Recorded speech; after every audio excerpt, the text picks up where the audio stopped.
Let's get down to business. Finally, there's the ferry. Let's get down to business. How's this? Ah!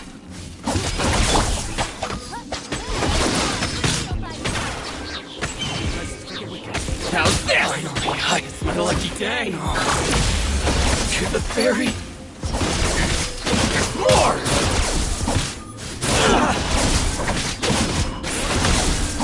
Let's get down to business!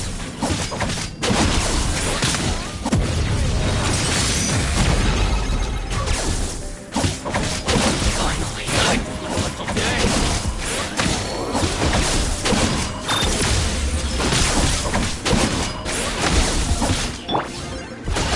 To the ferry? Finally,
Thank you so much.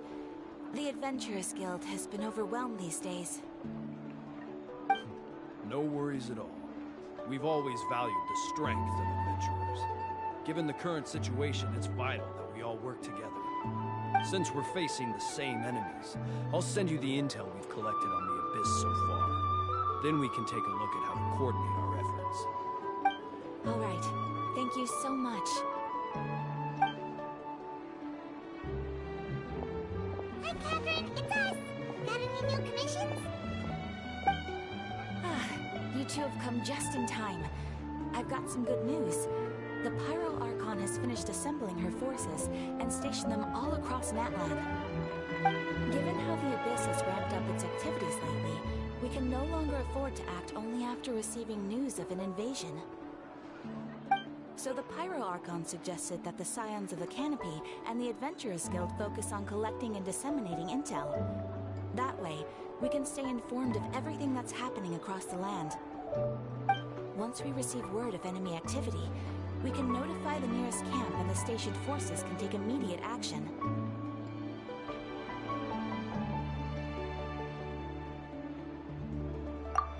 Yes, precisely. This should also allow us to focus on gathering information, rather than running around and trying to tackle everything at once. So please also take a chance to relax, you two. You've been working hard these days, and this will be a good opportunity for some well-deserved rest. So that's the plan. Whew, we can finally stop and take a break.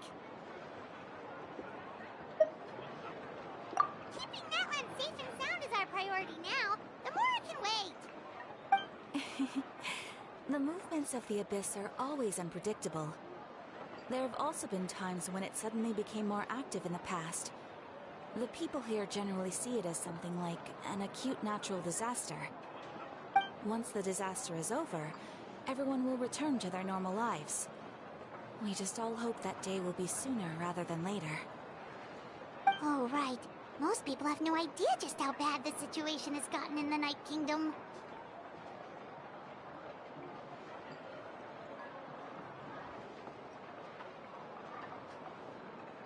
Huh? Is that the Traveler and Pylon? Hello, hello! Oh, hey, Kachina! Are you feeling better now? Yep. Now really isn't the time to stay home and recover anyway. I wanted to do something to help. I heard that the Pyro Archon is gathering warriors to be stationed in the more remote areas. So I came here to sign up.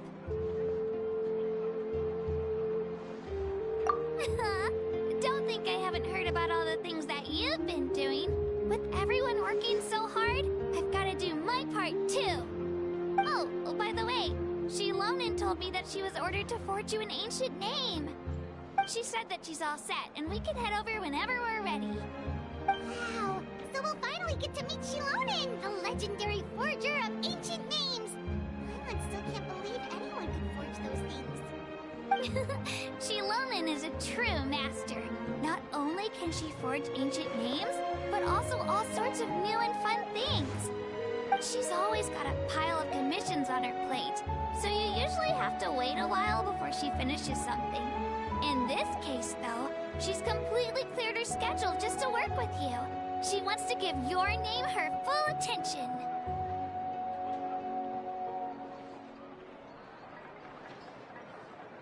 Well, I've already signed up as a warrior, so all I have to do for now is wait for my assignment. If it's okay, maybe we can go to see Shilonin together? She wouldn't turn me away, right? I mean, I hope she wouldn't. Hey, have some confidence in yourself, Kachina. After all, you're already a victor of the Night Warden Wars.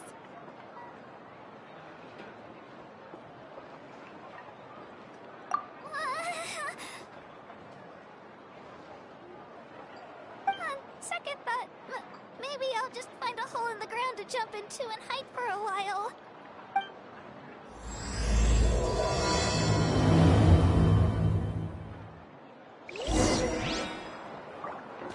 Ad Astra Ab...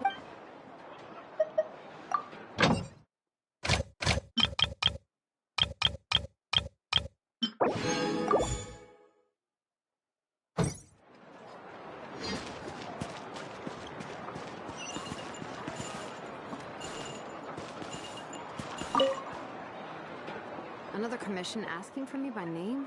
Uh-uh. If they want to talk business, they can drop by my shop in person. I don't discuss work via letter. Ugh, yeah, you have no idea how tedious business correspondence is. A dozen or more letters could bounce back and forth before you could change the dimensions of a... I've wasted more time delivering letters than I care to tell ya. Anyone who's got that much time can come to the tribe and talk with me face to face. It's, more efficient that way. Huh? Another letter? And they insist I open it? Seriously? Come on. No, it's it's Mawika. She's already at my workshop, waiting to discuss things with me face to face. Mawika! Nope. Not gonna happen. Ugh, I gotta get away.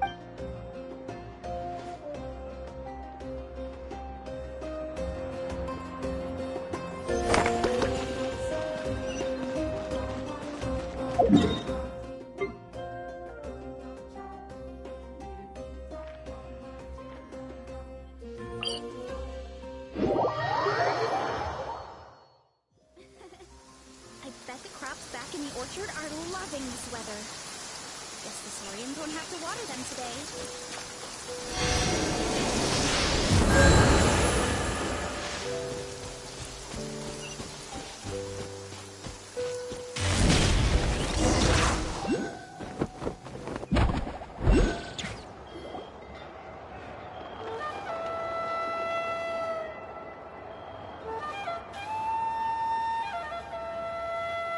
Shilonin, I brought the person who needs an ancient name. He's super amazing, and I've already learned tons of stuff from him. I can vouch that he's really worthy of a hero's name. Ah, yes, so I've heard. So young, and yet you've already got quite the reputation. Wait, are you Outlanders? Yep, we're travelers who just arrived in Natland not too long ago. No, I mean, I was aware that you're travelers. It's just no one told me that you're Outlanders. Huh? You're saying the Pyro Archon didn't tell you? No, the only thing she said is that a new hero had pledged himself to the plan. But we'd need to forge an ancient name to ensure he'd be able to return safe and sound. And she did mention that it would be quite difficult to forge an ancient name for them, but at the time, I thought she was just commenting on my skills. But I seem to understand where the true difficulty lies now. Are you upset? No, I wouldn't go that far. I'm used to it, really. I just need a moment to process things. The Pyro Archon's requests are always difficult to fulfill, and we used to argue a lot. Honestly, it's probably for the better that she didn't bring this up at the time. Anyway, I can't argue with her if she isn't here, and it'd be pointless to take my anger out on someone else. But, just because I understand her rationale doesn't make me any less upset. After all, she must have known that forging an ancient name for an Outlander is an impossible task. It's impossible? As you probably know, an ancient name is a symbol of a hero's sparing glory, which grows even richer and heavier as generations of successors inherit it. We forge ancient names by engraving the heroic deeds of an individual who will become the first hero of that particular name. Yeah, I saw countless feats recorded in their... But they were all performed outside. Yeah, that's right. Then those deeds haven't been recorded by the Night Kingdom. To take it one step further, even if you had performed heroic deeds in that land, as an Outlander, your actions still wouldn't have been recorded by our lands. Only memories and experiences that have been acknowledged by the Wyab can be used as a basis for even the greatest of craftsmen cannot create something out of thin air, you know. That's just how it is. Seems the Wyab don't want just anyone to get a name, huh? Mawika, of all people, should know better than anyone. Yet she's still entrusted the task of forging the ancient name to me. Oh, Paimon gets it. Nobody's happy being asked to do the impossible. Why do I feel like this has happened before? I think last time, Shilonin just ended up running dozens of laps around the hills nearby. Ugh, don't remind me. Let's just focus on how we can pull this off. How to achieve the impossible. You mean you're already willing to accept the task? Well, what else can I do? What's happened is already done, and it's not like I can outright defy the order of my Archon. If she gave me this order, then she believes the ancient name is an indispensable part of her plan, and that I'll be able to find a way to make it happen. In other words, the order is an affirmation of my abilities. Whoa, not only did she accept the task, but now she's looking for silver linings? Yeah! Let's see if we can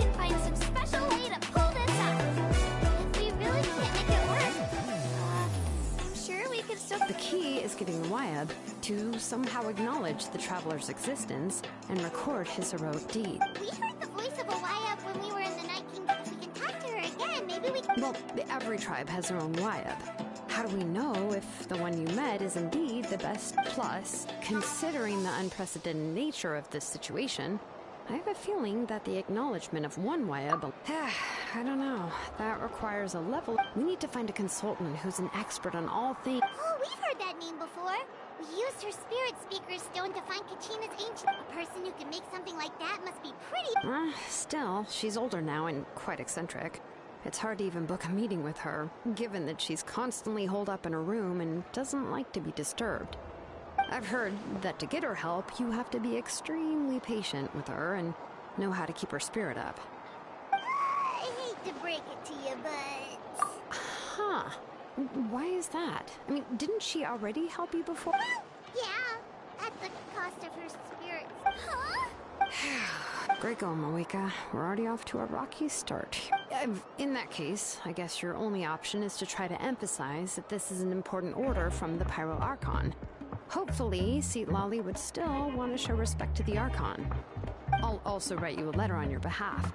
If you can find someone to deliver it and mention some good things about you, then that should help too. Oh! Let's ask Kanich to deliver the letter. He understands the whole situation, and is already a familiar face to her. I'm unsure Hope won't interrupt when he's talking, though. Alright, Kanich is a seasoned negotiator. I trust that he'll know the best things to say. Great! Then I'll go contact him right now. Please just give me a moment to write the letter, and we can meet up near the statue of the Seven later. Sounds good! I'll take a stroll in the meantime.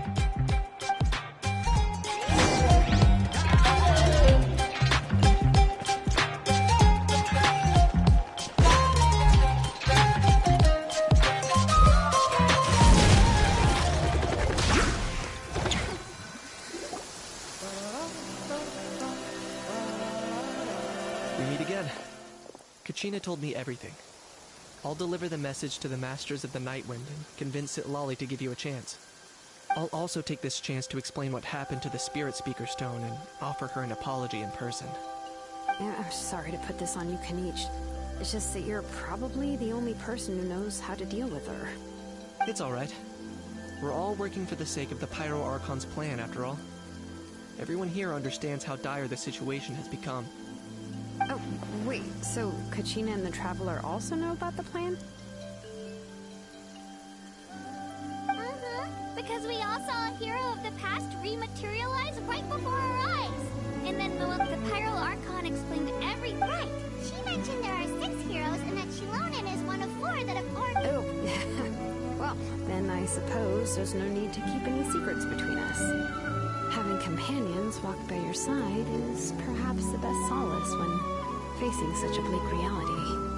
I have another piece of intel to share. We've pretty much identified the person who rescued the captain in the Stadium of the Sacred Flame. His name is Auroron, and he also hails from the Masters of the Nightwind. However, he spent most of his life living out in the wilderness by himself, away from the rest of the tribe. That's why his disappearance went unnoticed. By the time Sitlali finally realized that he was gone, no one had heard from him for quite a while. Seatlali knows him too? That's right. Auroron was an orphan raised by the chief of the Masters of the Nightwind and many other kind-hearted people in his tribe. Still, he's had something of an odd reputation his whole life. Odd, huh? Given how the Masters of the Nightwind love to babble about dreams and revelations, they're already a pretty strange bunch to most. I've never met Auroron, but if they consider him the odd one, he's got to be pretty far out there. That's right.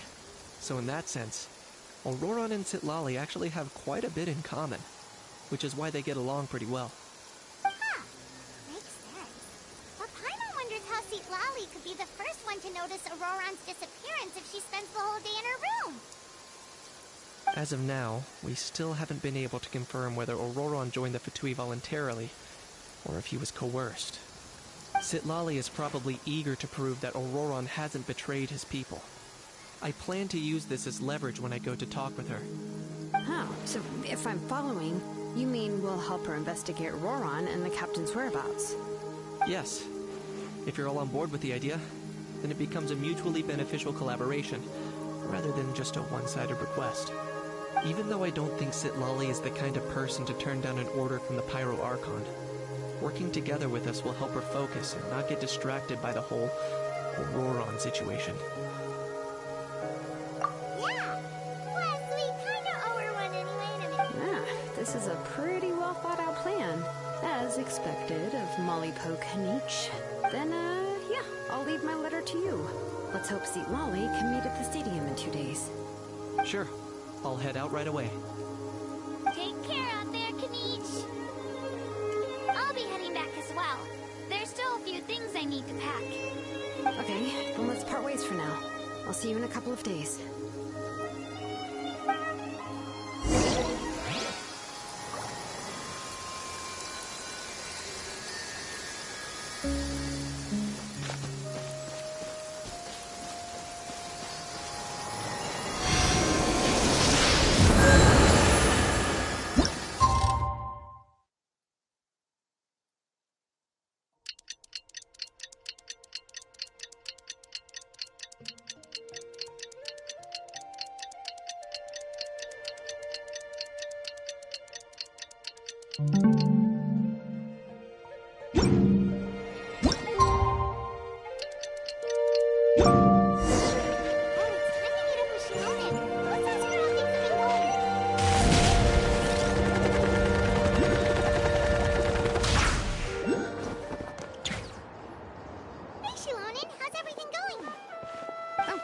Traveler and Paimon.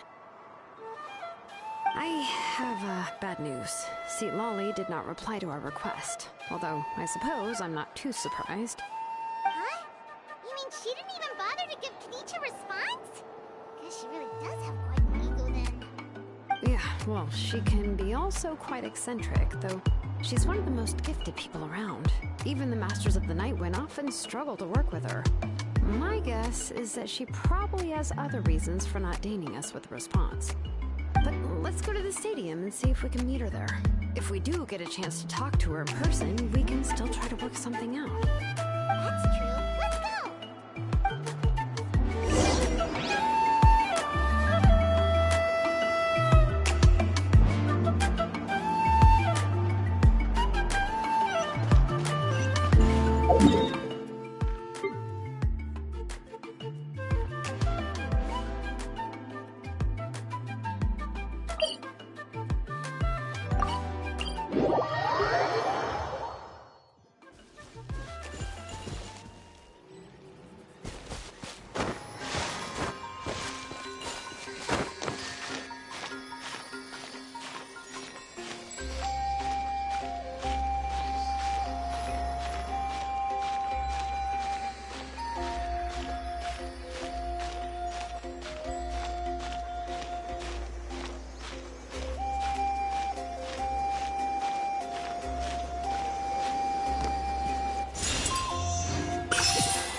Let's do this then!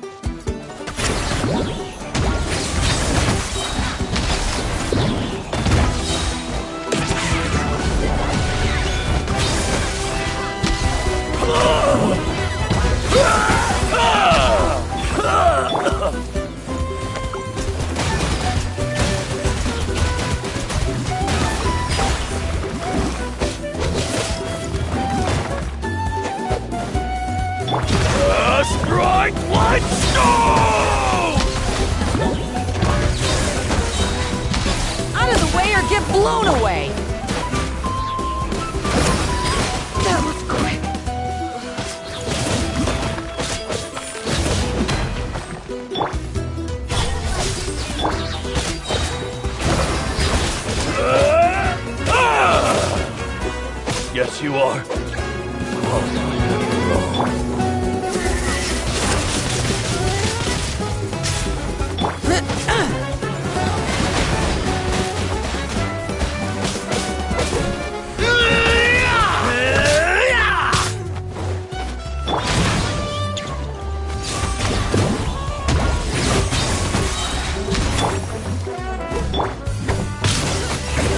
Let's round him up!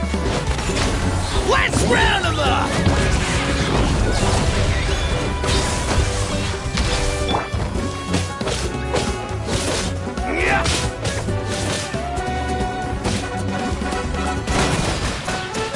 Let's finish this next time.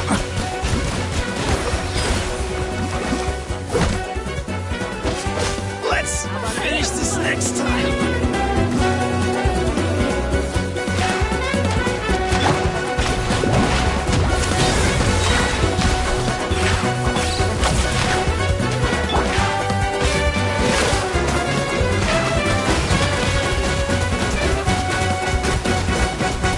Slip, slide, full right ahead!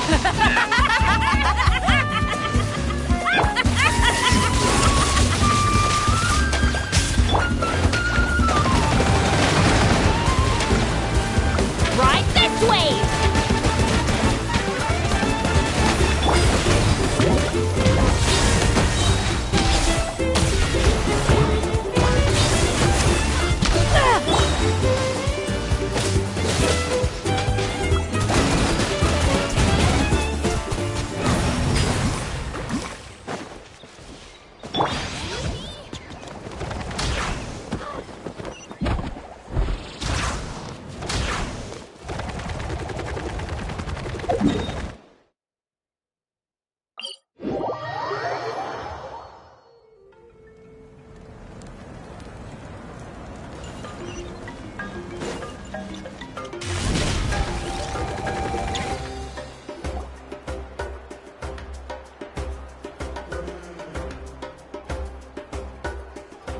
Paimon doesn't see anybody.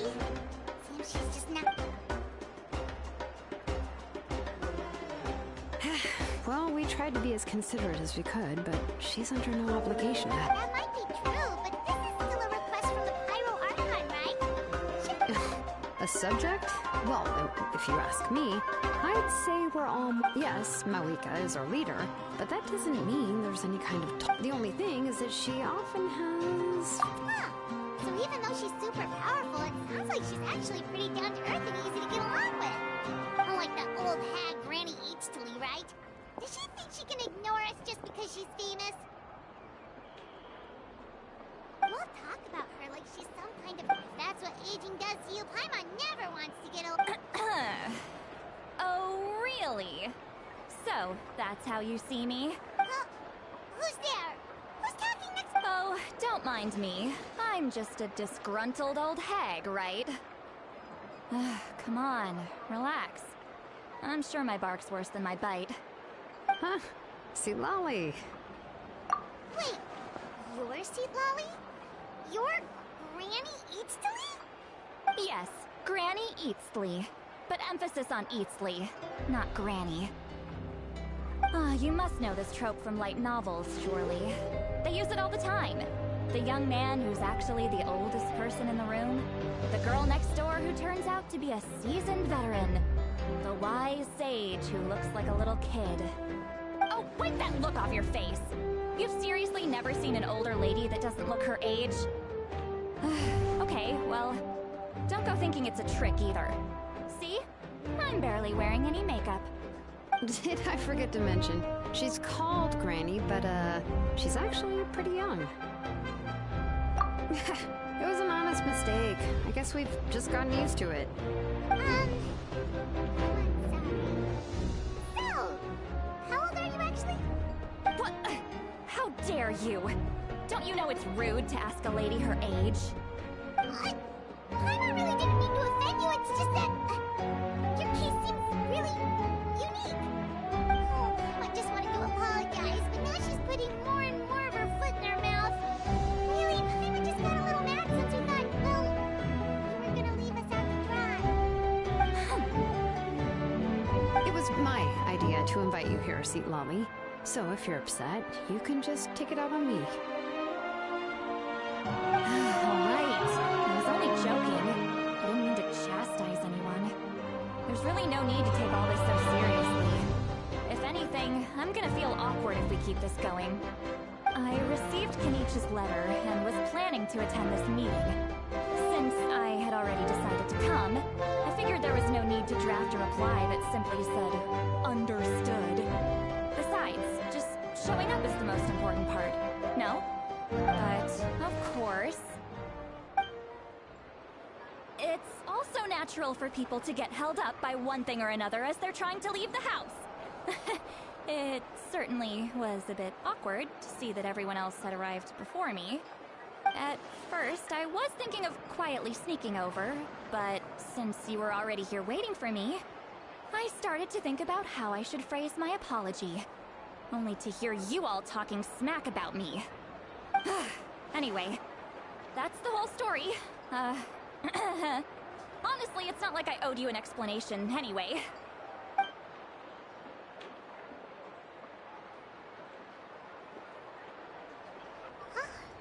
What's with that expression? Was she feeling embarrassed just now?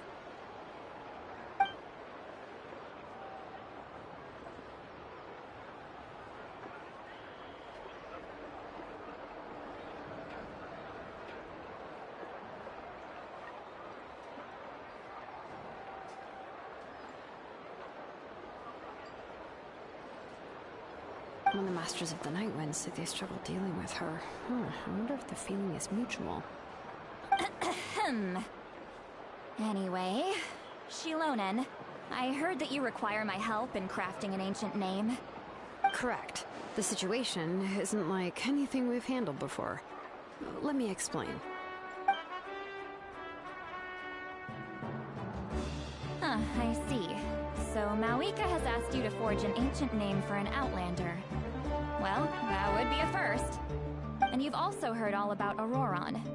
I must say, he's always been a good kid. I can't see him joining the Fatui of his own volition. He must have been coerced somehow.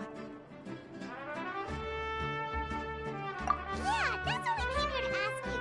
We'll help bring Auroron back if you help us solve the problems of forging the ancient name. What do you think?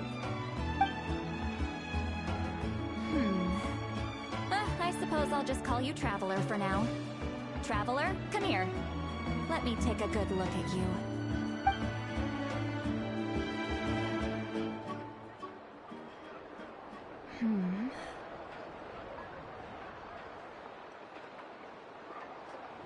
Wealth leads to unending conflicts between people. Yet you alone transcend the value of gold. Baleful thunder and wrathful waves bring terror to mortal hearts. Yet, again and again, you've braved them to find new worlds. A weary yet free soul, even the most verdant leaf in the forest, will pray for your happiness and safe passage. Those are all the things that I could see in you. You've experienced far more than even most mortals could dream of. You possess the heart of a sincere hero, along with the conviction to lift a torch above your head and walk headlong into the night. Huh? Don't move. There's something here. Huh? What thing? Don't scare Paimon. Is the Traveler gonna be okay? Shoo! That should do it. You've just returned from the Night Kingdom, so some fragments of souls were still stuck to your body. No need to worry. I've just cleared out the last of them. Isn't that kinda like having part of a ghost come back with you? It's nothing as serious as that. If left unattended, the most it could do is stir up some chaos in your mind, and generally worsen your mood. Well, in that case, better to get rid of them.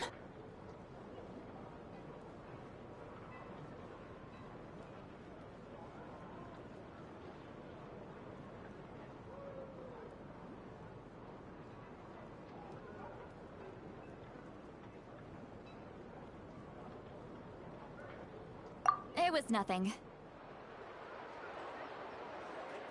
Shilonen, let's follow your proposal. Once you've brought Auroron back, I'll take you to see the Lord of the Night. The Lord of the Night? But don't we need to talk to the Wyab of the tribes? Something this important is beyond their jurisdiction. Only the Lord of the Night can decide whether we can grant an ancient name to one who does not hail from our lands. The Lord of the Night is an ancient entity that rules over the entire Night Kingdom, constantly borrowing the power of the sacred flame to combat corrosion from the abyss. Oh, so you're basically saying it's even more powerful than the Wyab of the tribes. Well, that sort of makes sense, being the Lord of the entire Night Kingdom and all. Not exactly. It's not so much that one's more powerful than the other. But never mind. That's not important. It would take too much time to explain. Just listen carefully to what I'm about to tell you. The Lord of the Night is currently in a deep slumber, and we can only communicate with its consciousness while in a trance. In other words, in a dream. But I will need to prepare a few more things if we are to hold a ceremony to achieve the state of the trance. I'll make a list. Can any of you get everything for me? I can go. It'll probably be a long list, so better leave it to someone who knows all the local vendors. Sounds good. Then we'll go with St. Lolly to track down Auroron. Phew, the Fatui are nothing to scoff at, so please, be careful during your investigation. If you need any help, just come find me. Yep, we'll be sure to play it safe.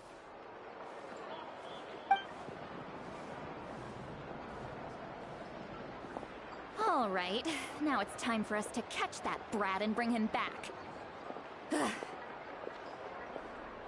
I'm sorry I made you wait earlier. It was actually because I decided to swing by Auroron's place to look for clues. He has always lived alone, and I found a broken jar in his house.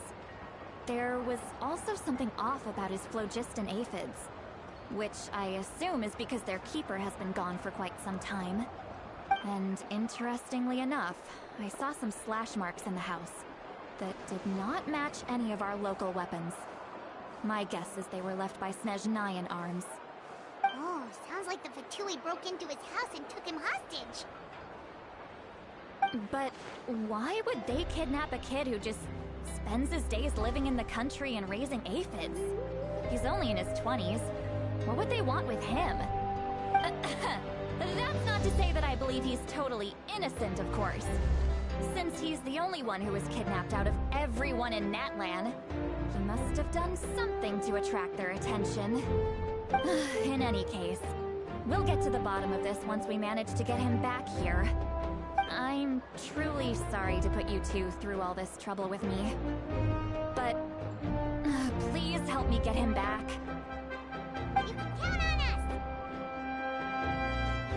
All right, then let's start by heading to where Auroron was seen last.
This is the spot.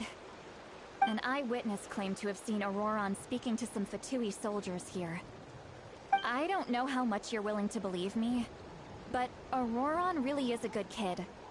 I've see no reason why he'd suddenly get involved with the Fatui. I'm convinced that what the witnesses saw was actually the Fatui coercing him. Or perhaps trying to extract information.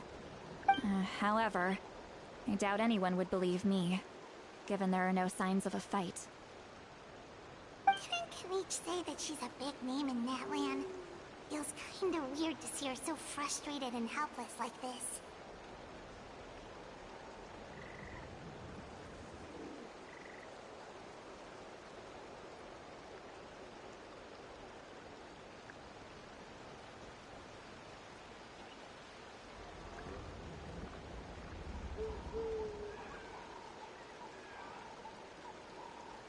Auroron? Well, he was left at the side of the road as an infant. And the people of the tribe took him in. You could say that everyone had a hand in raising him. He learned a lot from us.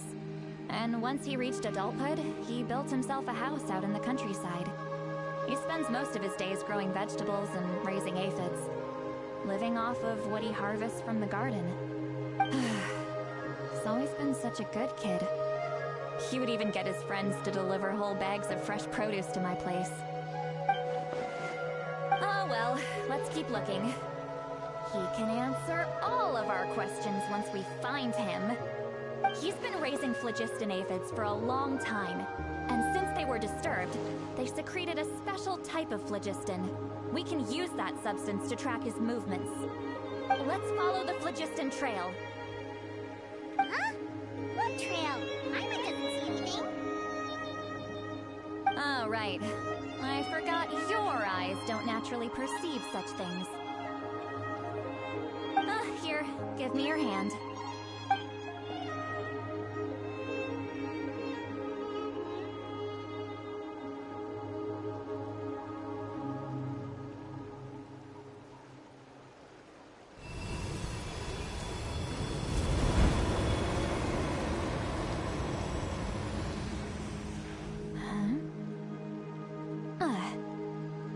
How about now?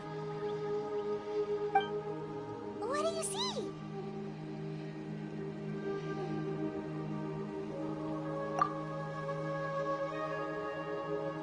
Whoa, Paimon can see it now too! That's right. I used a spell to temporarily transfer a portion of my senses to you. For a short while, you'll be able to see the phlogiston too. Wow, you can even share your senses with us? First time Paimon's heard anything like that. It requires a very rare spell that most people aren't adept at.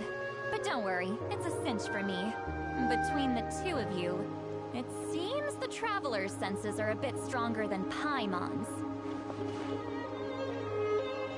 When I held your hand just now, I could sense that you've got a great affinity for phlogiston. You're extraordinarily gifted. Anyway, we'll need to use our vision now to track down Auroron. Good luck, you two.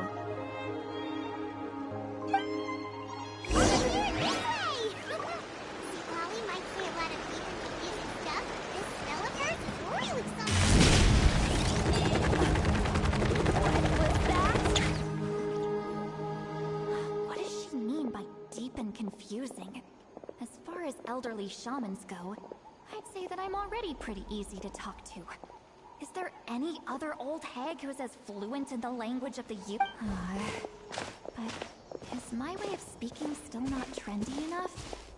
I've already tried my best to match their speech patterns. But given the looks on their faces just now... Or perhaps I'm still not fashionable enough? But that can't be, right? Ugh. Don't tell me they're still getting the impression that I'm super old-fashioned. Huh?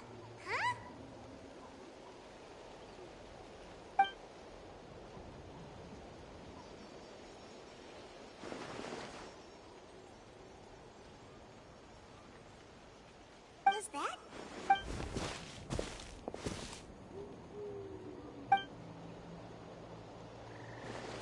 Now that I think about it, it's a good thing I found some helpers this time.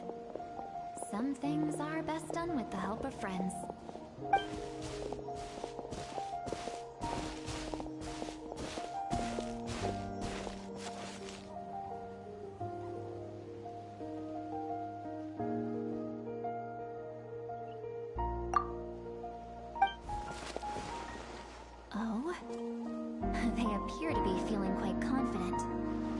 like our work will go smoothly.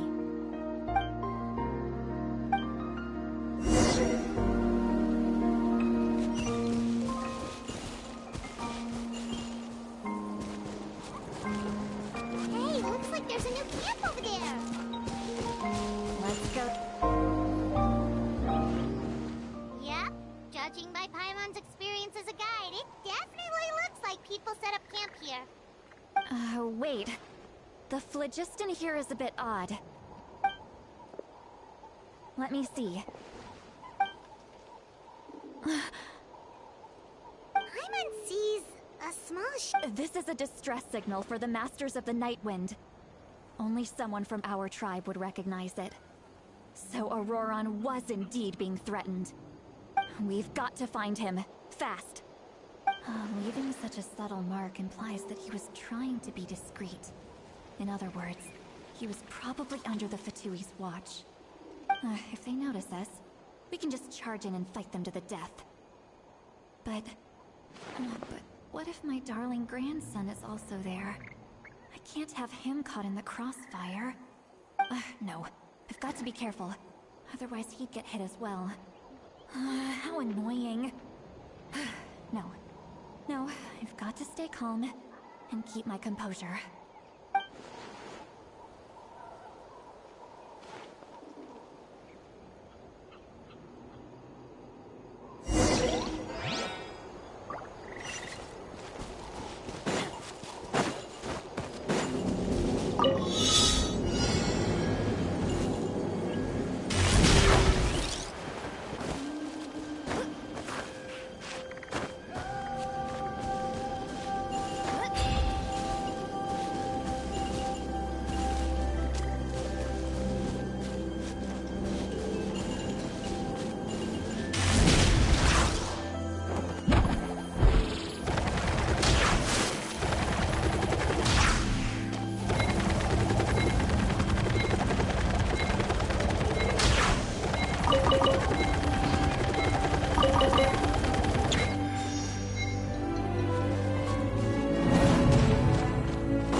traces of people staying here too.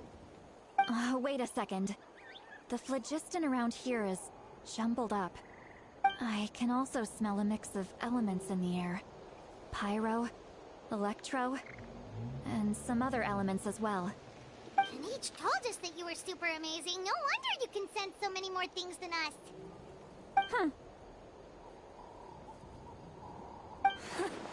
It's about time that little brat said something nice about me.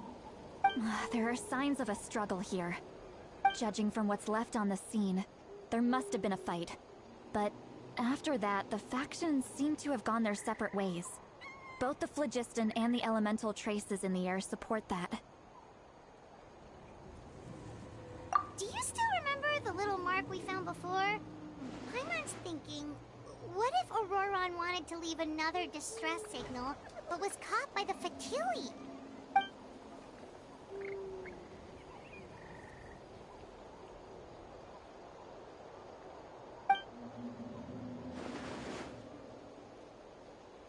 Given there are 2 signals leading from here, we should...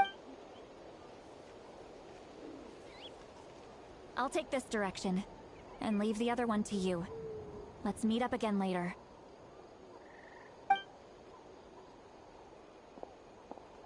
Auroron! What the heck were you doing? It's one thing to trouble me, but now I had to bring other people into this as well. You little brat. And off she goes! Traveler, did you hear all of that as well? Once Lolly left, that voice went away as well. Paimon even tried calling her name inside Paimon's head, but there was no response. So you were thinking the same thing. Paimon also thought that if we could hear what she was thinking, then she could probably... She did say that she was quite adept at this spell, and it doesn't sound like she's had any trouble with it in the past. Huh, maybe we're a special case and can hear her thoughts as a side effect. If you think about it, she's really got a lively inner world. It paints quite a different picture from Paimon's first impression of her.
Did you find something?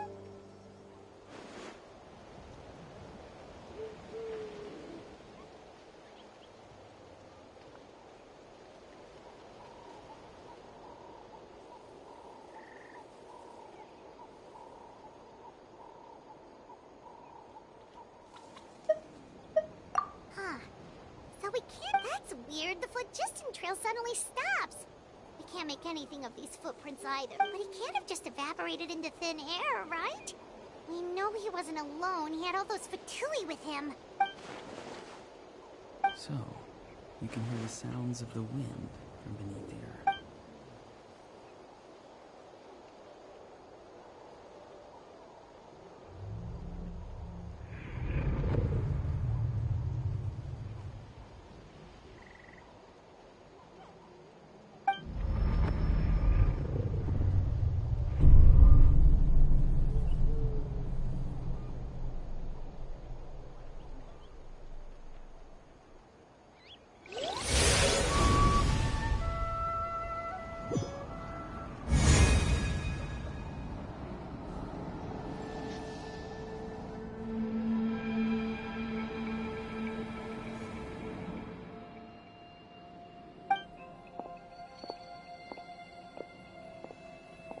I'm very sorry, but please do not move.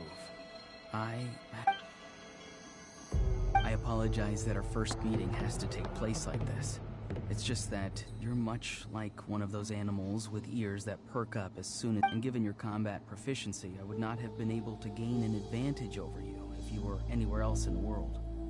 However, you're now in the Night Kingdom, a familiar domain to the Masters of the Night Wind. Hello, Traveler.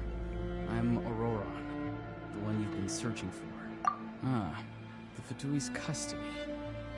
I see. So even Granny has told you that I was coerced by the Fatui. I'm afraid my friend and I only left those traces to lure you here. Deceiving you was never our true intent, however. It was simply the fastest and most feasible... Greetings, traveler from afar. Be careful with this traveler. His soul is temporarily restrained by us, and it appears to have become more fragile in the process. It was I who tasked Aurora with leaving the traces to lead you here. And I've heard much about you from the past encounters you've had with my colleagues. Given the present situation in Natlan, I would like to sincerely request a formal... I will use the opportunity to explain my goals and motivations to you, as well as why I mistrust Malwika, the Pyro Archon. I believe there is little reason for you to blindly follow her plan. If you would like to hear our intel, then find us to the east of the stadium. But remember, not a word of this to anyone. I would like to avoid any further conflict. You will see me again once you return to reality. No matter what I say, please, help me keep this a secret. This is all to avoid dragging Granny into this conflict.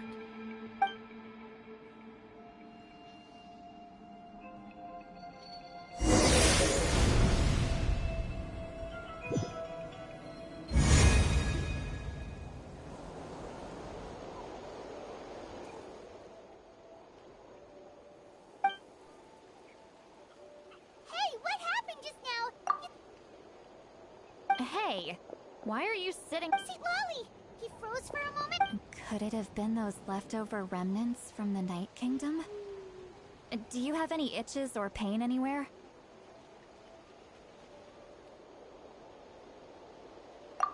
Don't worry. We can take a short break. Sorry, I know I asked for your help. But had I known you were feeling unwell, I wouldn't have taken you on this trip with me.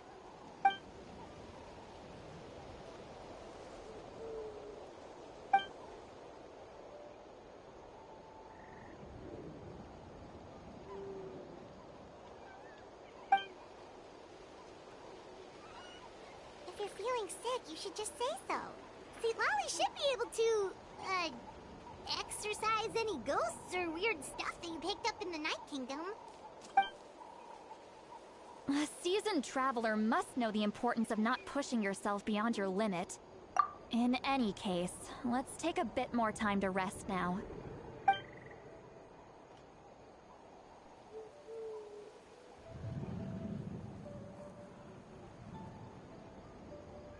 Need to be more careful next time.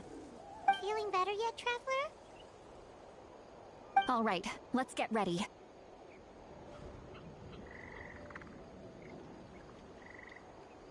I followed my phlogiston trail earlier to a stronghold guarded by soldiers. I have a feeling that Auroron is probably being held inside. Oh, so it's close by. Then let's head over right away.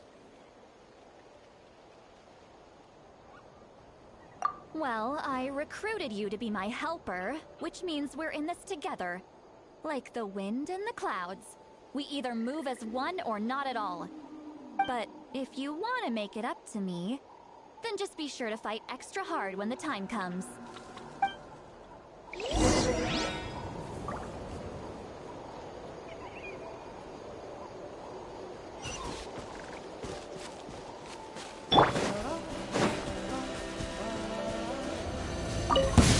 Come on! Show me your courage!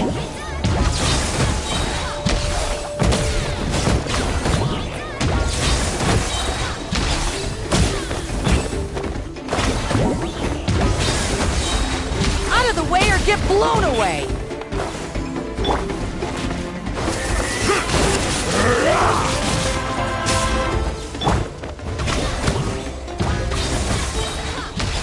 Out of the way or get blown away! Out of the way or get blown away!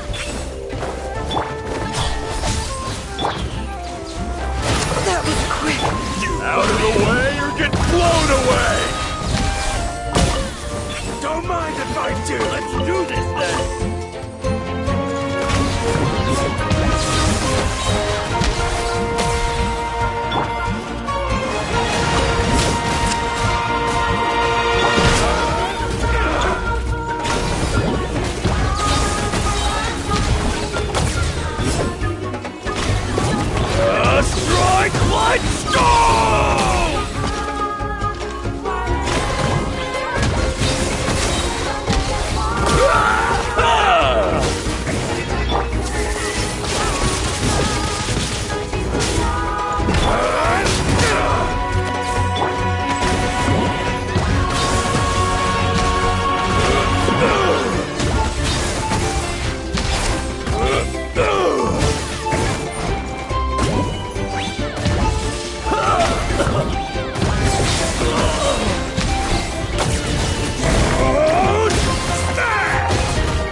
Perhaps you are qualified after all.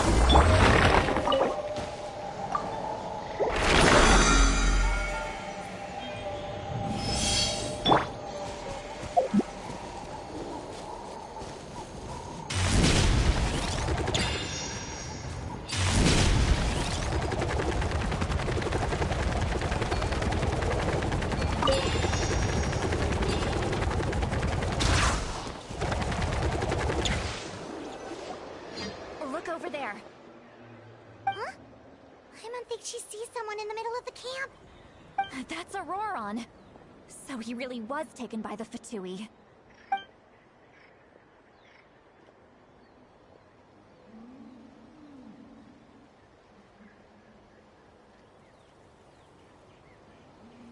All right, we'll take the lead.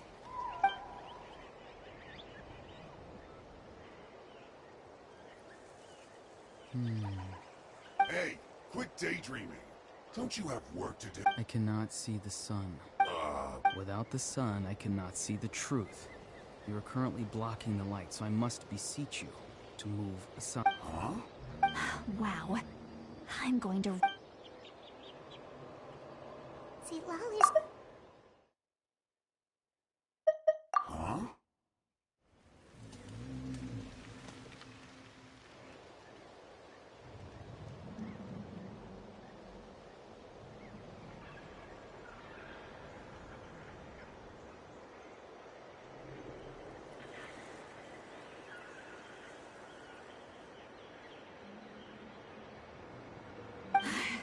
Are you ready?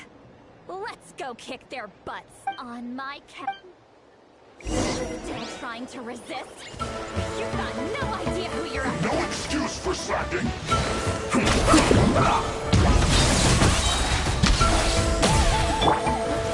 Not breaking a sweat!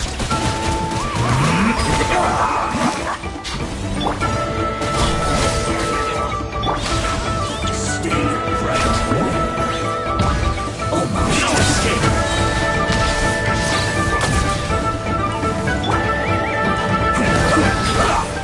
So soon.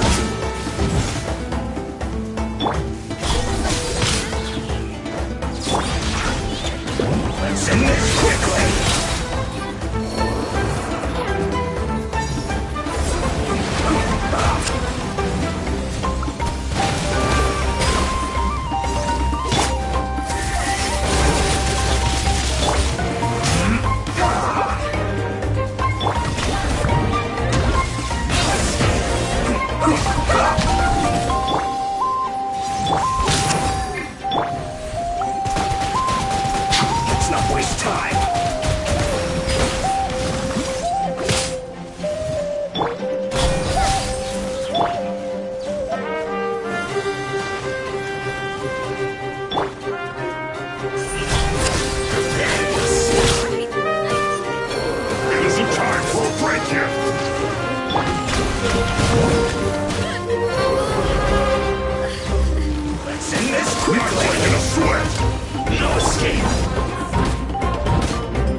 Long was the road, and treacherous the way. How could I be as clouds by morn? Oh, Hey there, Shenhe! Oh, he was just saying that we haven't been to one Min restaurant in a while.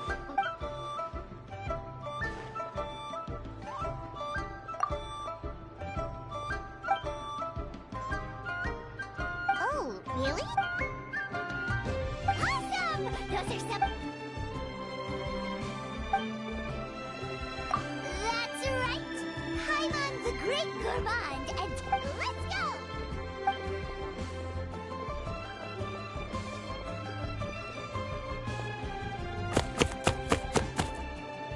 Whoa, the veggies got chopped in a heartbeat!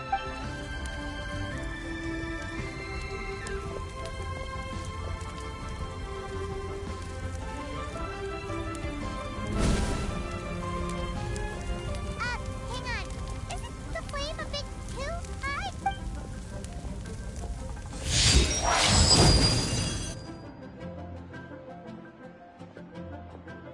Wait. Why'd you...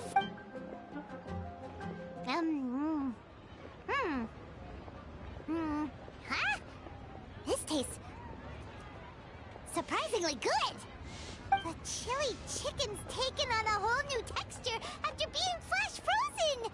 Have we discovered a new dish by accident? Delicious!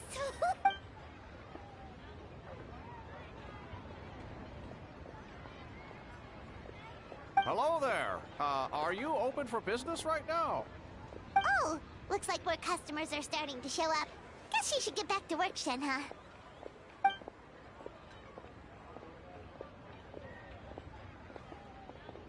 Sunset Red Tours. You sure a name like that will bring in clients? Oh, come on. We can work on the name later. What I'm telling you is that sending your elderly family out on tours is a thing youngsters do to show their filial piety nowadays, and so they say. It's a business opportunity not to be missed.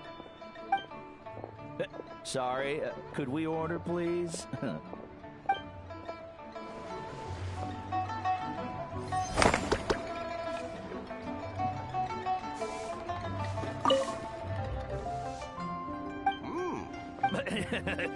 Yes, yes.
So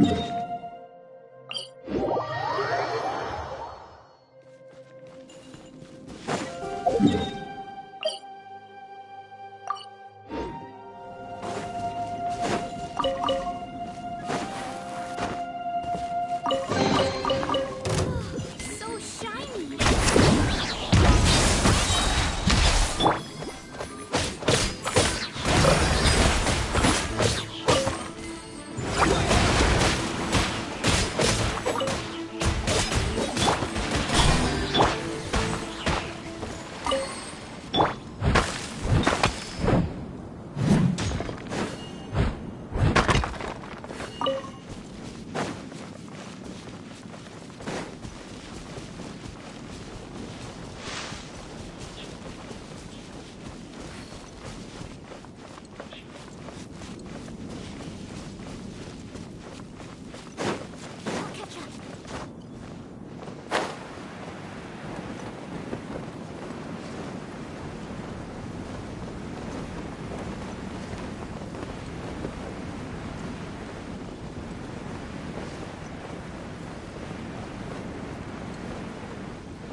You're open!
will be interesting.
Going on a trip?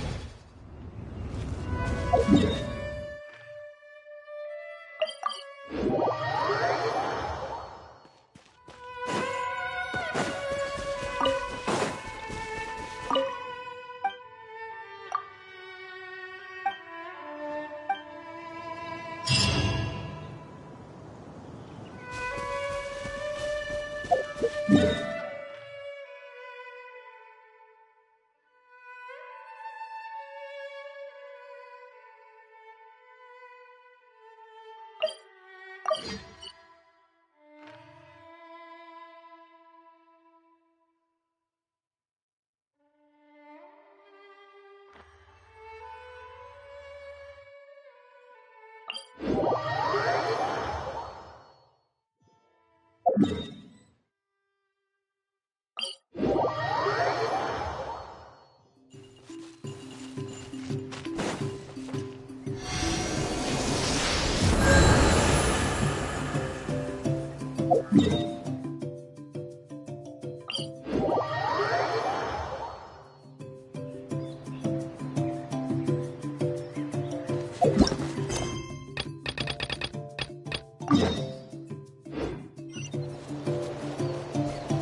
over there. Huh? I don't think she sees someone in the middle of... That's Auroron. All right, we'll take the lead.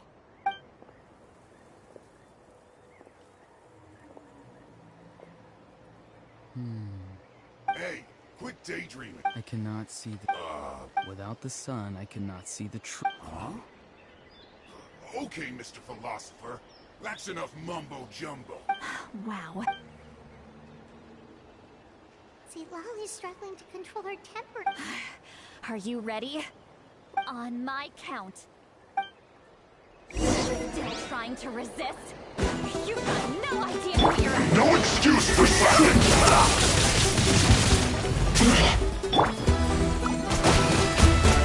Stay right there. Time to fulfill my duty. No escape. It isn't time for a break yet.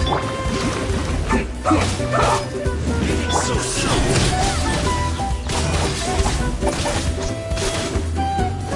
No slacking off. Let's end this quickly. No escape. This should be fun. This is bad.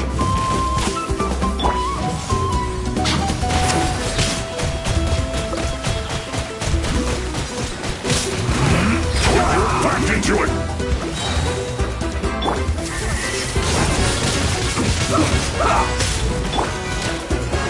My duty.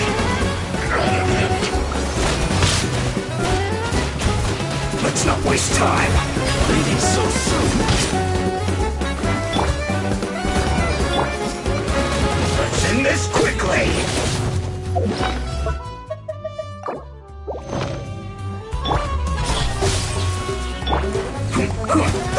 Prepare yourself. Leaving so soon.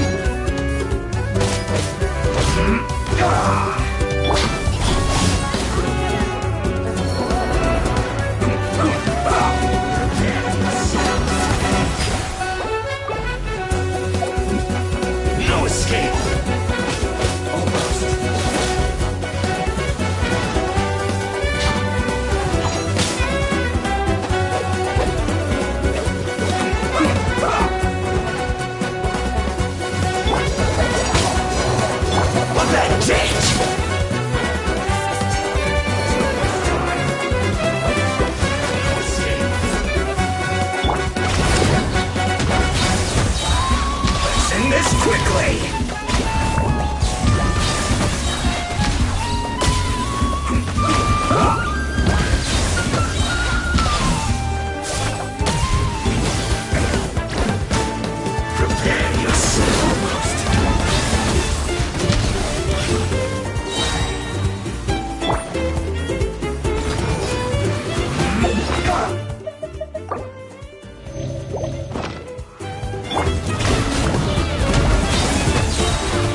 Let's not waste time!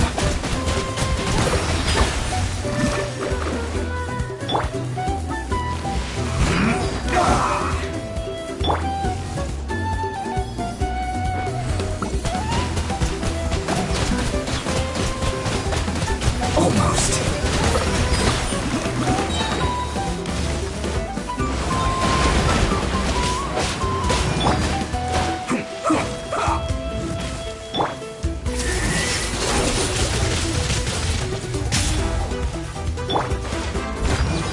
Let's end this quickly!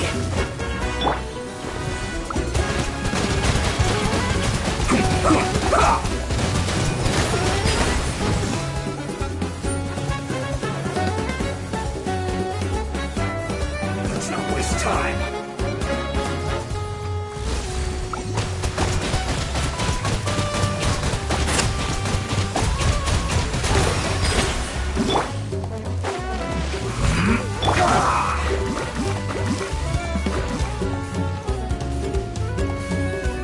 Almost.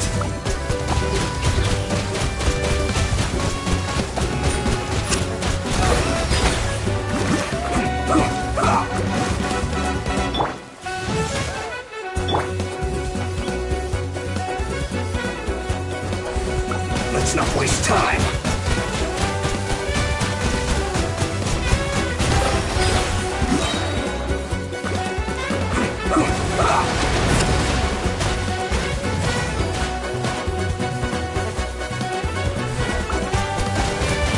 Almost.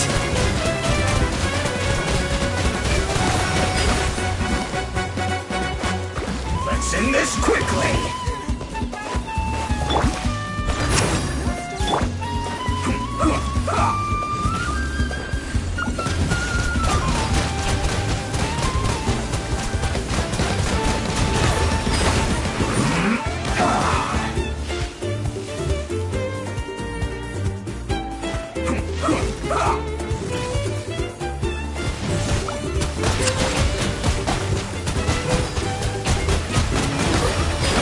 Let's end this quickly.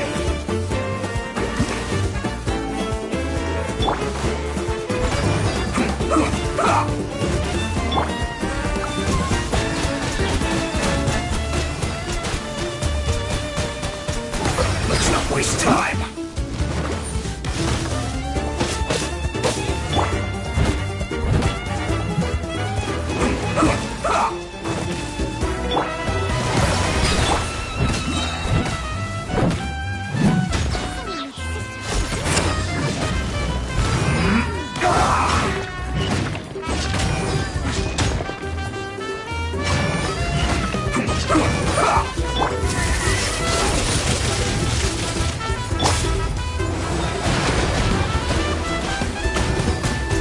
Let's end this quickly!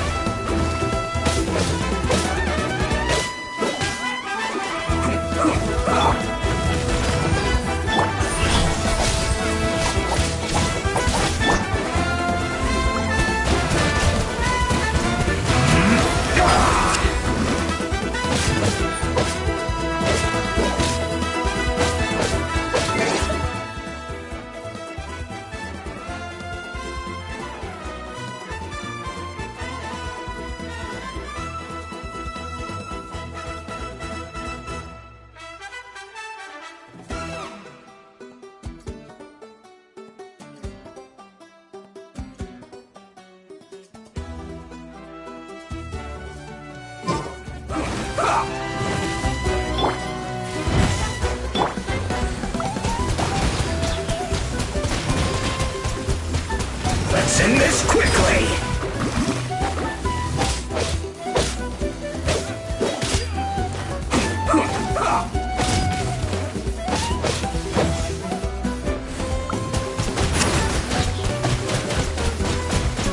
Let's not waste time!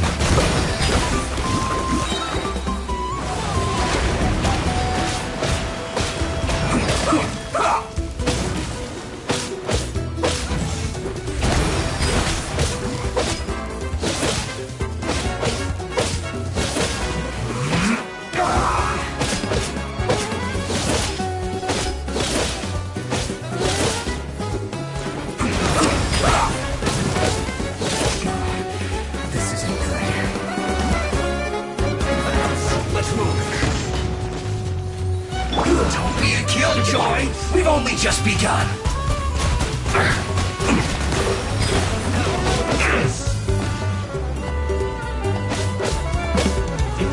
Harden up.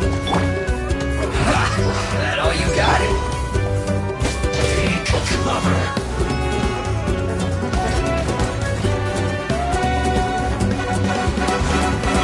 You can't run. Well, try. I see through you. Use this first.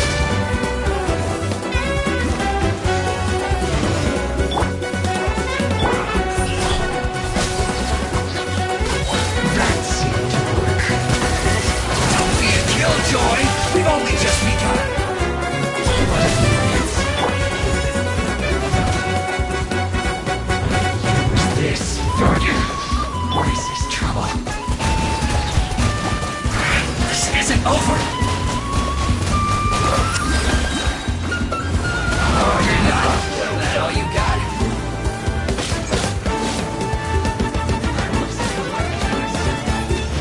Roast and fry. This was well done. You can't run. Counterattack. Get it together. This was well done. I see through you. You need to hurry up. Quiet. Don't be a killjoy. We've only just begun. You can't run. Well, try.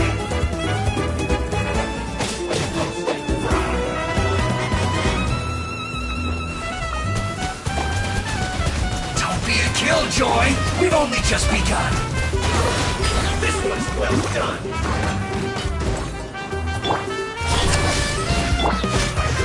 I can't run! Miscalculated! Roast and fry!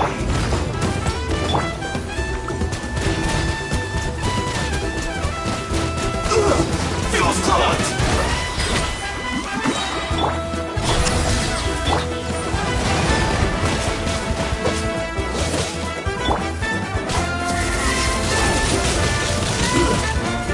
Careless.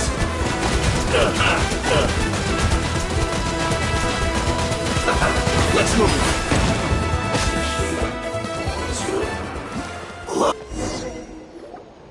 Auroron!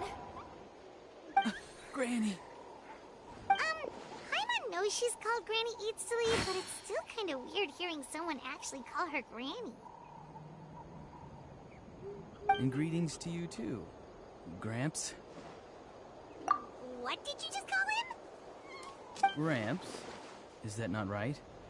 You're Granny's friend, are you not? You seem to be approximately the same age as her, so I figured you've got to be Gramps.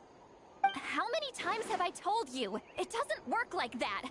There are a lot of people who look about the same age as me. You can't go around calling everyone Gramps or Granny. Oh, wait. He's not a child, is he? Don't tell Paimon he's one of those people who look like an adult but are actually only 8 or 9 years old. Oh, your words have pierced my heart like a thorn vine. Given how hard those thorns are to remove, I may just need to find a pair of tweezers. Why are you so upset? You can just say yes or no. Of course I'm not a child. It's just Granny always taught me to show gratitude where it's due. And since the Masters of the Night Wind raised me collectively, I basically see everyone above a certain age as an elder I should look up to.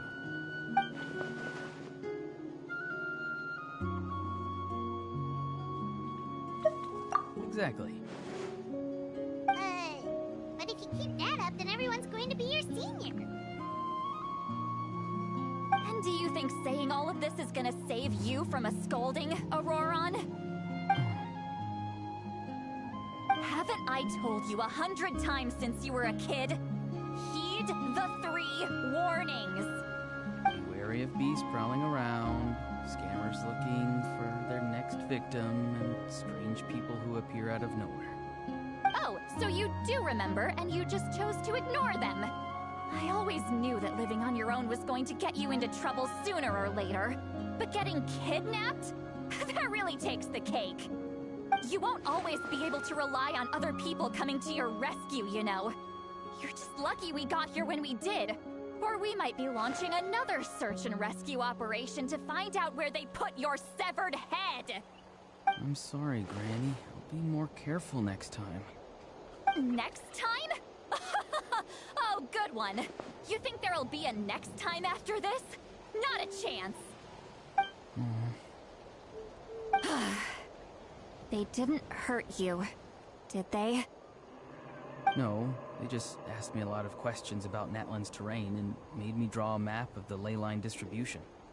Okay, now answer me honestly.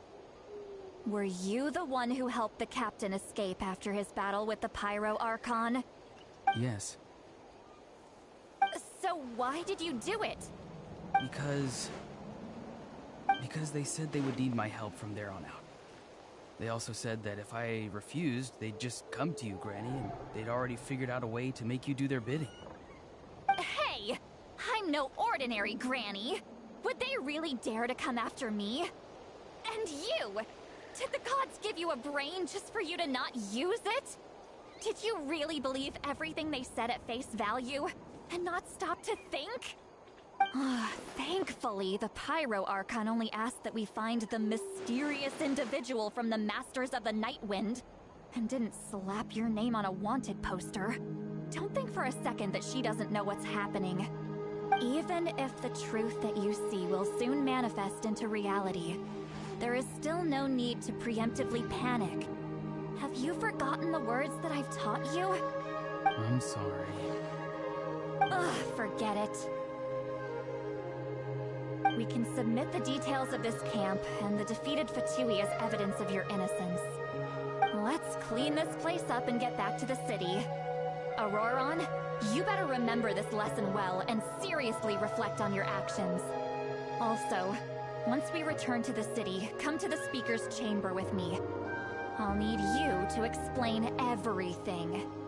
Sounds good. Should I bring some of my homegrown vegetables as well? Your vegetables? Yes. I grow a lot of fresh produce in my garden. I hope the Pyro Archon won't be too picky about the selection. Now's not the time to be thinking about that. If you do come face to face with the Pyro Archon, the first thing you should do is... recite the 3 warnings. Huh? No! You should emphasize that you were not in cahoots with the Fatui! How exactly did the Masters raise this guy? Oh, right.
So Auroron came to the captain's rescue because he promised to help him in exchange for Lali's safety. That's right. I'm sorry. Now that you know Auroron was only trying to protect another member of his tribe, could I ask... We'll give her a full report. Technically, yes. But if Miss Lali is willing to serve as your guarantor, then we can release you from custody. Sure. I'd be happy to do that. I don't have any more time to waste here. I still have other things to do. Understood. Thank you very much. Mr. Auroron, please report back to the Speaker's chamber as soon as you've received notice of the Archon's decision. I understand. Thank you. And thank you too, Granny. Well, at least you won't need to hide your face anymore. Traveler, Paimon, thank you very much for your help. And don't worry, I haven't forgotten about my side of the deal. Once Auroron is settled, I'll go talk to Shilonen and get started on forging an ancient name for you. Oh, thank you!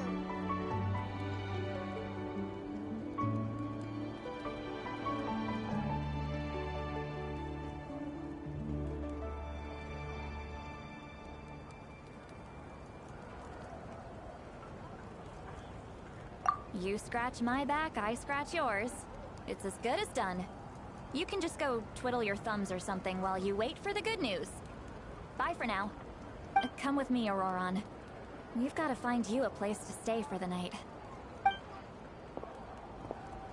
Goodbye, Gramps.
So you really saw him in the Night Kingdom?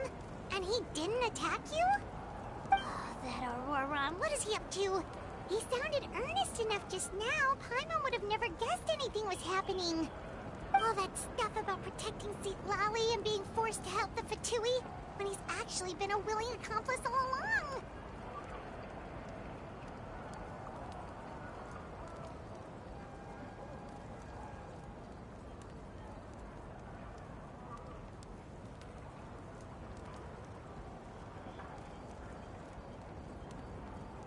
Yeah, you're right.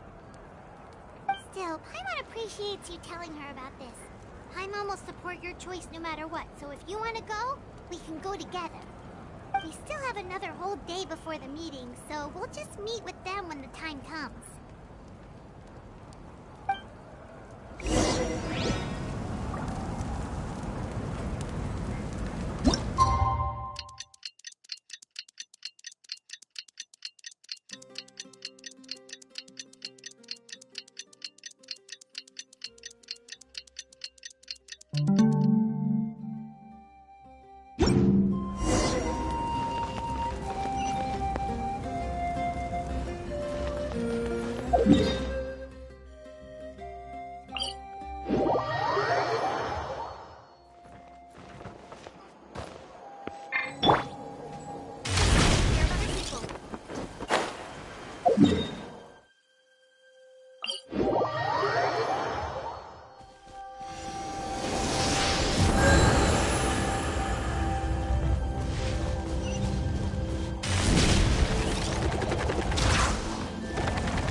Please don't let this be a trap.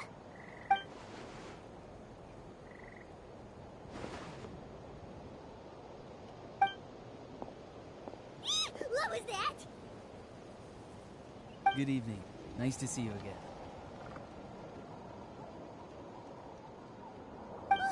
It's you. You shouldn't pop up from behind people like that. What are you, a ghost? I'm terribly sorry. It's just a force of habit. And what's with you apologizing all the time? You sound so polite and honest, but you're actually doing shady stuff behind people's backs. You're right. Granny tells me that too. Huh. Come to think of it, you remind me of her. Sometimes you two sound really similar, you know. Oh, so you're gonna call Paimon Granny too now? Well, I could.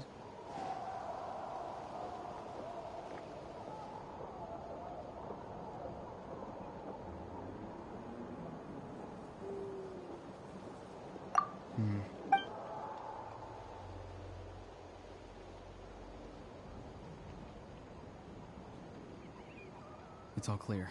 Over to you. Excellent. The fact that you showed up proves that I was right about your character. Yet, there's been a lot of talk about you. Child told me that you're passionate about the unknown and willing to take risks. Rather than facing you as an enemy, I would much prefer to bring you to my side. If we allow the current state of things to continue, we will inevitably clash. And that's a scenario that I'd very much... I've long heard of your exploits across the nations. Though you have crossed swords with my colleagues many times, I know that you are by no means an unreasonable person. And once you've learned the truth that the Pyro Archon Mount Wika would never willingly share with you, you may just find it in your heart to consider my proposal. I assume you've already been informed of the Pyro Archon's plan. In order to defeat the Abyss and save Natlan, she still needs 2 more heroes to appear. Wait, how did you know that? Never mind, because that's not important now. I've long kept a close eye on her plan. To be frank, it's an exceedingly risky plan. Will the heroes really appear? And even if they come to her, will their power be enough to drive the Abyss back? If any part of the plan goes awry, all of Natlan, even all of Teyvat, will pay for her mistakes. Now, you may have been led to believe that this is the only plan available to her. What if I told you she's had another emergency plan all along, the details of which she has chosen to keep hidden from you? An emergency plan? Yes. A way to keep Natlan intact, even if her original plan fails. But given the painful cost of its execution, she has chosen to keep it as a mere backup plan.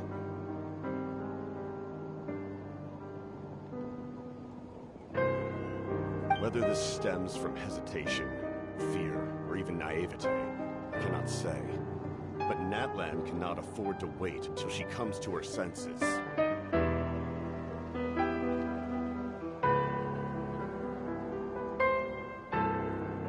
My fear is that given the enormity of the decision, she will be reluctant to confront the dire reality we face until it is too late. There will be no time left to execute the backup plan, and all of Natlan will be lost to the Abyss. We have to make the decision for her, here and now.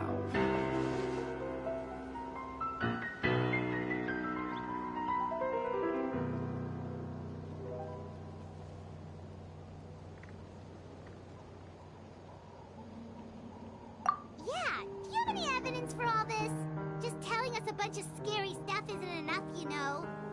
Besides, wasn't it you who tried to seize the Gnosis for the Tsaritsa's plan?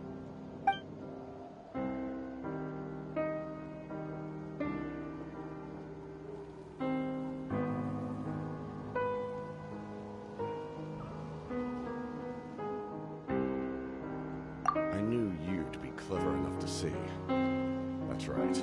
I did not seek the Gnosis for the Tsaritsa.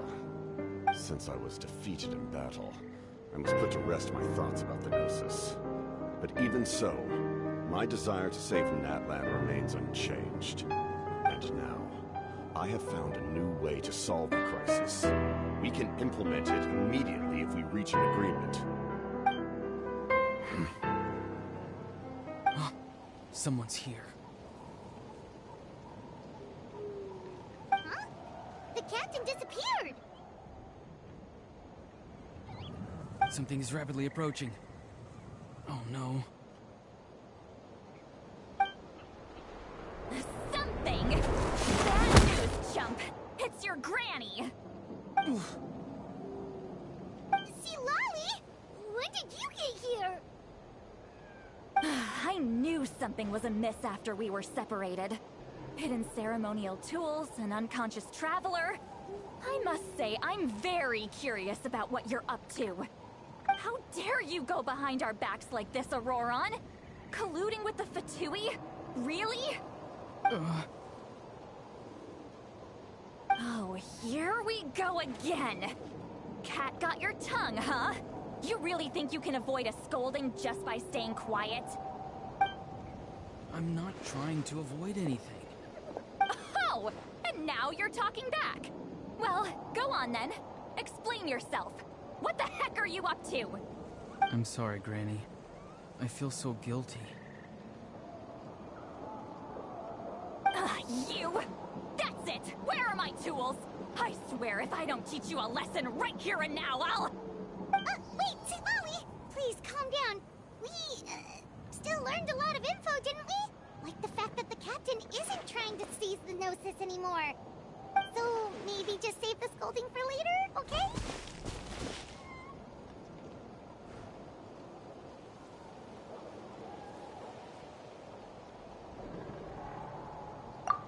Listen well, Auroron. You're only getting out of this now because of the Traveler's plea. This isn't over. You hear me? You're right, Traveler. Let's go. We can discuss this more back in the city. You two keep an eye on Auroron for me, okay?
In all my years, I've never had a child cause me so much grief.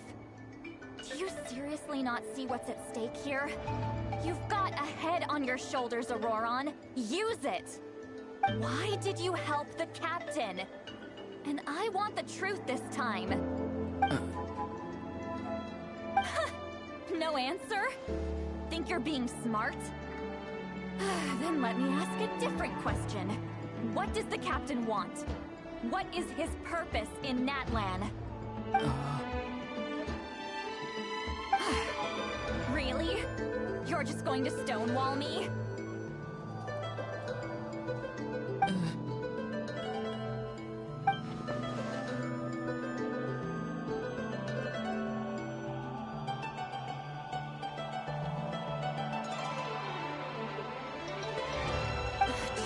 Use your brain for a second.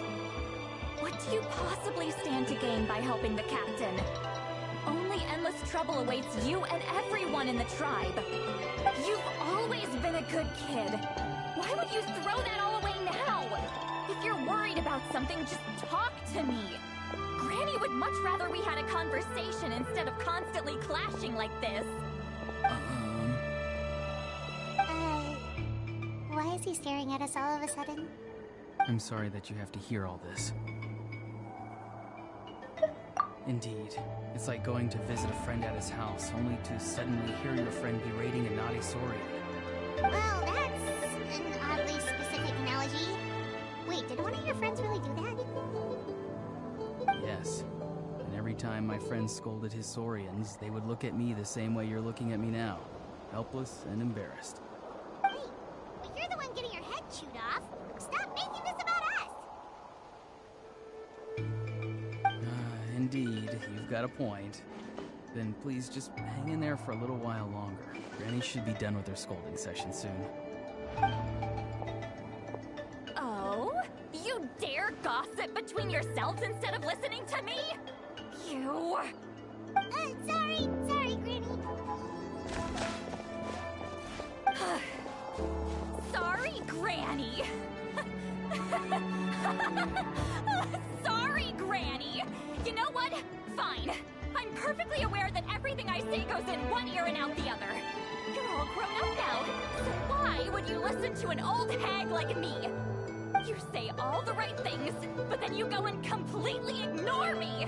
Well, if that's how you're going to treat me, you can stop sending Aoife over to my place to deliver your stupid vegetables! I don't need anything from you! Who's Aoife? A delivery person? That's irrelevant. The point is, he hangs out with this kid, so he must be no good.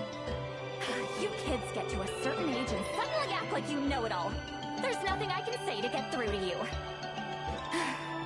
Auroron, if you're still thinking about that so-called duty, then please, just forget about it. The ley lines did not fall to this state because of you. And we've long closed the book on that incident. Seems they've started talking about some kind of tribal history. I'm starting to get lost. That's not it, Granny.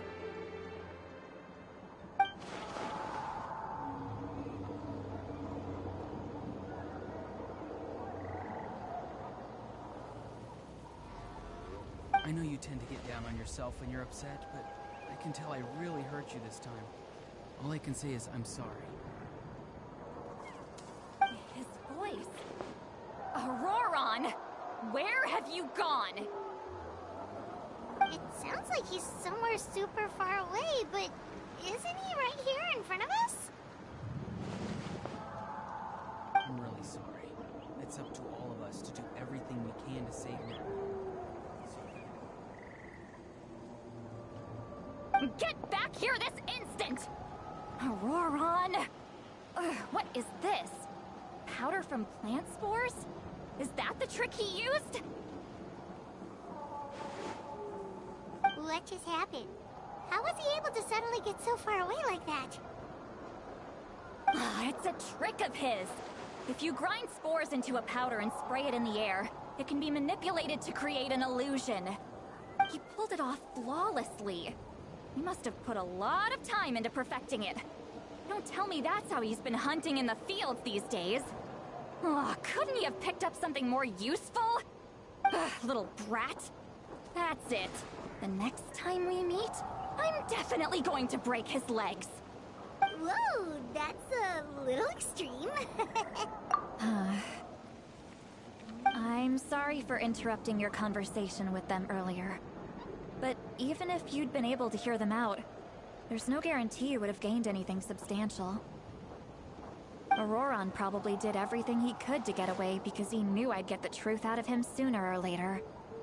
Ah, that brat. I swear.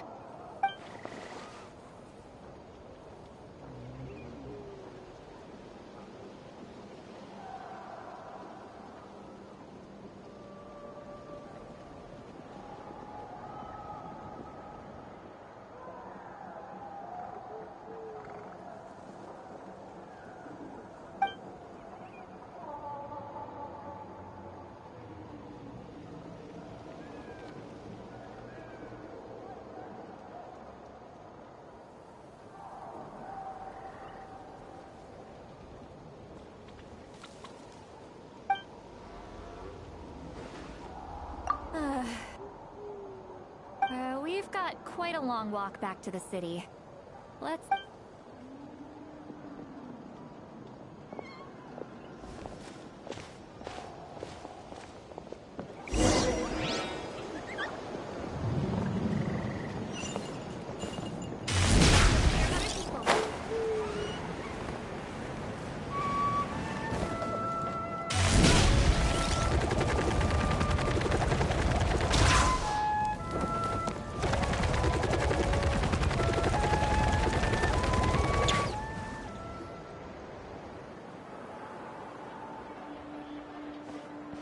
Do you two have some time? Feeling hungry? How about we get something to eat? All right, it's been a while since we last ate. Now that we can relax, Paimon just realized how hungry she is. Then let's go. We can find somewhere to sit down and talk. Food and drinks are on me.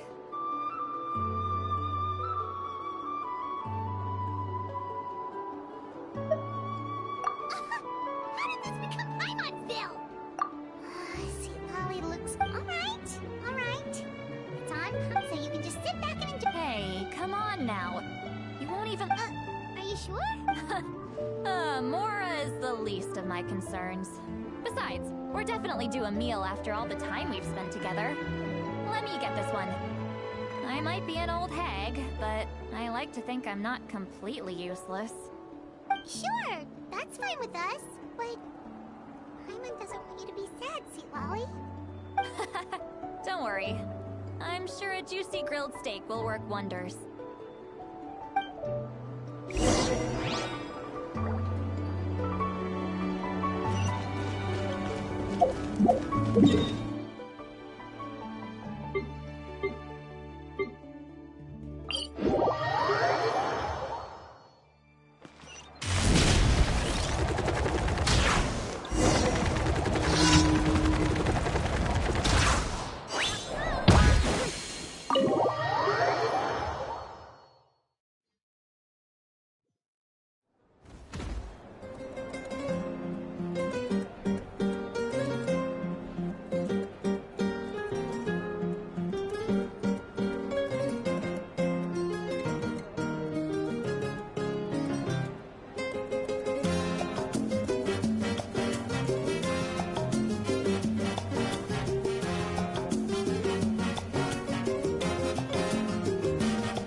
The door?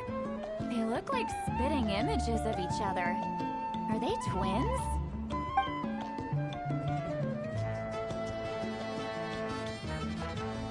But Paimon only sees one person there.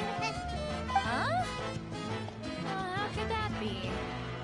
I guess my mind isn't as sharp as it used to be.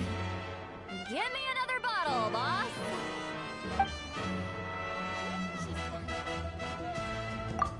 There you go, miss. Oh, my. It's not every day you get to see Granny Itzley here with some friends. Not to mention ones who's made a huge name for themselves recently. Oh, so you've heard of us? Of course I have. Aren't you the ones who saved Kachina and brought her back? No wonder you hit it off with Granny Sidlali. She wouldn't spend time with just anybody, you know. I don't even remember the last time I saw her with a new friend. Wait, so you call her Granny too? Well, given our ages, it'd probably be more accurate for me to call her my great-great-granny. She's one of the most famous people at the Masters of the Night Wind.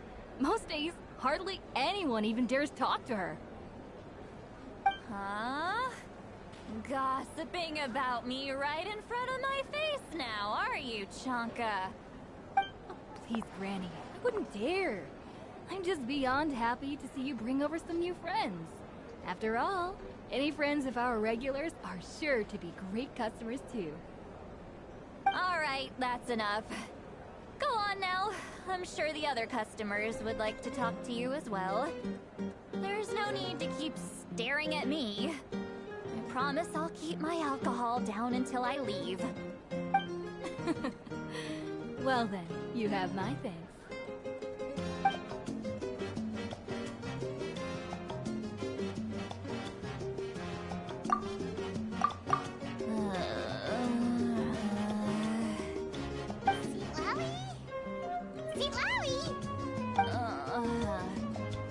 Who's that? You got some gall calling me by my first name. Let me guess. You want to test your skills against Granny Eastly, don't ya? Are you still with us, Lolly? You're kinda talking to no one. You chumps come around here, picking fights with me. Well, you know what happens next. You lose, and then run off home to tell everyone about how I'm this big scary bully. It's always the same story. You brats start it, I finish it, and then I end up with the reputation of being some kind of terrible monster among the shamans. I mean, come on! Monster? Me? Really? What did I do to deserve that? See, Lolly, you're not a monster at all. Exactly! And while we're at it, I'm not some lazy slacker either. Between meditation, advising the chief, and speaking with the Wyab, I actually have a pretty packed schedule, you know. Oh yeah. And I have to mentor all the new kids. Hey, new kid. Yeah, you.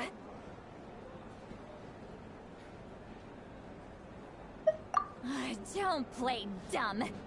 Didn't I teach you how to find phlogiston? You see? I know my stuff. I'm a good teacher. You tell him. That's more like it. About dang time someone showed me a little respect. Yeah, Granny's a hard worker, all right. You can always rely on old Granny.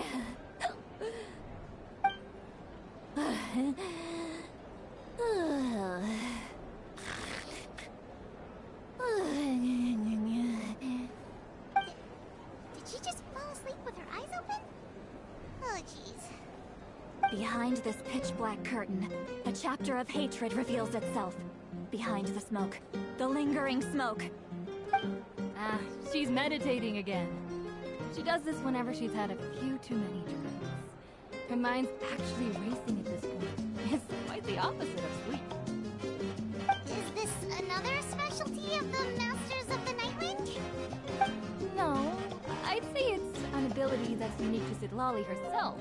While she can easily pick up everyone else's skills and tricks, few have been able to master hers. Warning, warning. Red, the color of danger, has now arisen within that pair of eyes. Huh?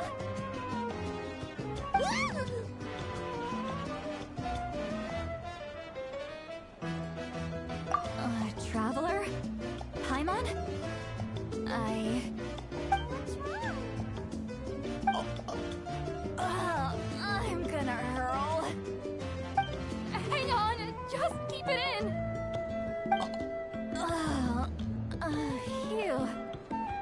Okay, it's passed. That was a close one. You had Paimon worried. I really thought you were about to barf all over the table just now. How embarrassing.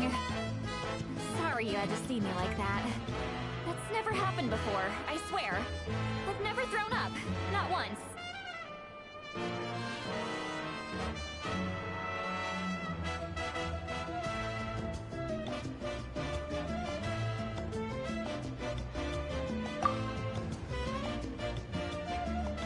Are you feeling okay?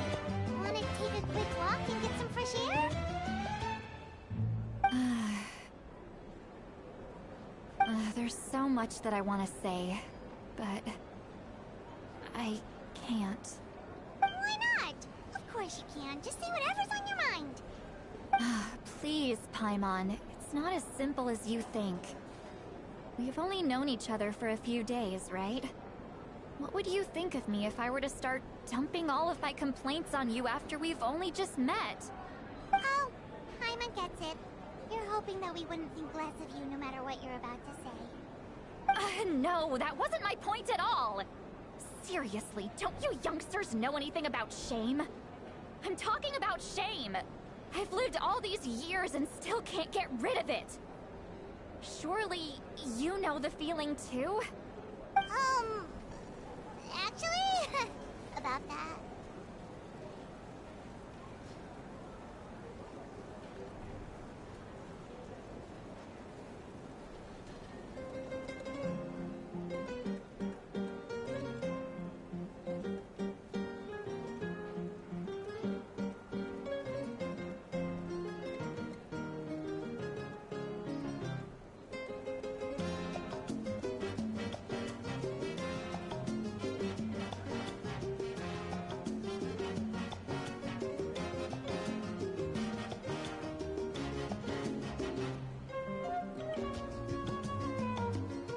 Huh?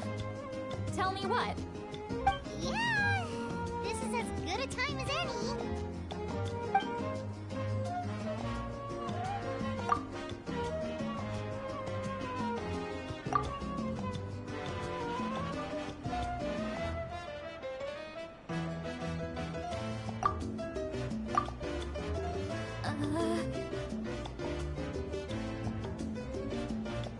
This is so... You heard my... It's okay, Sweet Lolly. You had every right to complain about those things. I can't take it anymore! Why do these things happen to me? Hearing me mumble under my breath is one thing, but hearing what I mumble in my own head? That's too much!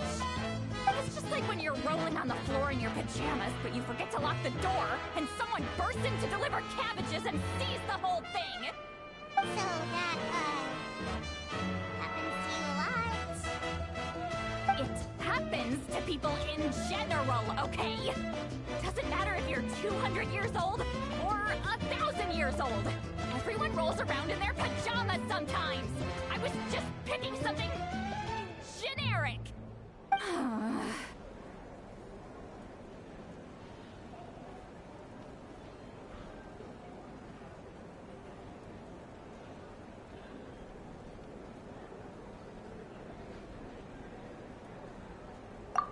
Take a walk with me.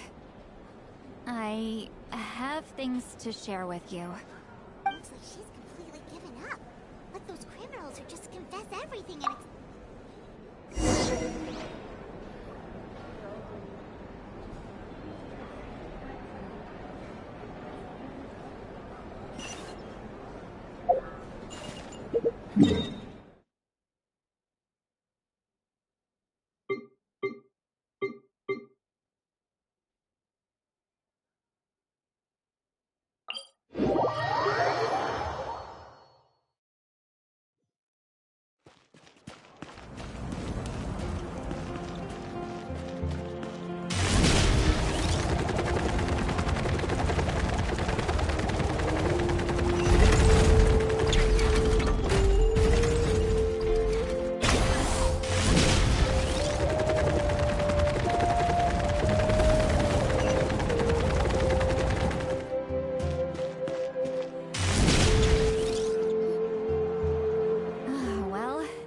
great view, right?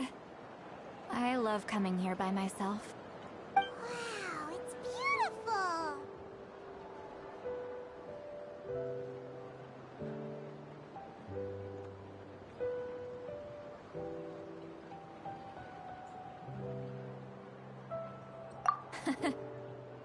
You're making me want to cry. Oh no, what do we do? Please don't cry. I was an expression, okay? A figure of speech. I'm just... embarrassed. here you are thanking me. Even after you helped me all this time. Let's just have a casual conversation. It's easiest that way. Really? You don't seem like the kind of person who keeps things casual. Well, I guess I used to be more of a stickler for the rules. And you're right, I don't usually open up to the people of my tribe like this. I'm just an eccentric old hag to them. That story's been passed down so long, it might as well be true. But you're just a regular person. The kids of my tribe would have a heart attack if they heard you say that. Granny Eatsley is a powerful figure. Be careful around her. That's what they'd say. Well, you are powerful. Are they afraid of you? Some are. Others are mad I always come out on top. A few decades like that, and people stop knowing how to deal with you. What about you? Are you scared of me? We don't find you scary at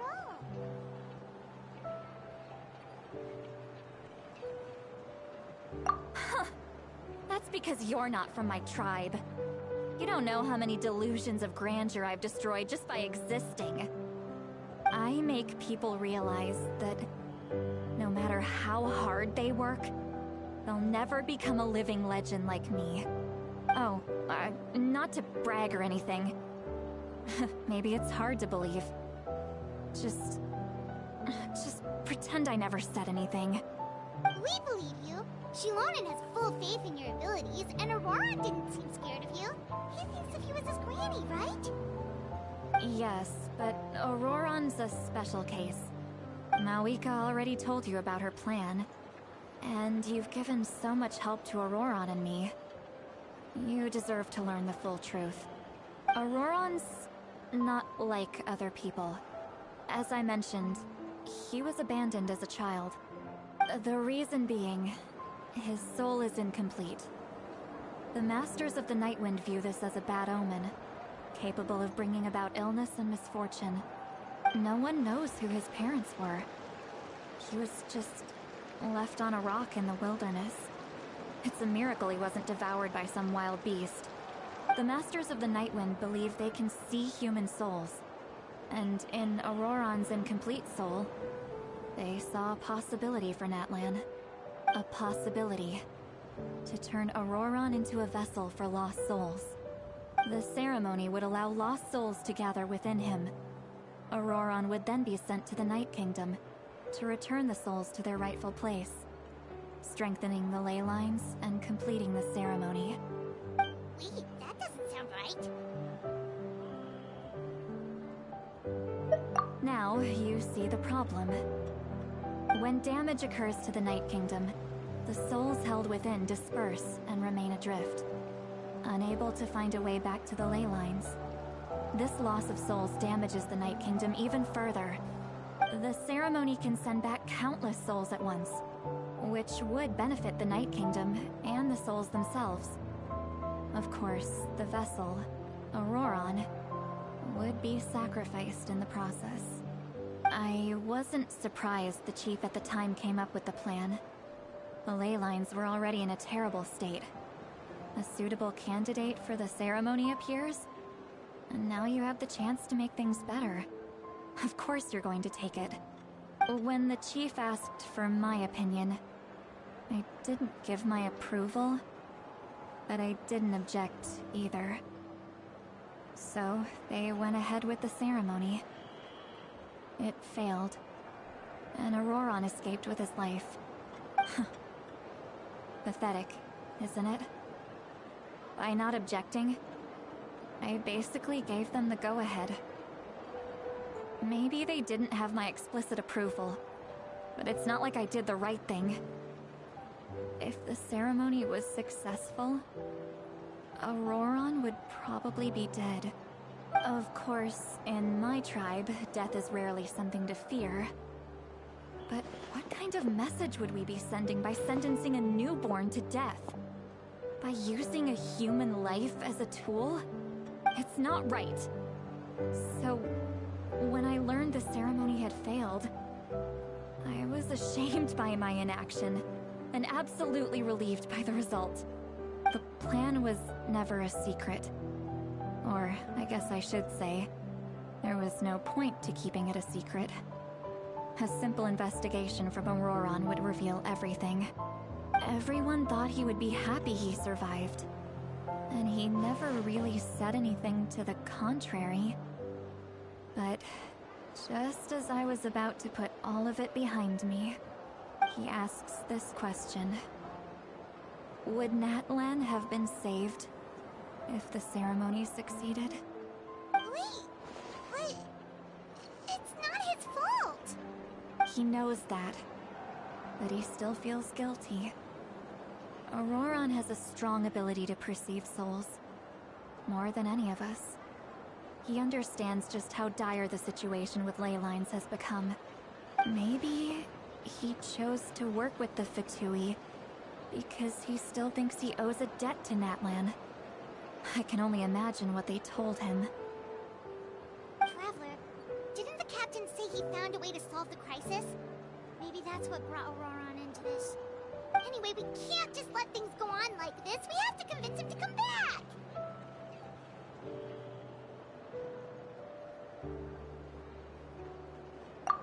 You don't look so good, Zulali. Maybe you should head back and get some sleep. Probably drank too much. It's okay. The fresh air is doing me good. Okay. Forget that. I need to go home. I hit it a little too hard.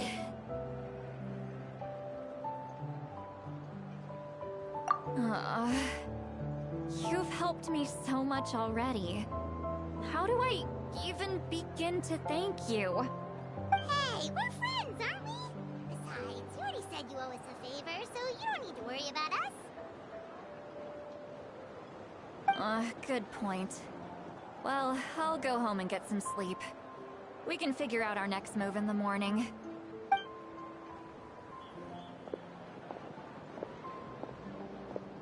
Friends. I like the sound of that. Auroron's probably back with the captain, don't you think?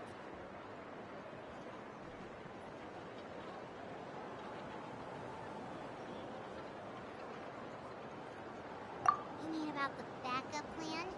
Do you really believe what the captain told us?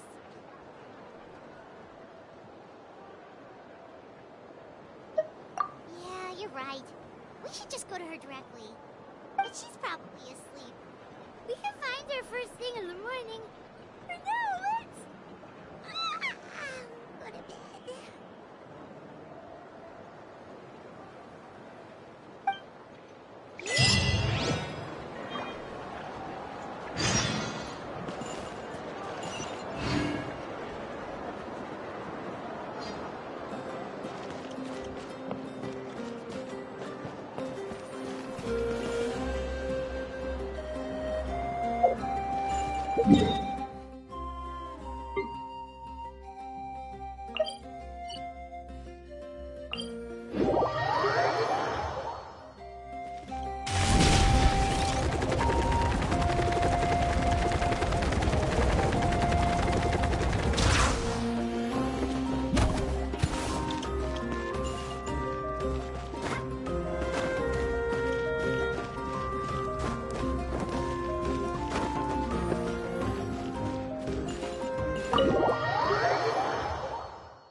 here. I was just about to come get you. Wow, you're up early. That's impressive, especially after all the drinking last night. Let's not bring up last night. I'm embarrassed about the whole thing. Anyway, I was also woken up by the commotion. Looks like all the warriors from the stadium are on the move. I heard many areas have been attacked by the Abyss, including the Masters of the Nightwind. I need to head back right away. The Abyss attacked again? Are you sure you can handle it on your own? Do you need our help? I'll be fine. We also have the support of the warriors stationed at the various outposts. Given the quick response, things shouldn't get too serious. The stadium could always use more manpower, so you should join the forces here.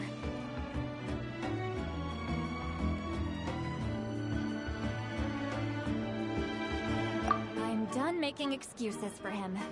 He's not I was the one who vouched for him, so I need to report back to the Speaker's chamber. I'll accept however they choose to handle the situation. But I should be able to convince them to let me go back to my tribe first to deal with the attack. As for the ancient name, once we handle this crisis, I'll talk to Shilonen right away. Don't worry. I never forget a promise to a thank you. Alright, I need to start heading back. Sheila didn't worry. The situation was really serious. Looks like a lot of people are heading to the stadium. Let's see what's going on.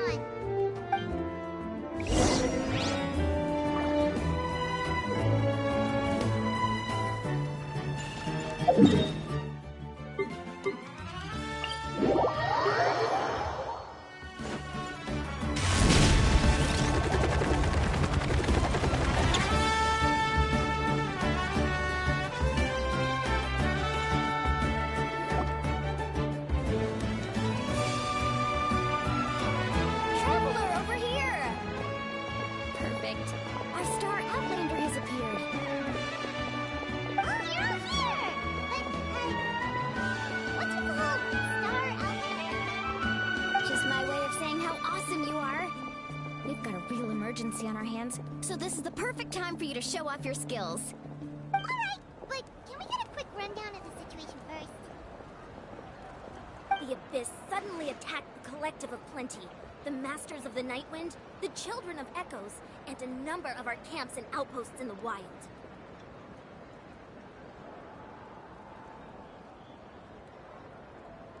Yes, and the attacks are increasing in frequency. The tribes have plenty of defenses, so they're safe for now, but I can't say the same for the adventurers and merchants stuck in the wild. Chaska and I have been searching for survivors and treating the wounded. We just got back, but we need to head out again soon. I plan on heading back to the Collective of Plenty, just in case my tribe needs me. What about you, Mualani? Where are you gonna go? I'll go help the Children of Echoes. They're the closest, so I can start fighting right away.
What about you guys? We could go together. Yeah, that does sound important. No worries. Just leave the children. Who knows? Maybe yours truly will have the Abyss on the run by the time you're finished. That would be pretty great, actually. I hope it'll be fine. Your tribe doesn't do all that bodybuilding for nothing. Let's part ways here for now. And most importantly, be careful, everyone. Oh, Oh, and some of us need to avoid getting contaminated by dangerous-looking substances. That will make my job a lot easier. Gucci, do we really have to do this now? It's alright. She's just looking out for everyone. Let's hurry up and talk to the Pyro Archon so we can help the others.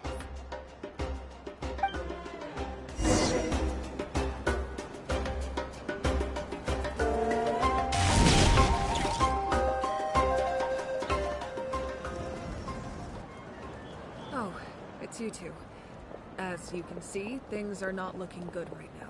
People across Natlin are in danger. Look, I'm very interested in your recent adventures, but this is not a good time. So we'll have to keep our conversation short. That's alright. We're also in a hurry. We're gonna go help the Children of Echoes after this. What?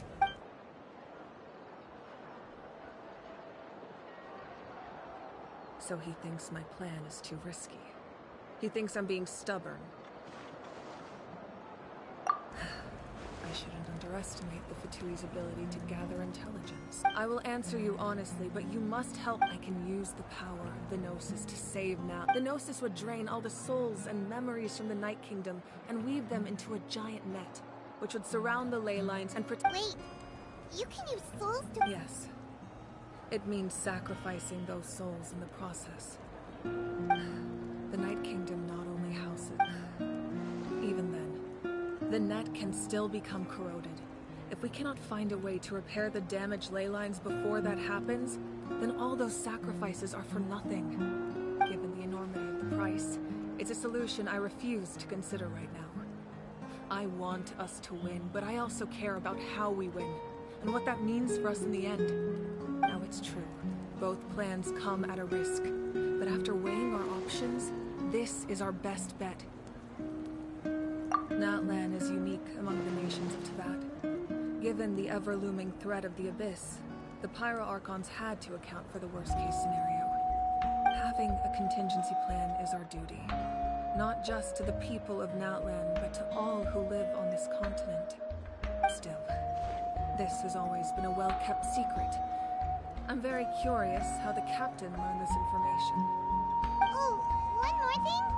The captain said he found another way to solve the problem. Could be equally as extreme. Without the Gnosis, he should have no other option.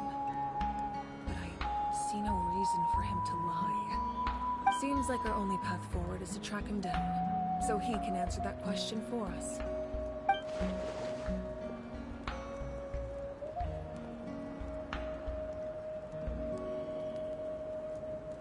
Judging by your expression, you must have doubted me. Not even a little! We would never— Wait, what are you talking about, Traveler?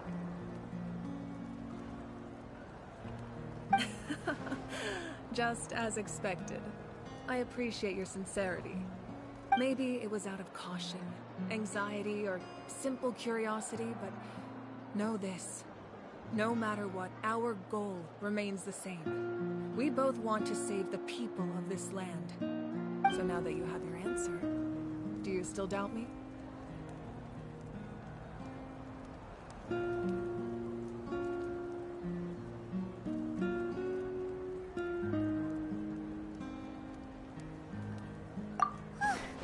You scared Paimon.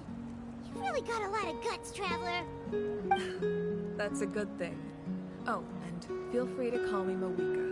It's what all my friends call me, and I like it that way. As for the captain, the intelligence officers we assigned to the Fatui should be back soon. We'll get our answer then.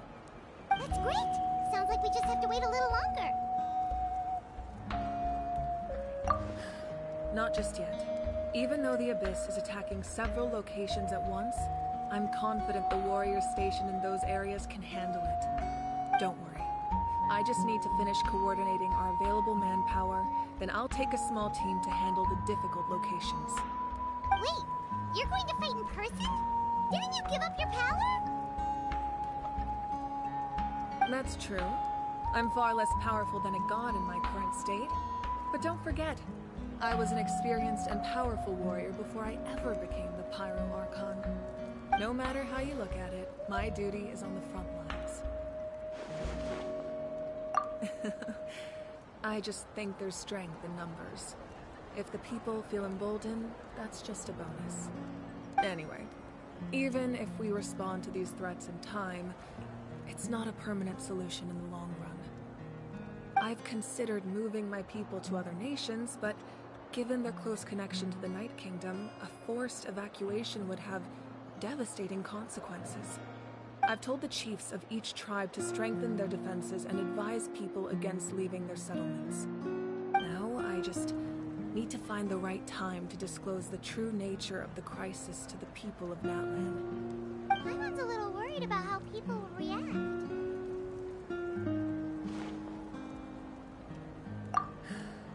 Yes, but that won't be the only response. In any case, that's for me to worry about. I'll let you know when we have more information on the captain. Alright, we should head out. Maybe we can join up with Milani. No.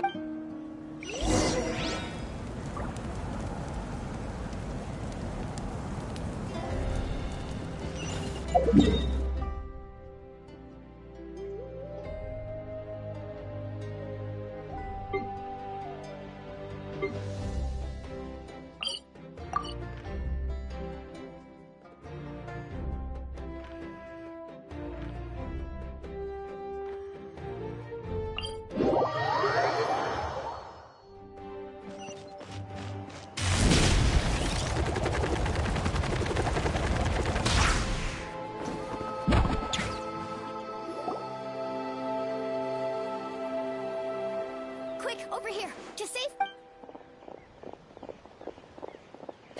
Kachina! They've all made it out. It's the Traveler and Paimon! They're here! What's the situation? There's a trapped caravan that needs our help. We need to rescue them. We'll go together.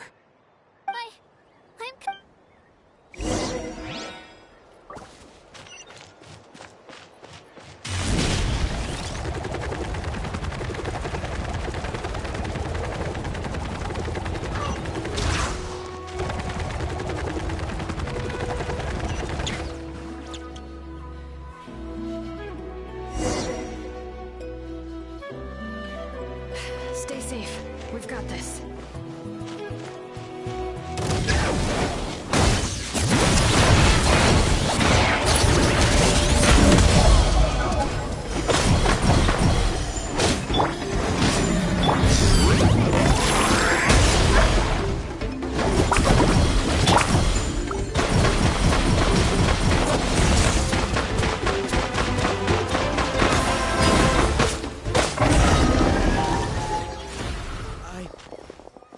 I really thought I was done for.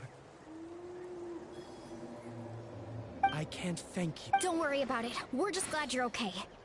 Let's see. Your goods look fine too. Guess the Abyss isn't after Mora. That should be the last abyssal pylon near the Children of Echoes. That was scary, but we did it. By the way, where's Lolly? I thought she would come with you. The Masters of the Night Wind also got attacked, so she went back to help her Yeah, that makes sense. The attacks are more... Alright, this isn't a good place.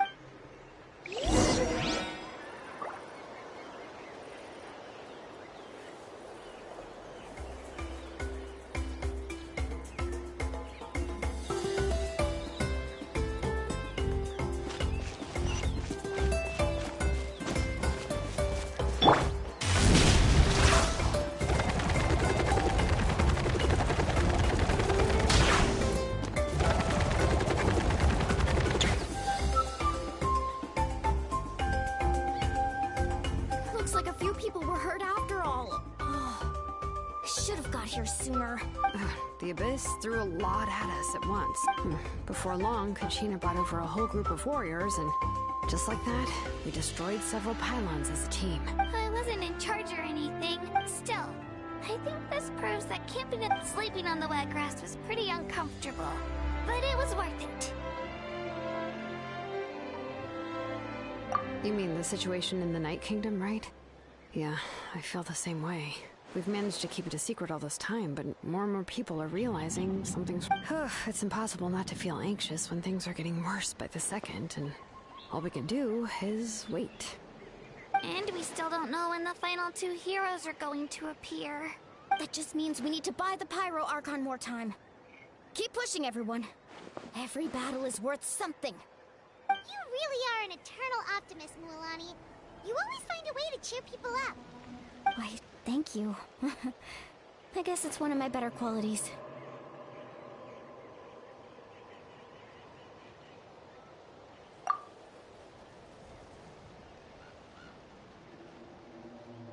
So, specifics aside, the Pyro Archon confirmed the Gnosis can resolve the crisis, but it comes at a huge price. And somehow the captain finds out about it, goes to fight the Pyro Archon, and calls her out for having a solution but refusing to use it.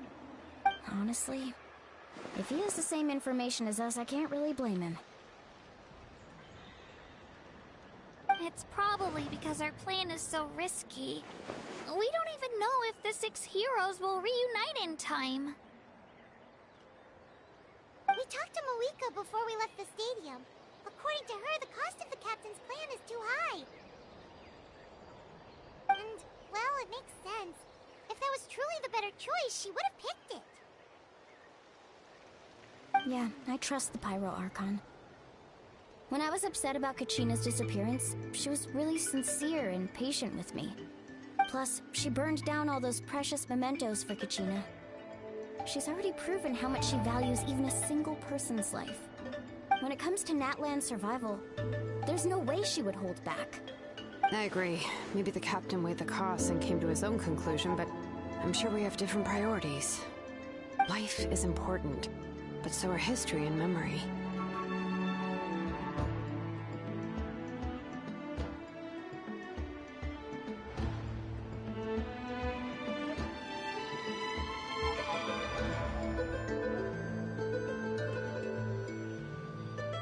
As the Archon, she can't tell us everything, but it seems like she wasn't holding anything back this time.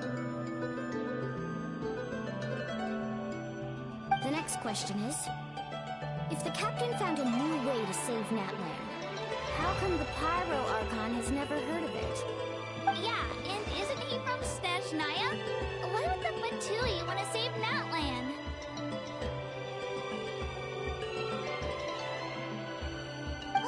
This is all super confusing. We still don't have enough information. Once we figure out what the Fatui are doing, we'll have our answer. Let's head back then. Moika said her intelligence officer should return soon. With how many Fatui there are, someone's bound to give something away. Sounds good. I have a few theories of my own. With a bit more information, we just might get to the bottom of the whole thing. Wanna join our garrison, Mualani? I was just about to ask. Count me in.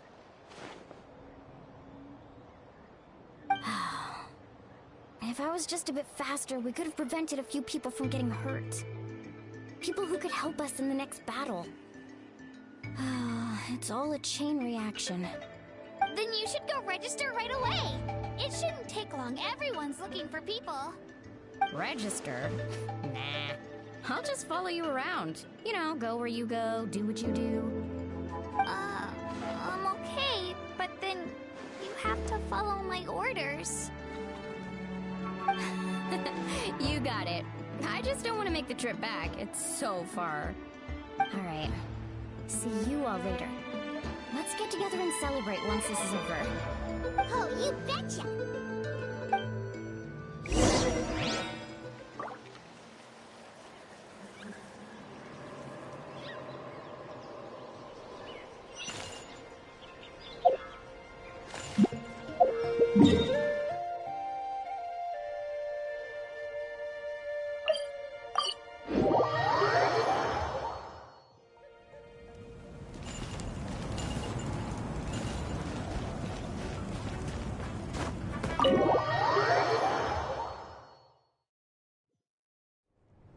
Moika!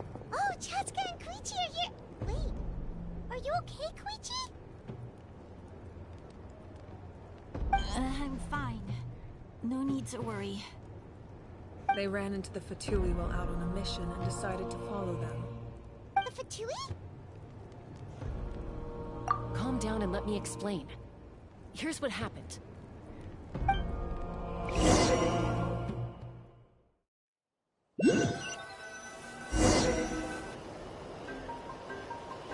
Watch out. It's the Fatui. Were they attacked by the Abyss? No, wait. It looks like they're protecting a group of travelers. Over there. Do you see? You're right. That's a traveling group from Natland. Could they be trading for something? Let's keep observing for now. We're glad you're okay. Given the appearance of abyss monsters all over Natland, you should cancel your journey and seek shelter at the stadium or one of the tribes. Thank you so much. I wish there was something we could give you. We don't expect anything in return. We were out on a mission and saw you being attacked. It was our decision to help. If you truly wish to repay the favor, you can keep this a secret. If anyone asks, just say you were saved by warriors from Natland. Oh, okay. We can do that. But...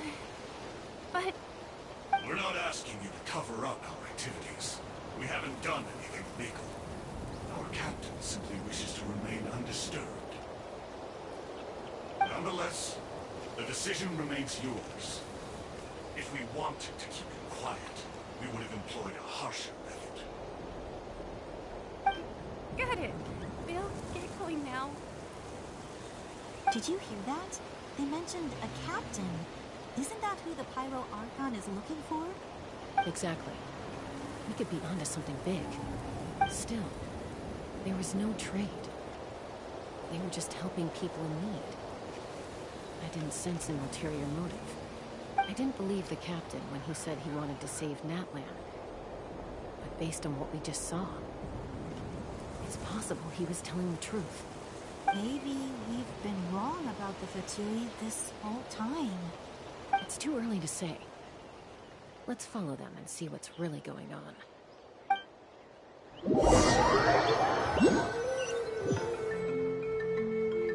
So this is where they were headed.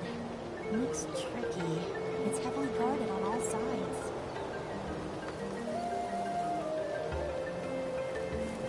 Koichi, wait for me here. I'll go in and check it out. Oh, no you don't. How are you planning to get through all the guards? Look, I can use this terrain to my advantage. With our tribe's special way of getting around, I doubt they'll see me coming. We still can't see anything on the inside. What if you can't find cover? You won't have anyone to watch your back if you go in alone. The more heavily guarded the location, the more valuable the secrets. Even if the captain isn't here, we can still figure out what the Fatui are planning. That intel is worth the risk. Fine. You're not gonna listen to me anyway, so let me come with you. That's even more risky. You've been running around saving people for days. You're already at your limit. I'm confident I can protect myself. I'm not sure you can say the same. At least right now. I can. You really believe that? Fine, don't believe me. But you can't honestly tell me infiltrating a heavily guarded Fatui hideout all on your own sounds unreasonable. You know, growing up, even if I insisted on doing something, it never gave you any trouble. I'm not sure you can say the same.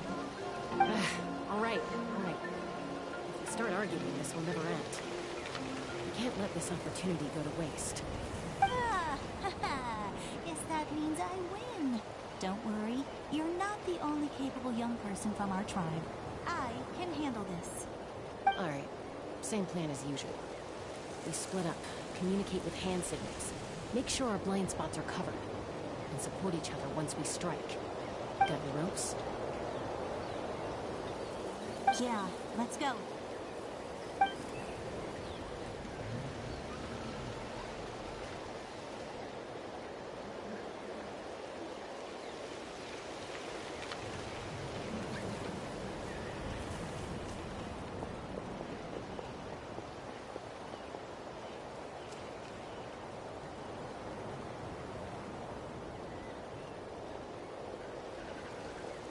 Fatui have eyes all over this place.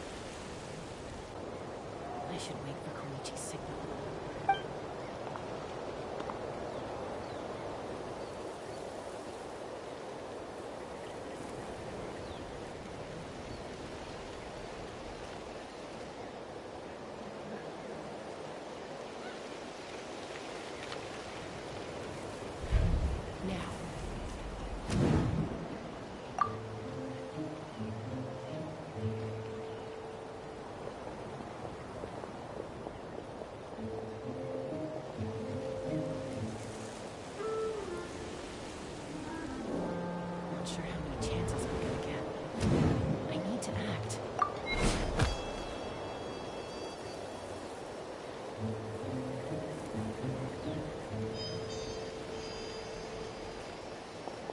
Good. I made it without getting caught. I should get to that platform over there. But it's guarded by the Fatui. Koichi should have line of sight. I'll wait for her signal.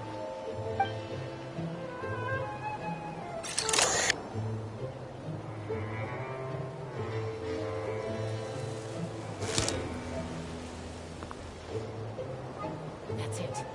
Now's my chance.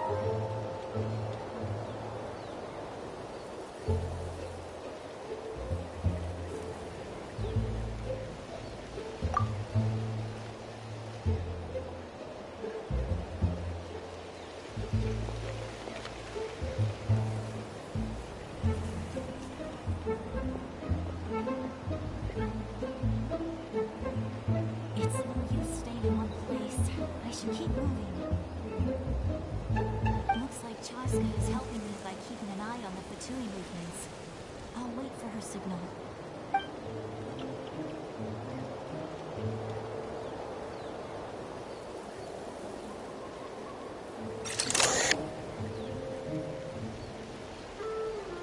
Time to move.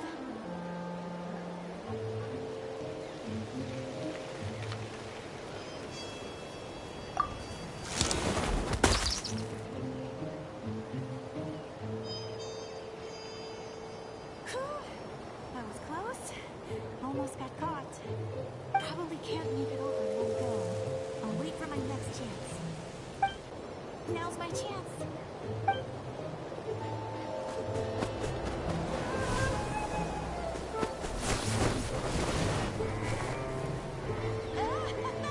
I made it! That'll show my sister. Let's see. The Fatui's occupying all the best locations. If we could just get past them somehow. Wait, I've got it!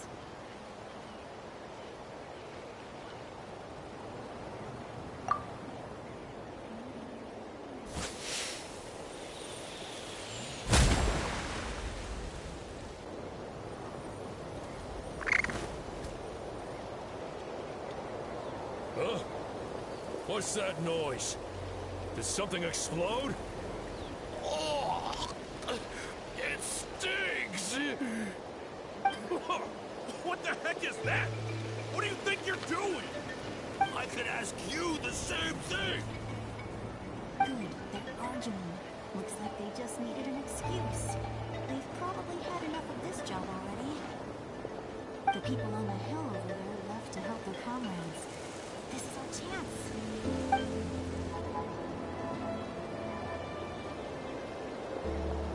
Come get me, Chaska. I hope she gets this hand signal.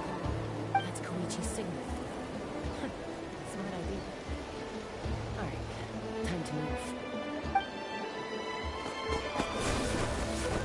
Turn your head, quick. Coming!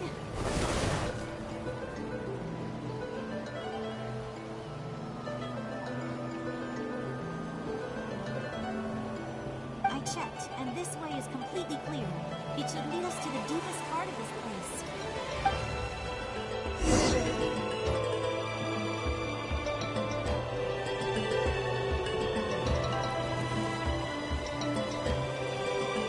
Well, I was pretty helpful, right? You know, everyone usually jumps at the chance to work with me. Not my own sister, though. No, she avoids me like her life depends on it. I was wrong, Koichi. You've done well. Wait, You're just gonna admit it? No, I look like the mean one. Let's focus on the task at hand. We're in the heart of enemy territory. The more time we waste, the more dangerous this becomes. Alright. If you're not gonna take the bait, then I'll drop it.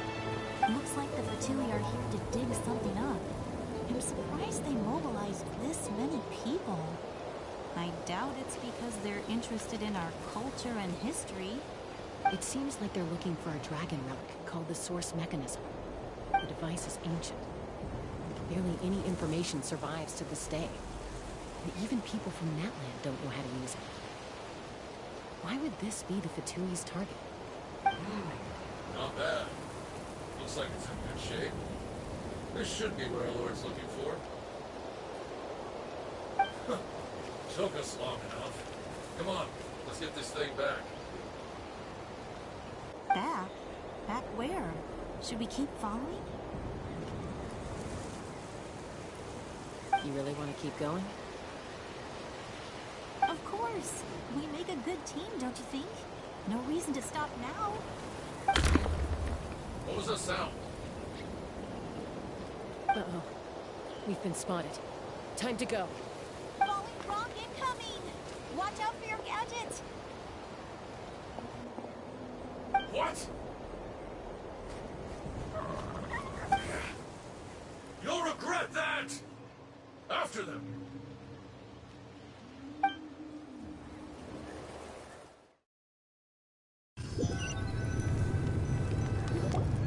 Once we got them off our tail, we went back to observe some more.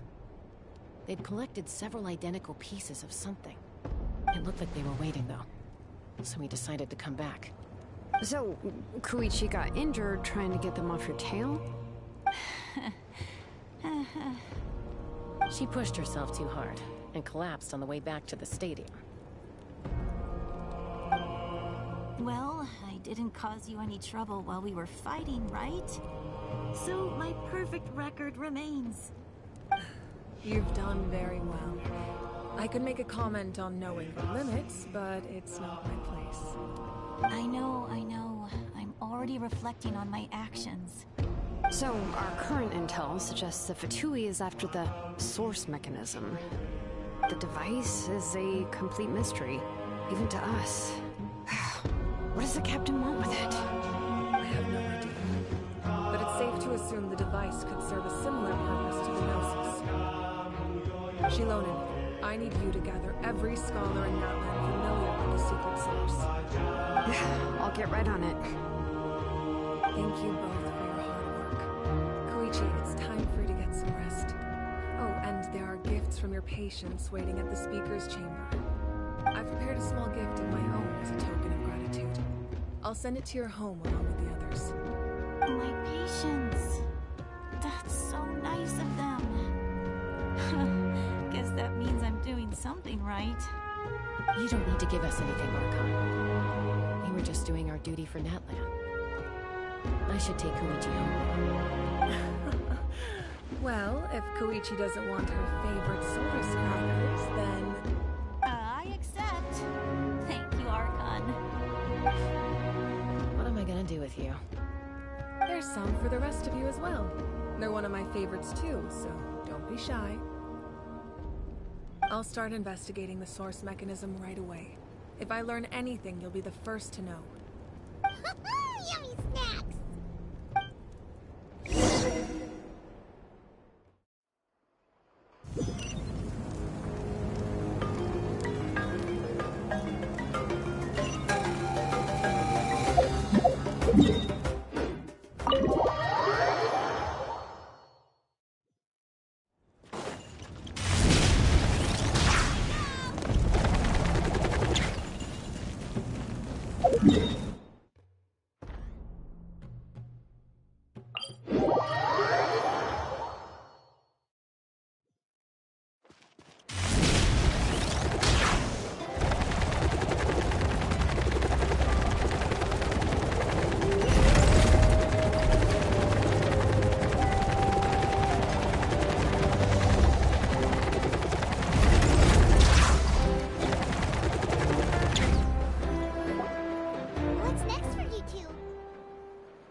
taking Koichi home, with our parents there to keep an eye on her. I can make sure she actually rests. Hey, it's not like I'm some kind of prisoner. I'll be fine in a day or two. There's no need to go all the way home. That's what you always say. Everything's no big deal until you collapse. What if the Abyss attacks again?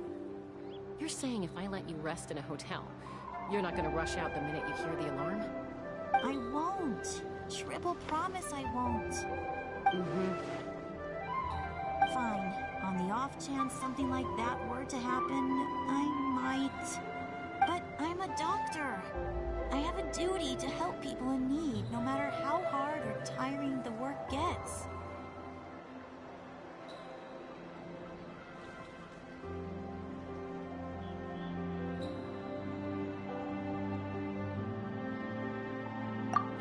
I guess you're right. But I don't have to like it. This reminds Paimon of when we first met. Except you were the one trying to stop Chaska from doing something dangerous. I do the same for anyone trying to put their life in danger. As a doctor, I don't want people to get hurt because of a rash decision. Then try to see things from my perspective. You clearly want to protect your patients. So can't you understand why your own sister would feel the same way about you? The two of you are the same, you know? I disagree. I understand the risks and costs of my decisions. Who wants to be like her? Overconfident, always making excuses when things go wrong. That's just not true. You think I don't have proof? Okay, don't get into another fight. Just pretend Paimon never said anything. Don't worry, Paimon. You didn't do anything wrong. Arguing is just how we communicate. Neither of us really takes it to heart. Plus, I guess we are similar in some ways. Maybe I rush into things without thinking, but I learned that from her. We're family. I can't help it if my older sister is a bad influence. Okay, you don't have to put it that way. So, you're all good now? Neither of us are really the type to back down, so we'll always have our differences. But still, we get along in our own way. Plus, I know you'll wake up one day and realize I was right all along. I just need to wait. Be my guest. Come on, let's get you home. See you later, Traveler and Paimon. I'll be back once everything's settled at home. There's no rush. At least grab a nice meal with your family.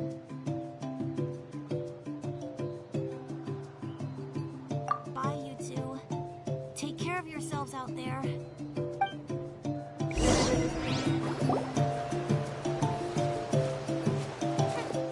Those two will probably make up for real at some point, right? Well, we've learned a lot. Let's go over everything that we know so far.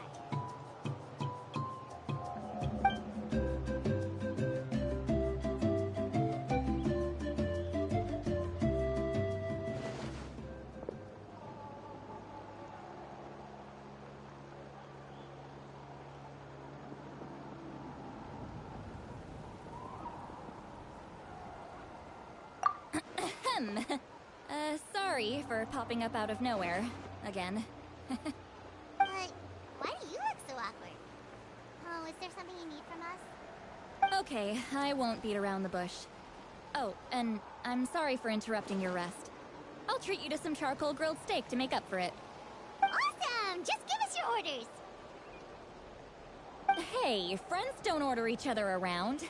I'm just here to share some news. Remember what we talked about before parting ways? Oh yeah, you mentioned how Auroron has always wanted to save Natland, and something about his soul being fragmented. Paimon and the Traveler discussed it after you left, and we think Auroron is probably back with the Captain. What do you think? I agree with your hypothesis. And just now, I confirmed it myself. Auroron came back. He helped the Masters of the Nightwind defend our camp. What? He came back? I told him to give up whatever he's doing, but he refused. He said they're just one step away from success, so there's no way he can back out now. Apparently, he came back to fulfill his duty to our tribe. When he left, he said it was because he still has a duty to Natland as a whole. I'm unsurprised you let him go at all. I had to prioritize my tribe. Besides, the situation was intense. I couldn't focus on outside and inside threats at the same time. Plus, he was on guard. He knew I would try to go after him, so he made sure to keep his distance. I kept an eye out for a good opportunity, but it never came. All these years of calling me Granny, and I couldn't do a single thing for him in the end. Don't say that! Your tribe all raised him together, right? That couldn't have been easy. You're right. Seeing him come back reminded me of when he was little. Running around the tribe, dropping by random houses right and left. He's not only a child of the Masters of the Nightwind, but a child of Natlan. It's only natural for a child to want to do something for their family. Besides, Auroron is my apprentice. He might have a few tricks up his sleeve, but I guarantee I know every single one. Wait, what are you saying? Look. Remember how I said Auroron's soul is fragmented? This is the talisman I created to keep it stable. And this gem is what makes the talisman work. It just so happens that Auroron is due for a gem replacement. Since I can't get close to him, I put the new gem in a supply bag and asked Aoife to bring it to him. You guys know Aoife, right? No? Well, he's a pretty famous vet around these parts. He's always bringing me all sorts of things, and he happens to be very good friends with Auroron. Aoife doesn't know what's going on, so he agreed, no questions asked. Auroron would find the gem as soon as he opened the bag. He knows how important it is, so I knew he would make the switch. He probably suspected that I tampered with it. But here's the catch. The trick is on the bag. The moment he touched it, a portion of his memories were copied onto the old gem, which he no longer needed. That's amazing. You can do something like that? Most people can't, but I can. That trick he used to bring you to the Night Kingdom isn't anything special, by the way. My technique is much more subtle. He won't notice anything. So in other words, we have a whole backup of Auroron's memories in this gem. The kid thinks he can take me on? Like I wasn't the one who taught him everything he knows? That's amazing, Seat Lolly. Let's take a look right away. Once we get to the bottom of this, we can finally track him down. I know he thinks of me as his grandma, but do you think he'll get mad at me for this? You can be honest. That's a tough question. Paimon doesn't have a grandma, so she's not the best person to ask.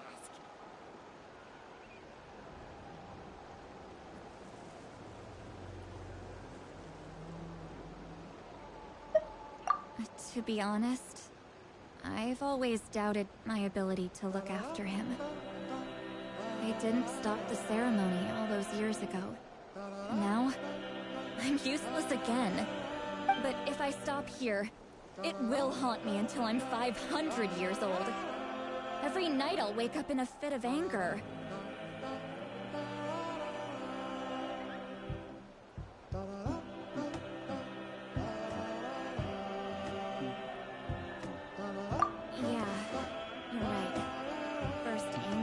Then tears.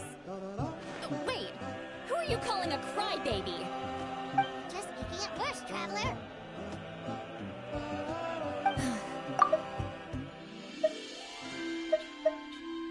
But if I stop here, it will haunt me until I'm 500 years old. Every night I'll wake up in a fit of anger. Yeah, you're right. First anger, then tears. Wait! Who are you calling a crybaby?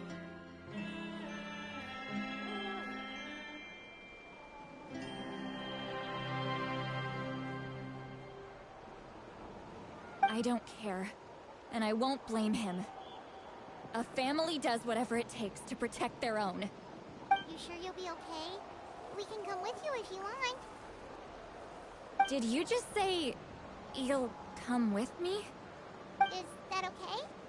We have a pretty good reason to see it too, don't we? Because, right, we need leads on the Fatui.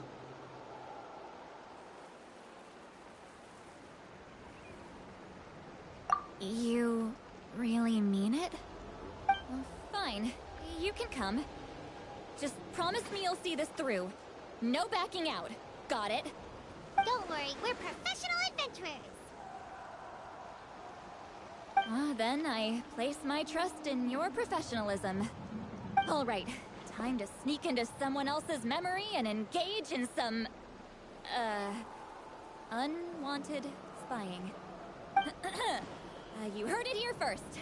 I wouldn't be doing this if I had any other choice. Are you ready?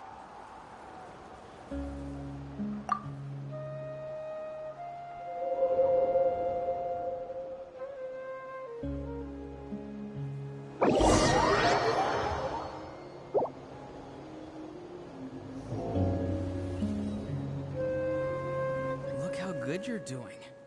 You'll grow into nice big radishes in the future. And you? Eva says you're taking up too much space, but I think you're a good tree. What do you think? Hey!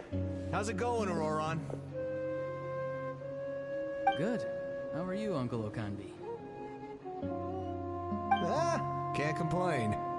What you up to? Naming your vegetables again? No, just some idle conversation. Sounds fascinating. What did they say? They told me you were coming and that you would take some produce with you. Only if you're offering. By the way, I ran into Aoife yesterday. He told me Chaska's fostering a saurian at his place. Said the thing trampled over a part of your radish garden. I hope you two didn't get into a huge fight. No, don't worry. I'll find a way for him to make it up to me. I've already wrapped your share of the produce. Here you go. You really knew I was coming. That's pretty amazing. Light up the smoke and you can see the path through the shadows. That's what everyone says. Hey, have you seen that strange group of people that just appeared out of nowhere? Appeared out of nowhere? I don't think so. It's the Fatui. Their leader seems like a big deal. He didn't bring many men with him, but they're all elite warriors. It seems like they're looking for someone, but I wouldn't go around asking too many questions. If you run into them, be careful.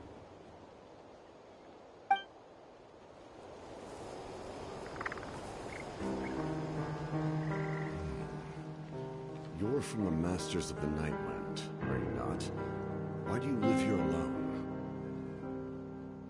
I enjoy living by myself out in the wild. I guess you're from the Fatui, one everyone's calling a big deal. Not an inaccurate description. I'm looking for someone who may be known to you. Citlali is her name. Granny? What does an Outlander want with her? I've heard the name. You have business with her?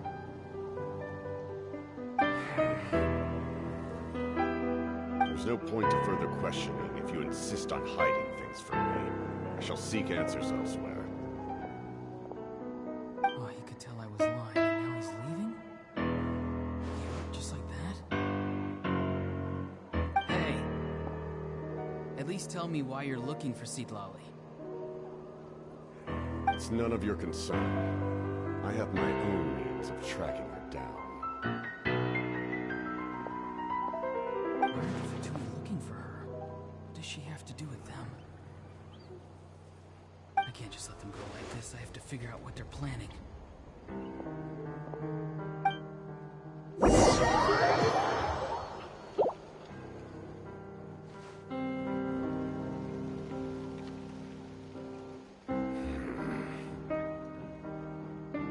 I've just been studying the ley lines and asking for leads on Granny.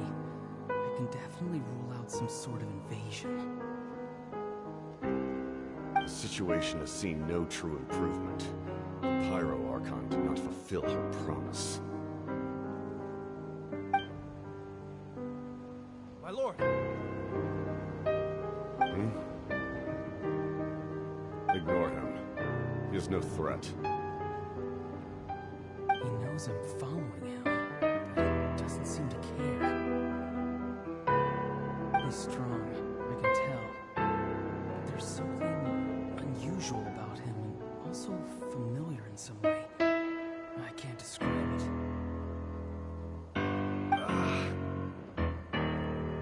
What is it? My lord, I feel dizzy. A ley line disturbance. Certain presences have been forced to wander outside the rightful realm.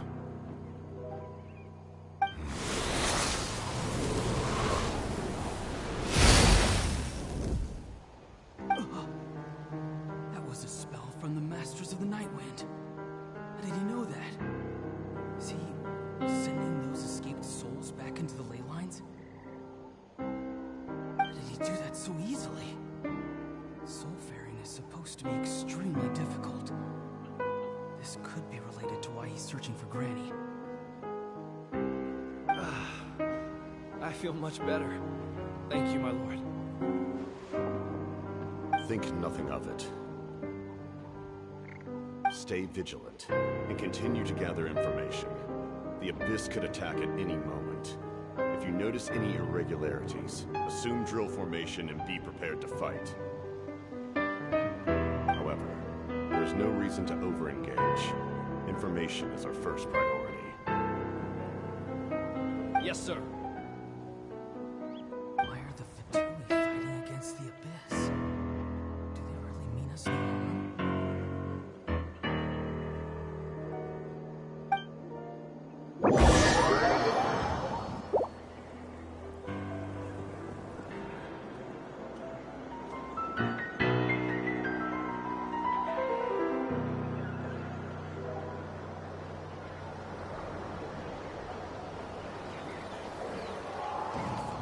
Whole time and still they ignore me? Do they really not care? It seems like his subordinates refer to him as the captain. Never heard of him before. And now he's headed to the stadium. That's unusual. What is he gonna do? You two, with me. Everyone else, wait here as instructed. Send word to the other teams to retreat immediately if this fails. Yes, sir. He's going inside, but the Pyro Archon is in there. What does he want with her? Forgive me, my lord. Allow me to check one more time. Do you truly wish to do this? The time for idle observation is over. It now falls on me to act. This nation is out of time. Yes, sir.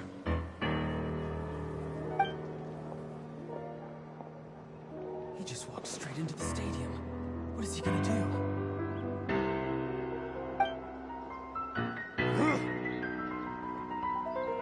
They're both incredibly strong. How long will they have to fight until someone comes out on top?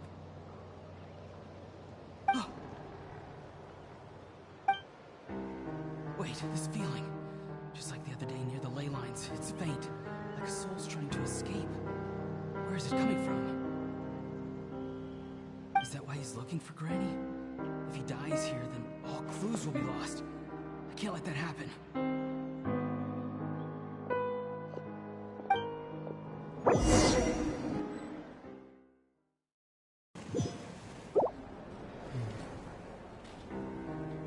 As for you, I must confess, I did not expect that little trick of yours to save the day. No matter how dense the fog, as long as the sun remains, we cannot turn day into night. She could have dispelled it. She simply chose not to. You don't have much time, and you're injured on top of that. What do you plan to do next? I'm beginning to see just how useful you may turn out to be. You heard something from here, didn't you?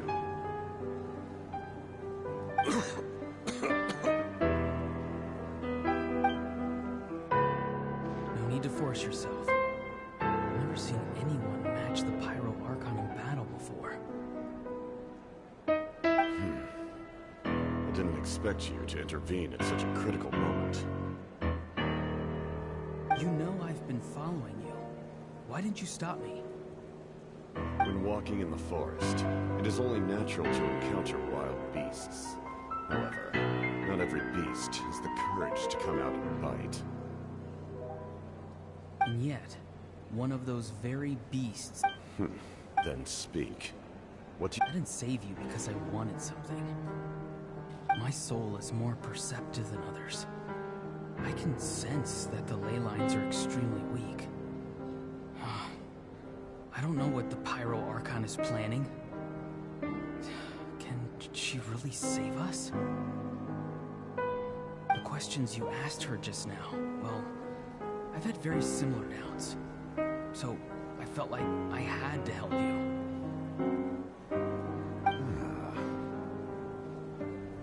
So, you can tell the truth. That was quite a reckless decision to make. I'm not sure you realize that. There's no turning back for me now. What I did back there is going to get me in a lot of trouble. You attacked the Pyro Archon in broad daylight, and I used my spell to save you. A single glance was likely all it took for her to recognize my tribe. So, we're in the same boat. You seem to care little for my thoughts on the matter. It's too late for that. Start from the beginning. Why are you looking for Citlali? Do you know her? Explain your relation to her first. I know you two are acquainted. It was obvious the moment I mentioned her name. Citlali is my elder and my teacher. She taught me everything I know. It's my duty to protect her. If you truly wish to protect her, you should have let me perish at the Pyro Archon's hand. Yet, you chose otherwise. Do I really need to tell you what that means?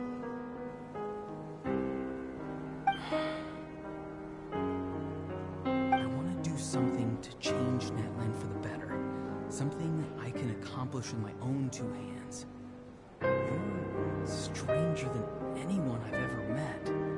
But maybe, just maybe, you can show me the way. Strange. Citlali is said to be the legendary Granny Eastly, someone capable of communicating with the Wyab, and the Wyab are the key to information on the Night Kingdom. Why do you need knowledge on the Night Kingdom?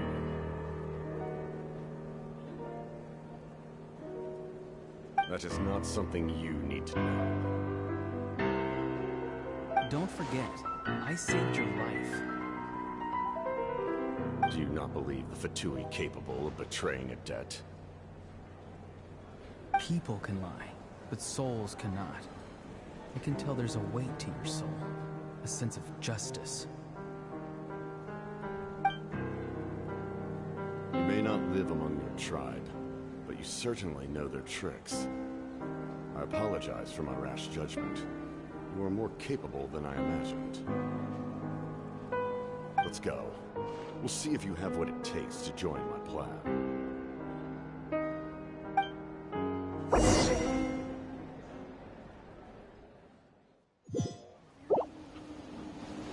I see.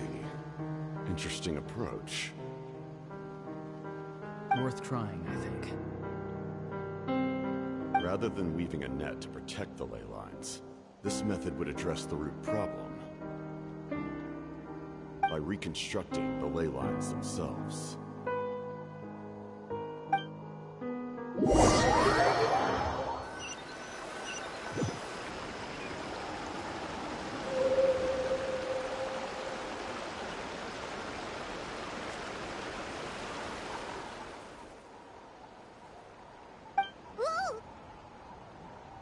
Traveler, Paimon.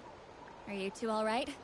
Paimon's fine, just, a little dizzy.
Of course.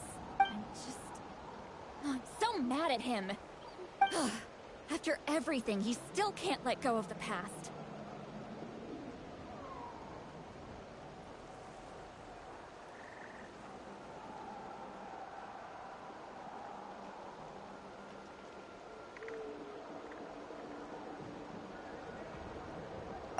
For some reason, he thinks he owes something to the people who cared for him. Stubborn, self-righteous fool. Where's that gonna get him? Now that he's all grown up, he thinks no one can tell him what to do? He thinks he can just run away whenever he wants. I'll show him. If he tries to run one more time, he's got another thing coming. Maybe stubbornness runs in the family. Like grandmother, like grandson, as they say. Is that supposed to be a compliment? Huh, that kid's got nothing on me. Anyway, back to what we just... Is that supposed to be a compliment? Huh, that kid's got nothing on me. Yeah, the captain seriously wants to reconstruct the ley lines? What does that even mean? Something like the loom of fate, maybe? But how does that help with the abyss? The loom of fate? Oh, it's kind of hard to explain. Basically, it's a device from Conrio that has unbelievable power. Anyway, if he really wants to manipulate the ley lines, everyone in that land will be affected. Oh, this is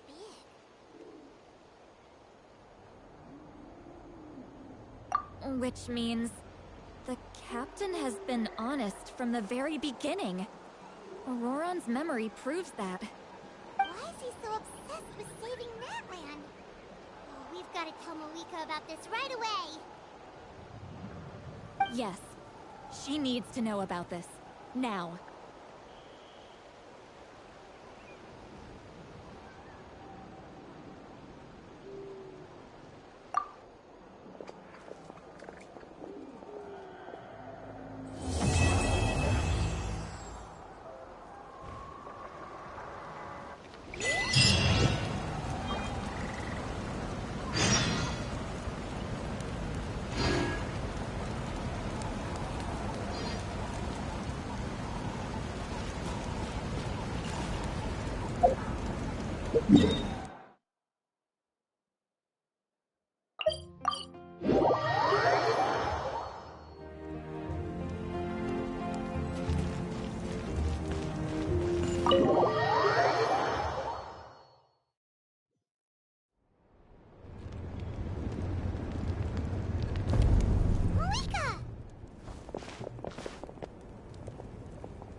Traveler, Paimon Sitlali. Perfect timing.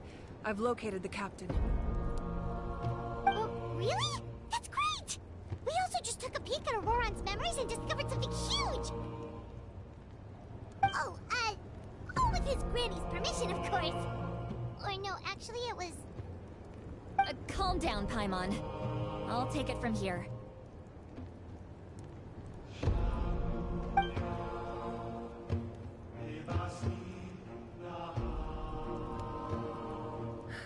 So the captain was searching for the source mechanism to reconstruct the ley lines. If his plan is already in motion, that means he knows exactly how to accomplish his goal. We have to stop him. Is reconstructing the ley lines a bad thing? Yes. It's not a simple fix. It would mean sacrificing nearly everything contained within the current ley lines. Very similar to the price of using a Gnosis. If he activates the mechanism, it's all over. We need to mobilize our forces as soon as possible. What forces do we have? Kanich, Shilonen, you two, and myself.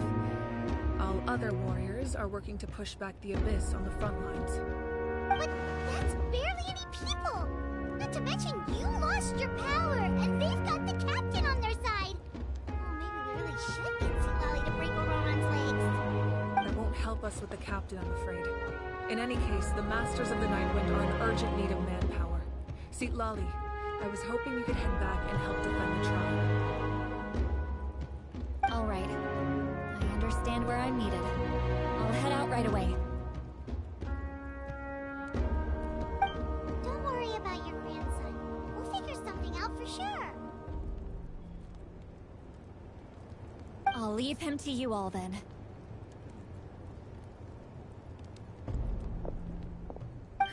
All right. Back to the matter at hand. I don't believe defeating the captain needs to be our ultimate goal. Let me grab Shilonen and Kanich, then I'll tell you my idea.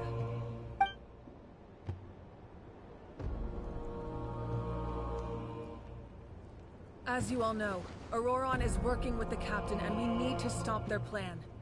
The captain is a formidable opponent, but that shouldn't deter us. In any case, a head-on confrontation isn't the best way to solve the issue. Their plan hinges entirely on a single element, the source mechanism. If we leverage our forces, we can destroy it, and then success is ours. We'll head out together. In the event that a confrontation becomes inevitable, I'll stall the captain while you advance. No. You're our leader, and you've lost your power. You shouldn't be the one to face the captain. I agree with Kanich. The two of us can handle it. Listen to my plan first. Kanich, I want you and Ahau to launch an assault from the front and break through the Fatui defenses. The captain won't be on the front lines. As a seasoned warrior, he'll be stationed in close proximity to the device to ensure its protection. So, you want us to lure him to the front? No. The purpose of the frontal assault is to gather the Fatui forces in one place. That way, it's easier for the rest of us to avoid them. Shilonen, I need you to do what your tribe does best, and dig a tunnel from the outskirts of the ruin. Once we get close to the device, we just need to destroy it. So, Shilonen is launching the main assault. Exactly. The Traveler and I will join her as well. No one can create a distraction better than you, Kanich. Not even myself. By combining our strengths, we just might manage to break through the captain's defenses. Leave it to me. Understood. Then we should, head out now. Just promise us you won't do anything reckless. You cannot face the captain straight on unless you have no other choice. You mean everything to us. Losing you would be the worst possible outcome. Thank you, everyone. You have my word. I'll proceed with caution.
This is the place.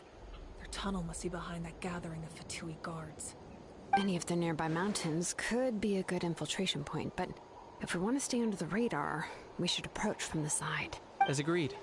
Ahau and I will handle things at the front. There are only a few Fatui stationed around the perimeter. We should...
Frozen. Crisp. Frozen descent.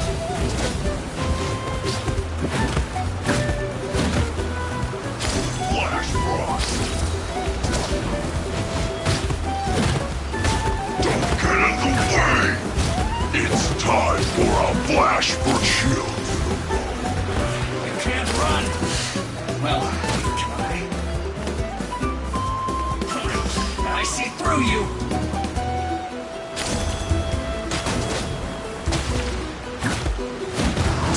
Killjoy! We've only just begun! You're not going anywhere! You can't run!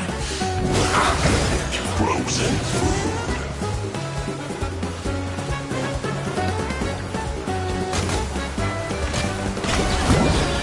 Don't be a killjoy!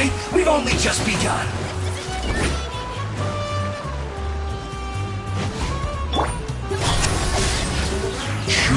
You can't run! Well, try.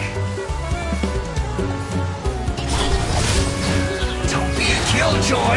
We've only just begun!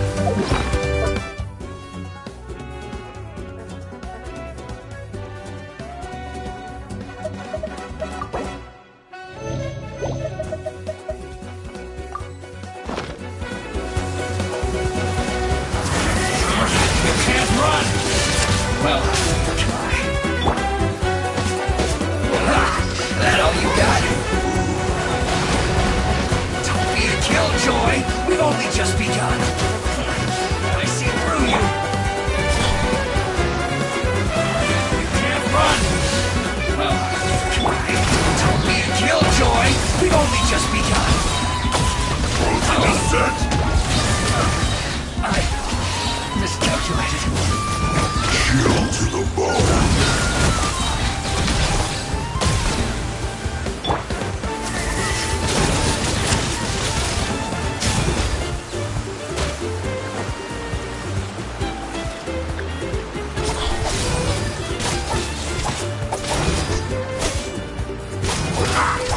Frozen food.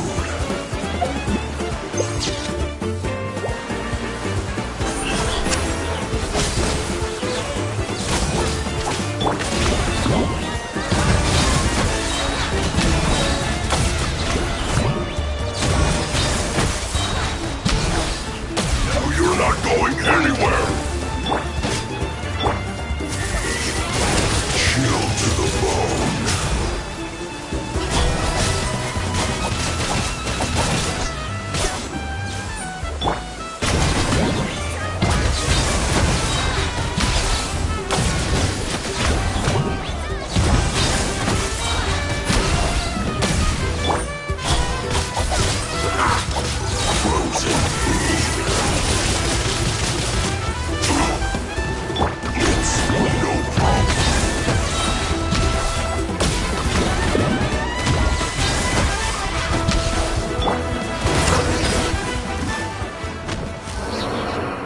Is this a good spot?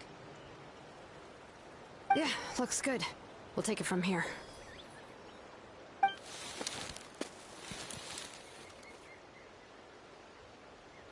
I can see the inside. Perfect. We'll keep going. The rest of you should head back. All right. Please, take...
approach from the side.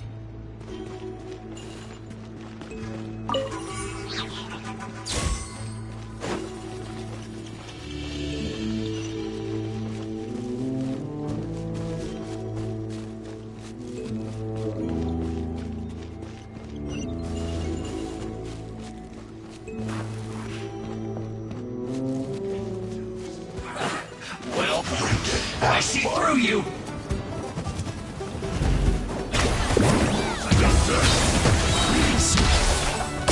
Flash Frost! You can't run! It's time for a flash break! Now you got it. Don't be a killjoy! We've only just begun! You can't run! Well, neither can I.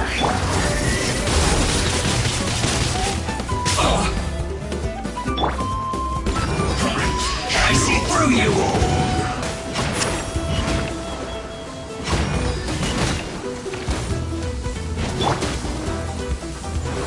No escape! Don't be a killjoy! We've only just begun! You can't run! Well, neither can I.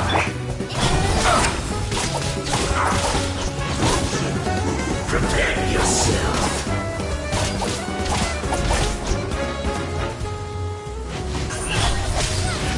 Don't be a killjoy! We've only just begun!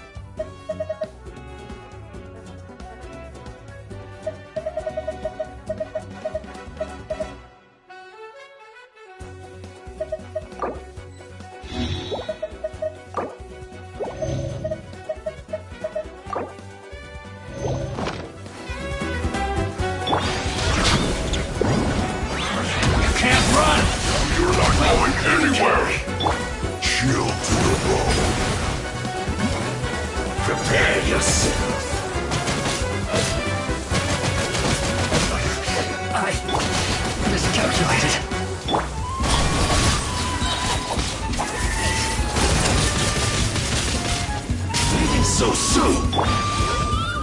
Frozen descent! No escape! You're not going anywhere!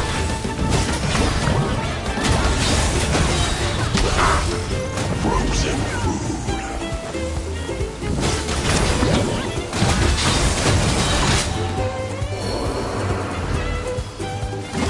Prepare yourself!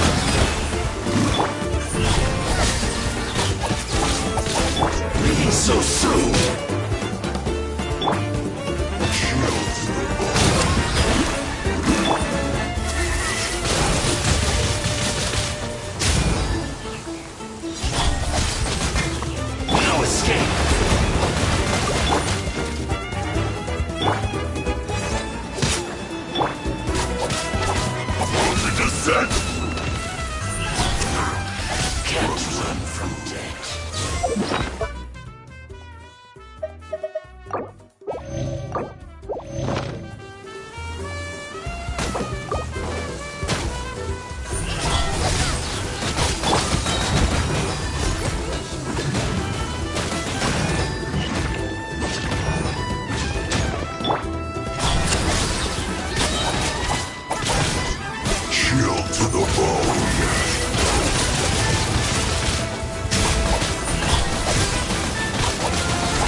is from the Masters of the Nightwind. It's Auroron's doing.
captain's here too. Oh, they're here. I thought the It doesn't matter. They're too late anyway. Stop! It's too late. You need to turn it off! Won't let you do this!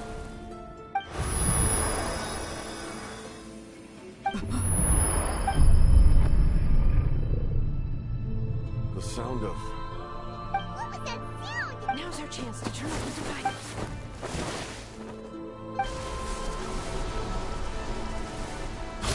Auroran? How did he just... His movements have gotten a lot faster. Was Auroran always this good in battle?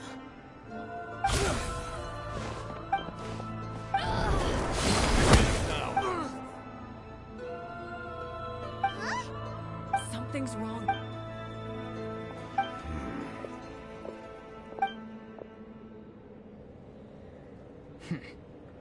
You are not a... You. So, you still recognize me, Commander?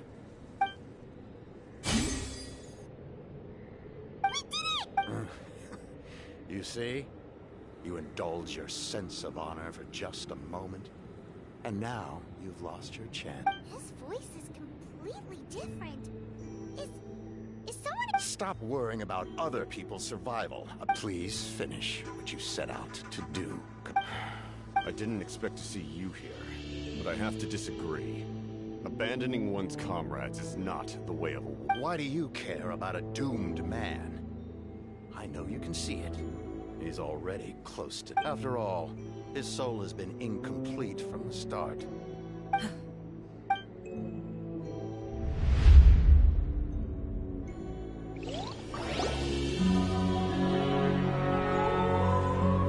Someone said I'm close to death. Is it because of that noise just now? Piercing cry came from... What's down there?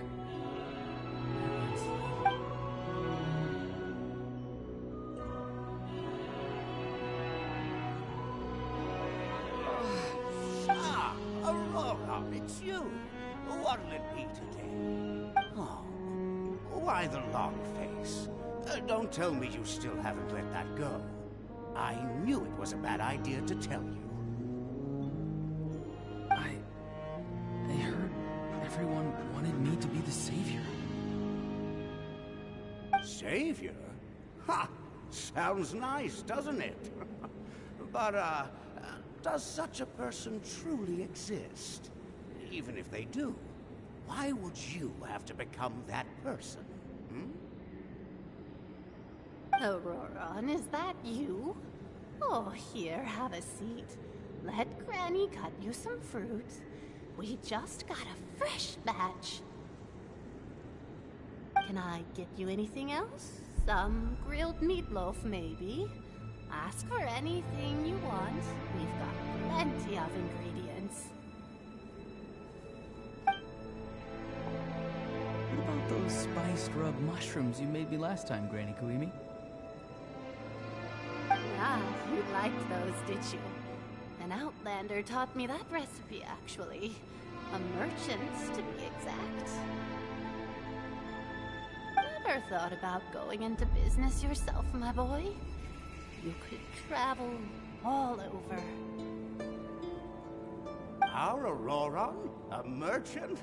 He's far too honest for that line of work. Well, at least an honest merchant like him wouldn't prey on old-timers like us.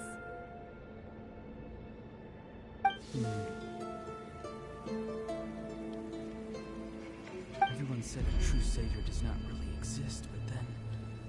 why did my birth open the door to the possibility? Why give people false hope? Maybe I don't need to sacrifice myself, but surely everyone is born for a purpose. So, what's mine? If I had succeeded back then, would the world have become a better place? What's the meaning of my existence? Done spacing out, Auroran? Did you finish your homework? Yes, Granny, it's just... Will learning all this really make me as strong as you? Of course not. I'm a special case. Other shamans study their whole lives without reaching a fraction of my abilities. Because you're a genius, right? You could say that. Or maybe I've just been alive longer than the rest of them, and picked up a few tricks that they didn't want to touch.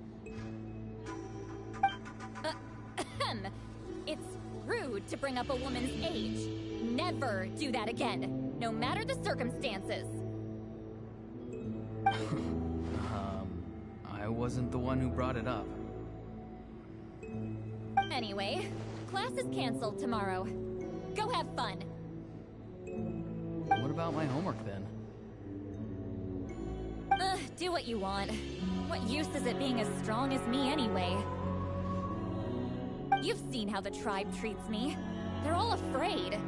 I try to go about my business, and they practically tremble in fear. Not the most fun way to go about living one's life, I'd say. Take it from me. The happiest people are the ones who do their own thing. So do what you want, Auroron. No matter what anyone else has to say. Granny didn't say it outright, but I think she was trying to comfort me. Don't force yourself. Don't beat yourself up over the past. That's what she always says. But I never forced myself. I never even got the chance to try before it was all over. Hey, you zoning out over here again? There's such a thing as overwatering the radishes, you know. I was just looking at the aphids. Something interesting about them today? I noticed some on the ground. Maybe it got too cold yesterday and they couldn't handle it. Bummer. Guess that means less honey this year. Eva, do you think being a vet is fun? Fun? I'm not sure about that. Do you think planting vegetables is fun? Fun enough, I guess. I don't have anything else to do. Exactly. Most people live like that. No special purpose or calling. That's just how the world works. That troublemaker's at it again. Auroron, my man, come inside and give me a hand, would you? Why should I? I thought being a vet was no fun. Guess there is a fun part. Trying to outsmart this rap. Come on, give me a hand. Maybe Aoife was just too nice to tell me the truth. Something abilities would kill you.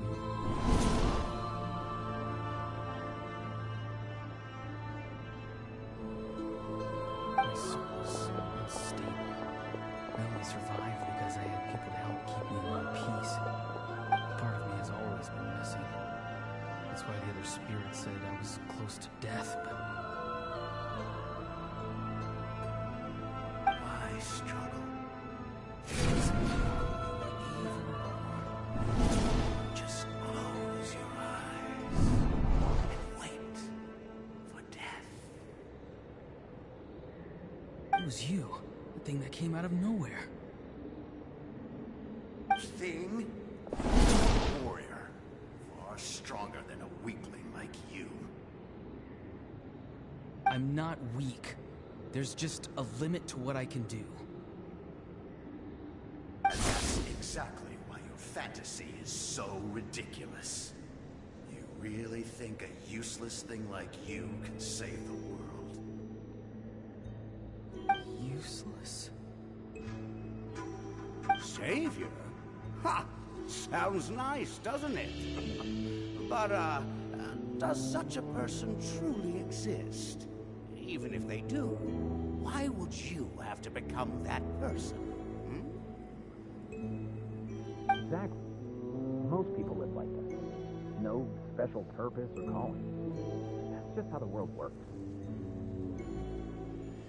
Take it from me. The happiest people are the ones who do their own thing. So do what you want, Auroron. No matter what anyone else has to say.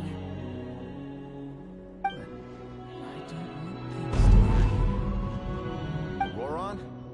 It's all right. We'll take things from here.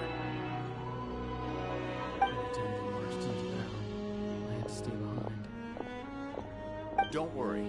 With the Archon on our side, the Abyss doesn't stand a chance. All the best warriors are fighting on the front lines. I want to do my part too. Both of us are bound to disappear. But your end will come sooner than mine, because you've been broken from the start. Once your soul shatters into pieces and dissipates into the wind, I will take temporary control over this body. I will serve my commander until the end. No, this isn't right. My life can't end like this. I still haven't done anything important with my life. My end will not come first, and I'm not giving up. I can't die here, no! I won't die here!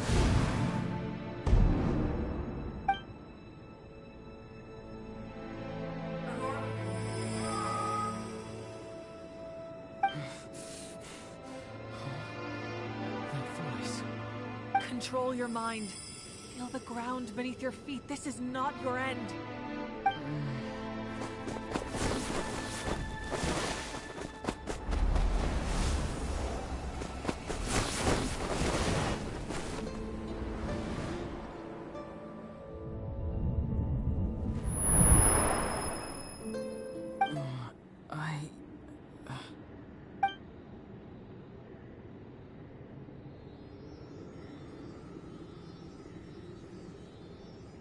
His eyes are open! He's alive! Well done. You managed to do the impossible. What do you mean? Don't try to talk. Focus on holding yourself together.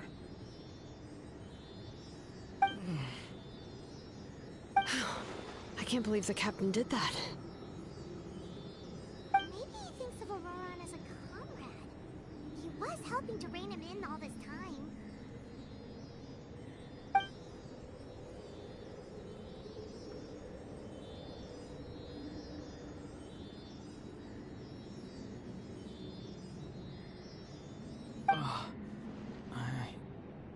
I'm fine now.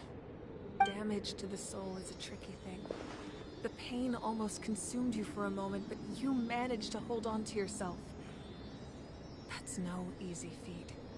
The worst appears to be over. I'm sorry for causing so much trouble. We can talk about that later. Our plan. It failed, didn't it? I'm sorry. We were so close. You saved my life, and now the debt is repaid. Auroron, I never thought you actually wanted to sacrifice yourself in that ceremony. But you never gave up. Have you come to a conclusion on what it is that you truly want? I just want an answer. A reason why I exist and why everyone always did so much for me.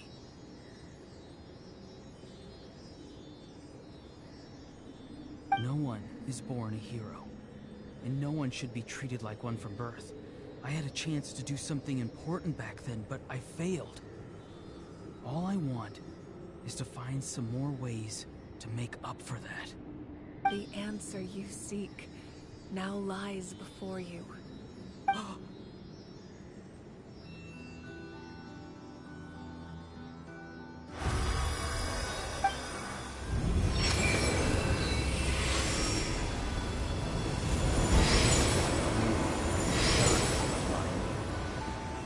The hero from the Masters of the Nightwind, who shall fight for this generation. Fascinating. You're not the person that the others thought you were. And yet, you're also not the kind of person that you thought you were. It can take a lifetime to truly discover who we really I never thought I had what it took to be a hero. I was too cunning, too self-absorbed. But in the end, I sacrificed my life for this nation. Now, remember your name. Even if others will see a different meaning, it still symbolizes your nobility and yearning. My ancient name. BD. It means devotion. You will give your all, not for the sake of a heroic death, but to do justice by the answer you found for your life. For that answer, you will offer all of your strength and be born anew. Through your devotion, you will prove your worth. Having foretold his own death, the omniscient man holds a feast in celebration. Let us raise our cups in honor of his heroism and send him off with this final tribute. For at last, his wish is met. It's nice to see you again, Sanhaj. With your recognition, we now have the 5th hero of this era.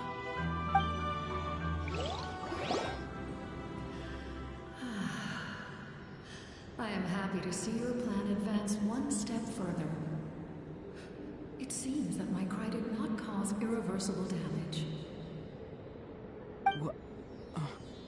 What is that voice? Just as I thought. The Lord of the Night has awakened.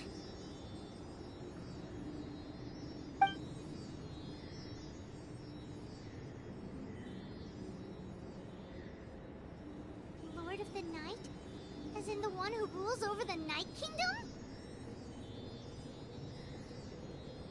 I preside over a realm of souls. Due to my limited power, sleep is the only way I can extend my existence. When you activated the device, I awoke and could not hold back my cry. It is a sound that agitates souls. Most of you are unaffected because your souls are intact. But with a damaged soul, the effect on your friend was heightened, and his soul almost shattered as a result. And yet, his soul remains in one piece. He managed to overcome this obstacle through sheer strength of will. A truly impressive feat for a human. So, was that what caused all his strange behavior earlier? No. An additional soul was affected. It tried to take refuge in the missing part of your friend's soul, but was ultimately expelled. However, this soul does not hail from that land, or the Night Kingdom. Its origins remain a mystery to me.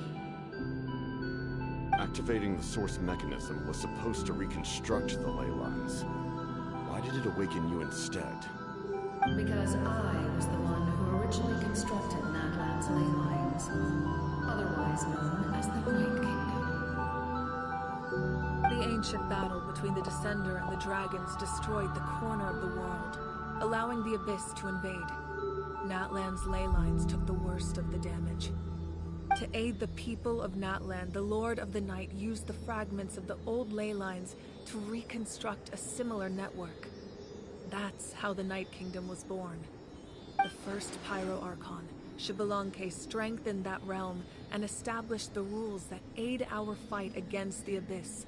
The Ode of Resurrection and the Pilgrimage, both of which are practices that survive to this day. Oh, right! You said before it all came from the power of the heavens.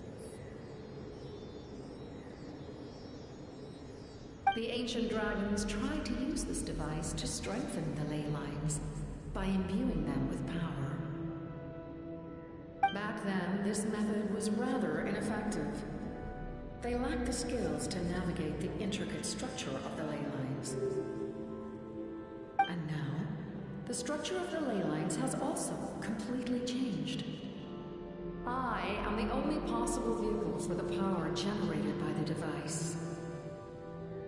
It was an incredibly crude and painful method, but I managed to absorb some of that power. Now, I can speak to you like this and provide you with aid. Such as rebuilding the ley lines once more, at the cost of my own existence. But why would you make that kind of sacrifice? The people of Natlan worship me and call me their lord. In the ancient past, before we died out, we were also known by a different name. Angels. But adventurers like you are probably more familiar with our devolved form. Sealies. No wonder there are Sealies around here. A Sealie also helped us in the Night Kingdom. Few angels remain in Natlan, so the same is true of Sealies. Everyone rallied around me and offered their power to humanity to reconstruct the ley lines. Now, I have witnessed your determined pursuit for survival, and I have become your faith. I am very pleased. Moika, inheritor of Shibalonke's will, and leader of Natlan. Despite all the obstacles and misunderstandings, I have awoken. And the efforts of this harbinger and the young hero have imbued me with power. Say the word, and I will once again work to fulfill my mandate, just as I did thousands of years ago. You need only nod your head. For the sake of your people and your nation, for the sake of overcoming the invasion from the Abyss, give me your orders. I will not. After reconstructing new ley lines, you will cease to exist. The rules of Natlan are founded in the Night Kingdom. If you disappear, so do they. Not to mention, all the memories and legends recorded within the old ley lines will disappear along with you. The people of Natlan will face memory loss, mental disorders, and cognitive issues. Just like the consequences of using the Gnosis, that is a price I refuse to accept. Humanity's survival is worth any price. Once the Abyss runs rampant, all that remains will be a land of corpses and ruin.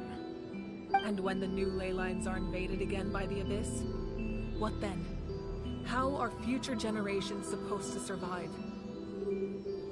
A land without the Lord of the Night, without the protection of the rules, is doomed from the start. You presume too much. If you cannot ensure survival in the present, you have no right to think about the future. What will it take for you to realize that? How many hundreds or thousands will have to die? The situation hasn't gotten that dire yet, has it?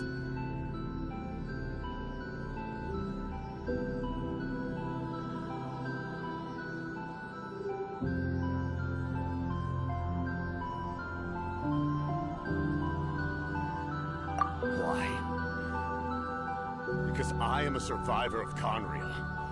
I've witnessed the devastation and terror of the Abyss with my own eyes. Conria? That's right. My family, my comrades, my homeland, were all lost to the Abyss. It is an unforgettable pain. One that no amount of time could ever dull. Not even 500 years. You've experienced something similar, Moika. You should know exactly what I mean. You're right. The pain, the regret, the catastrophe. They all haunt my dreams to this day. If I could go back, I would reject all false hope. I would do whatever it took to ensure their survival. You have that chance before you now. Why do you refuse to take it? Because we don't have the right to make that decision. We love this world because it contains everything we hold dear. everything that has happened here has moved us, shaped us, and turned us into who we are today. Giving up our memories and history would mean rewriting everything. The people of this world would then become fundamentally different beings, their physical bodies the only connection to their former selves. Even so, given enough time, a new civilization would inevitably flourish. If you believe in humanity, you should trust in their ability to create a new future. Or, history could repeat itself. The Abyss could invade once more, and it would all be for nothing.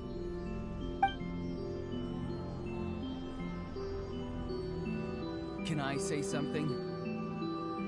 I once carried the hopes of many people, and I was also desperate to save our nation. In the captain's plan, I saw a chance to ensure our survival. But as I was on the brink of death, my wish for life and purpose was rekindled. I've been very fortunate to be well cared for by all the people in my life. I refuse to forget that. My feelings were so strong, they overrode my compulsion to sacrifice myself for their safety. No matter what path lies before us, we still have a destination. If we lose our way now, we will lose the meaning of our existence. That's right. Natlan's heroes gave their lives so we could have this chance against the Abyss. Their sacrifices are our blessings. Not only are their deeds and spirits exceptionally meaningful, they may also well be our path to victory. I don't want to give up just yet. Yeah, we're just one hero short. The power from the device will allow me to remain awake for some time. I stand at the ready should you change your mind. Even if you fail, you need only send someone my way. My offer still stands.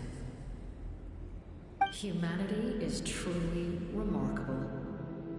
Even the gods in the heavens hold you to be special. Even now, you stand before me, dazzling like the sun. You must have a profound connection to this land since you're so determined to save it. But what are you really trying to protect? The land or its people?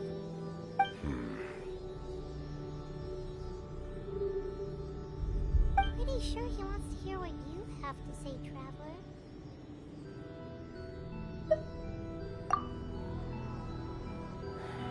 Fine. Suppose we can wait. Now that Auroron has inherited the memories of his forebearer, there's only one hero left. Your plan does have the potential to generate the best outcome. In the meantime, you shall have the aid of all the Fatui under my command. Thank you. Having such a powerful harbinger on my side is a big advantage.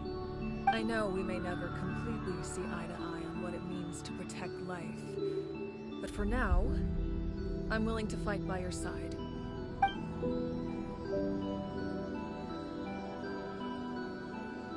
All right, we should let everyone else know about the plan. They're probably still at each other's throats outside. Good idea. We need to explain the situation. Oh, guess we'll stick around then. I'll update everyone outside. Let's meet back up at the stadium.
shall have the knowledge you seek.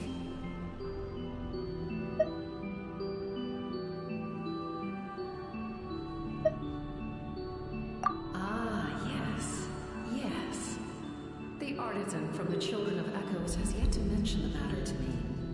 Probably because the young girl from the Masters of the Nightwind is absent. No matter.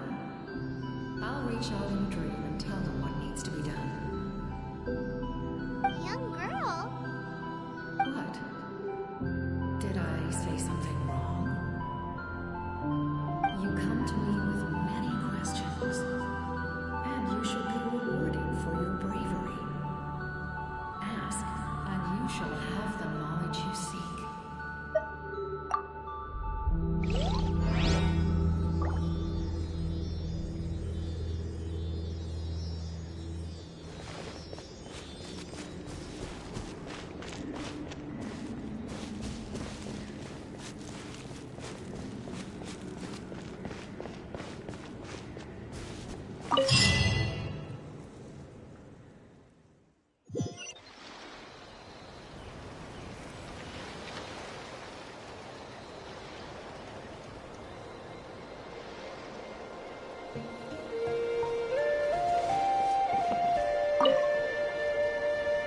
Captain says a group of us need to stay behind to guard the source mechanism. It's extremely important. We'll stay here. Of course, you're free to come and go as you please.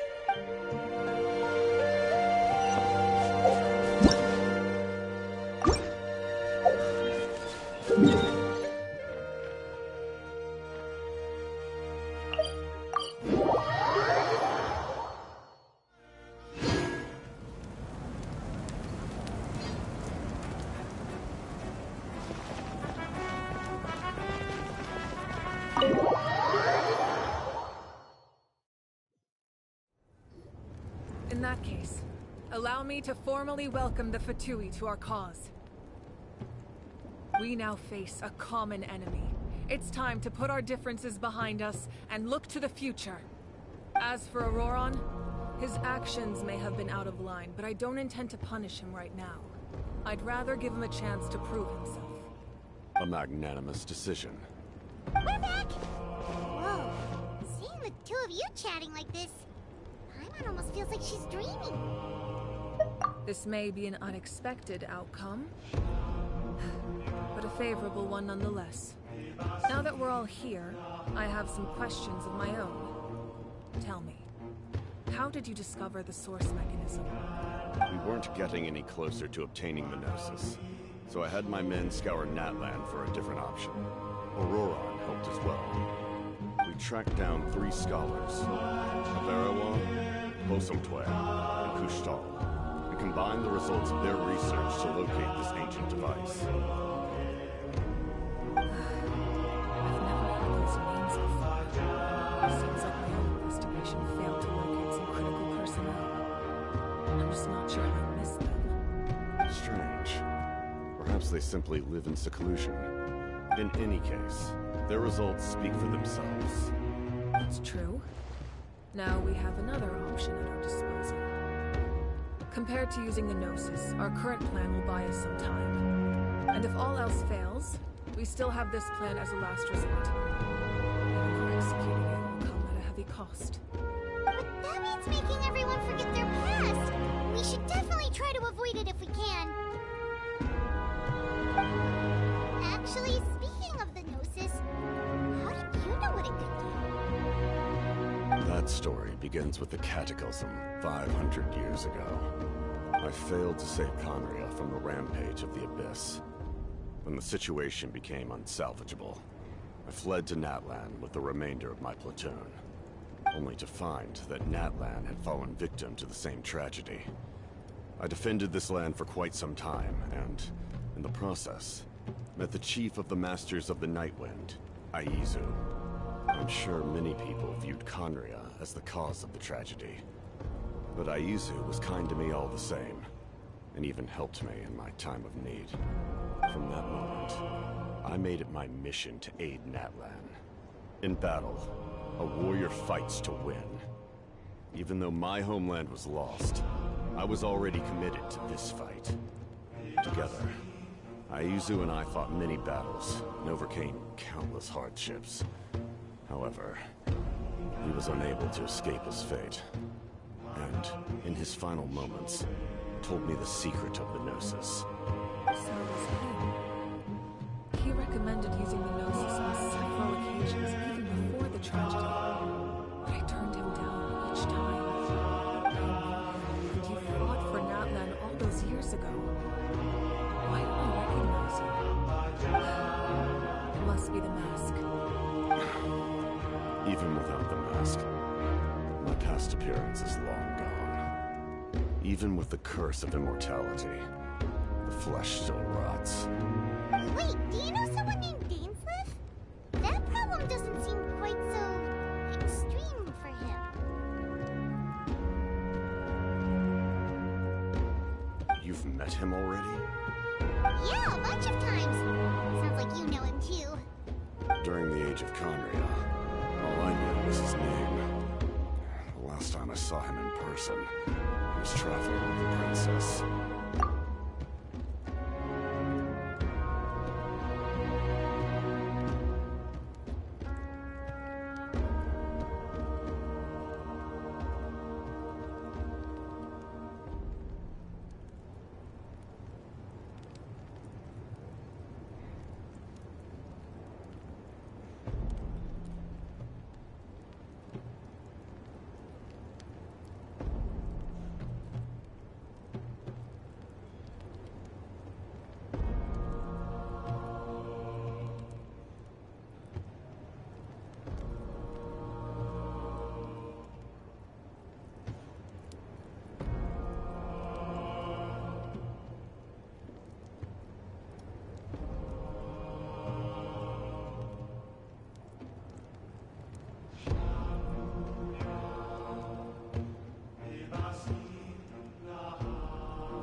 carries a degree of pain and hatred that far surpasses my own.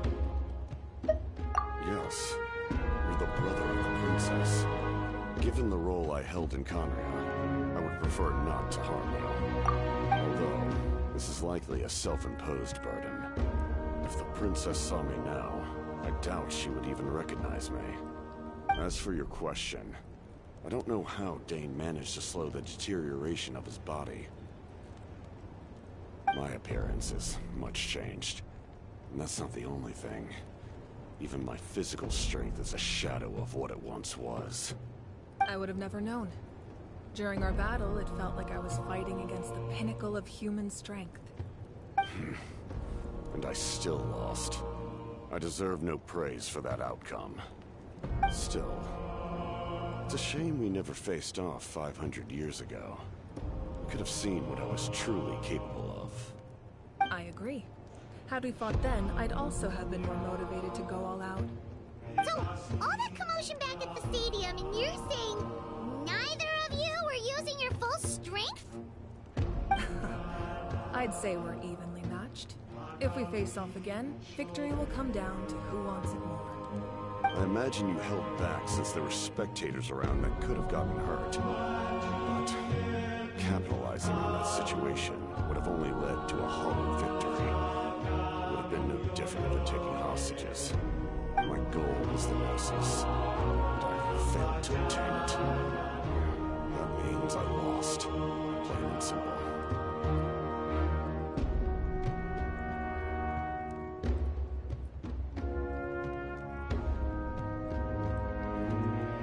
Her Majesty the Tsaritsa allows every Harbinger the freedom to pursue the meaning of their existence. When the time comes, that freedom can take precedence over her orders. That's why our methods can be so radically different, despite sharing the same goal and the same sovereign. I needed the Gnosis because I came here to save Natlan. That was my primary motive. Once Natlan is saved, if the Gnosis still remained in my possession, I could bring it back to Snezhnaya. My decision regarding the Gnosis will not change. So let's focus on the Abyss for now. Right! What happens when all 6 heroes are together?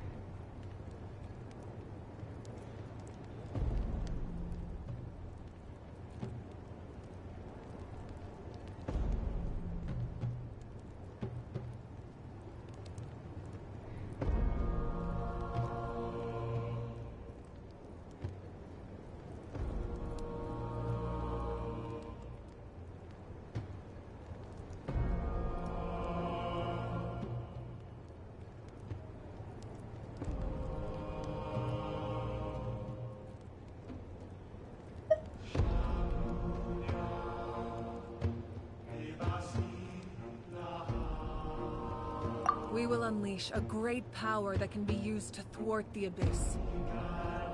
But only once. It's a power that Xbalanque gained from Renova. Renova is a god whose existence predates any Archon. You can think of her like an emissary of the Heavenly Principles. She controls the power of death. Wait, is that why you have the Ode of Resurrection? Yes. Renova also orchestrated Natlan's rules. As for the Divine Throne, like I said before, when a human ascends to the Divine Throne, their inner flame will awaken. The size of the flame depends on the person's potential. The same principle applies to the ruler of Death's power, with one notable distinction. The amount of power inherited will not change depending on your ability to tolerate it. In other words, it's a kind of power that not everyone can withstand. But if you survive the trial, you will gain unprecedented strength, and the ability to harness powers more formidable than any Archon. That still sounds really risky. We cannot walk this path without accepting risk. Mualani charged into the Night Kingdom despite the abyssal contamination. Auroron fought back from the brink of death. In the face of their bravery, I must respond in kind. That is my duty. Spoken like a true leader. All right, that's enough for one day. You should head back and get some rest. I'm sure you're exhausted. The Abyss will likely sense the change in Aurora. It's possible the frequency of the attacks will increase. There are many challenges to come, so we need to be prepared. When you put it that way, my mom feels even more exhausted. Alright, let's head back.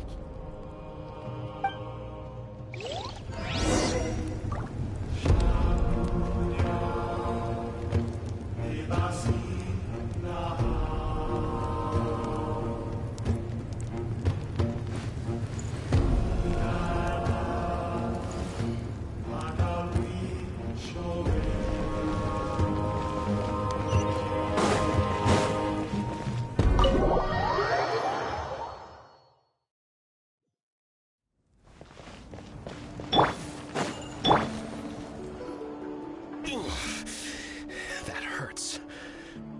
Stay still. Your wound needs time to heal. You need to rest for a few more days. The monsters keep increasing in number. It's like something changed. It's definitely unusual, and we should all be careful. But don't worry too much. You have us by your side. If there's one thing the Abyss fears, it's strength.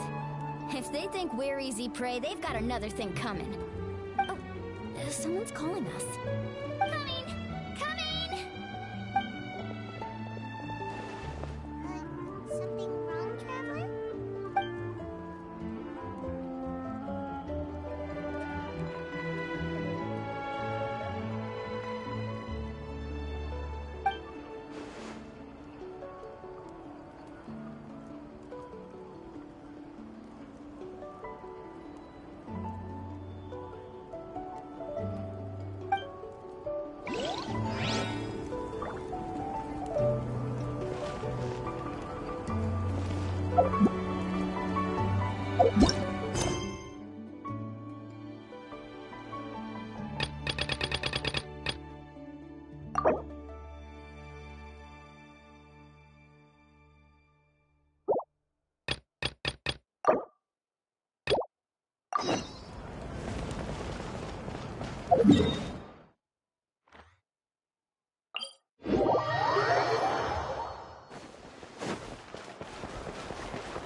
You made it back in one piece! Oh, these must be friends of yours. Well, head out then. See you later.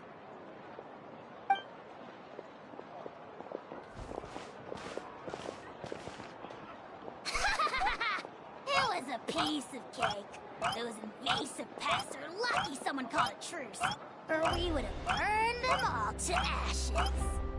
I appreciate the concern, Paimon. Despite Ahao's description, the situation wasn't quite so smooth. The captain's forces are all elite warriors. It was a tough fight. We were prepared to retreat at any moment. And now the Pyro Archon and the captain are working together. Not the outcome I was expecting, that's for sure. Yeah, a lot happened while we were in the ruin. We'll tell you about it some other time. Well, at least the Pyro Archon's plan advanced a step further. This is the best outcome we could have hoped for. We really appreciate all your help, but we have to keep pushing forward. Cebu and I were just about to head out, actually. My tribe is calling for messengers. We won't keep you then. Let's talk later. Ha! Little Kanich thinks he can just leave without consulting the almighty Dragon Lord. Kahola Hao! Hey! Wait up!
correctly at the forge. Well-made weapons and shields are vital for the survival of our people. I know we're under a lot of pressure, but we can't compromise on quality.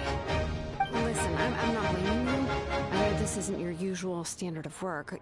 Why don't you all just take a break and I'll take care of the pieces.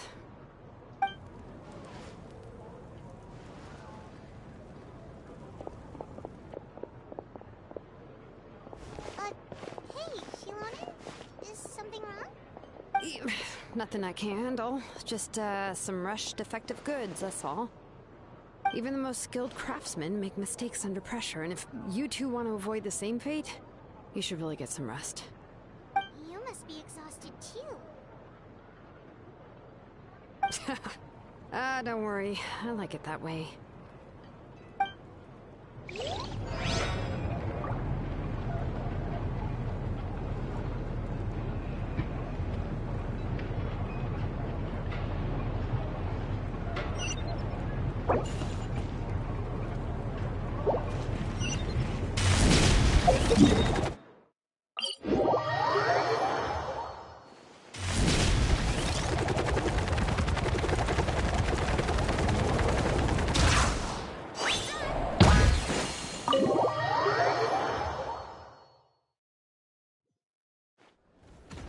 Auroron? Granny? What's wrong, Granny? It looks like you... You know exactly what you did. You need some sense knocked into you, that's what I think. Now that you have nowhere to run, that's when you apologize? Pretty sure I apologized those times too. What exactly were you thinking? Being a wanted criminal is one thing, but then you also tried to pull off that whole thing in the ancient ruin. I'm not the one who needs an apology. Apologize to yourself for risking your life. Okay. I'm sorry. I don't have anything to say for myself, Granny. Yell at me all you want. I know I messed up. You better be sincere. This is an incredibly serious matter. I'm being sincere, I promise. I've seriously reflected on my actions. I know what I did was risky, and I know I made some bad choices. But I don't regret it. I just had to do something. Not because I thought I was special, but because I wanted to help Natlan as much as I can. Of course, in the end, I just ended up causing more trouble, so you're right. My apology doesn't mean much. I don't know what else I can say. I even had Aoife bring me that gem. A simple thank you isn't enough, but still. Thank you, Granny. You're welcome. Just make sure to thank Aoife sometime. I will. Anyway, don't feel too grateful. I tampered with the bag to copy a portion of your memories. Oh, I didn't notice. Of course you didn't. You forget how many years I have on you. Like you could uncover one of my tricks. Anyway, I have something else to tell you. The Pyro Archon has discussed your case with the others. Many of your actions violated the rules of Natlan, and you should understand you'll have to take responsibility for that. I understand. But your efforts weren't entirely meaningless in the end. In addition to giving us another failsafe, you saved yourself with sheer force of will, and managed to become a hero. Huh. Not too shabby, grandson. Did the Traveler in Paimon tell you to say that? What? No! I said that because I mean it! I can't believe you're complimenting me at a time like this. You normally let your fist do the talking. You're not off the hook just yet. I told the Traveler I was going to break your legs, and I meant every part of it. Could you not? I still need them to walk. Trying to negotiate, are you? Alright, make me an offer. Given all the good things that I managed to accomplish, can you let me off the hook this one time? I promise to do better in the future.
Fine. I can let this slide for now.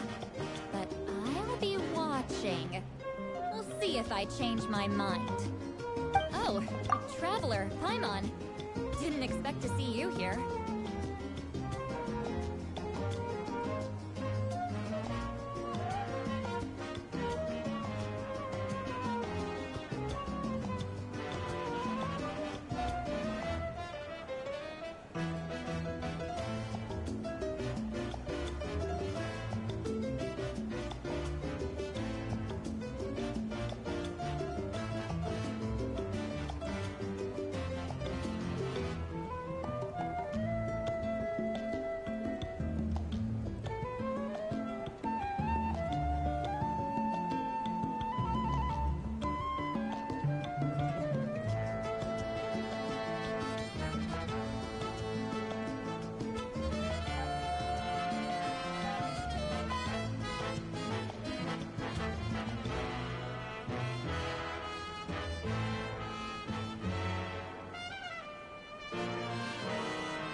Yes.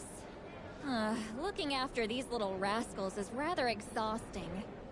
Taking care of the Traveler isn't easy either. Paimon's life isn't how bad. Traveler, Paimon, I want to thank you for your help back at the ruin. I won't. Let's get together sometime. If Auroron really wants to thank you, he can treat us all to a tasty meal. Sounds great! We'll be there!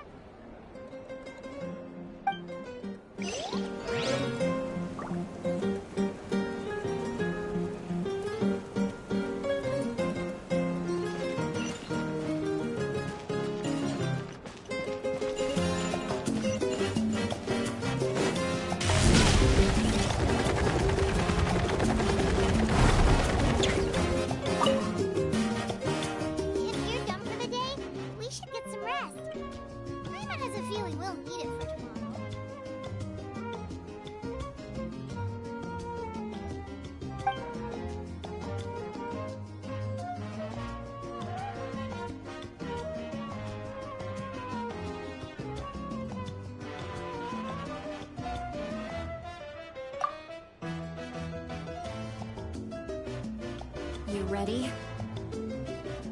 Yep. Let's go meet the Lord of the Night.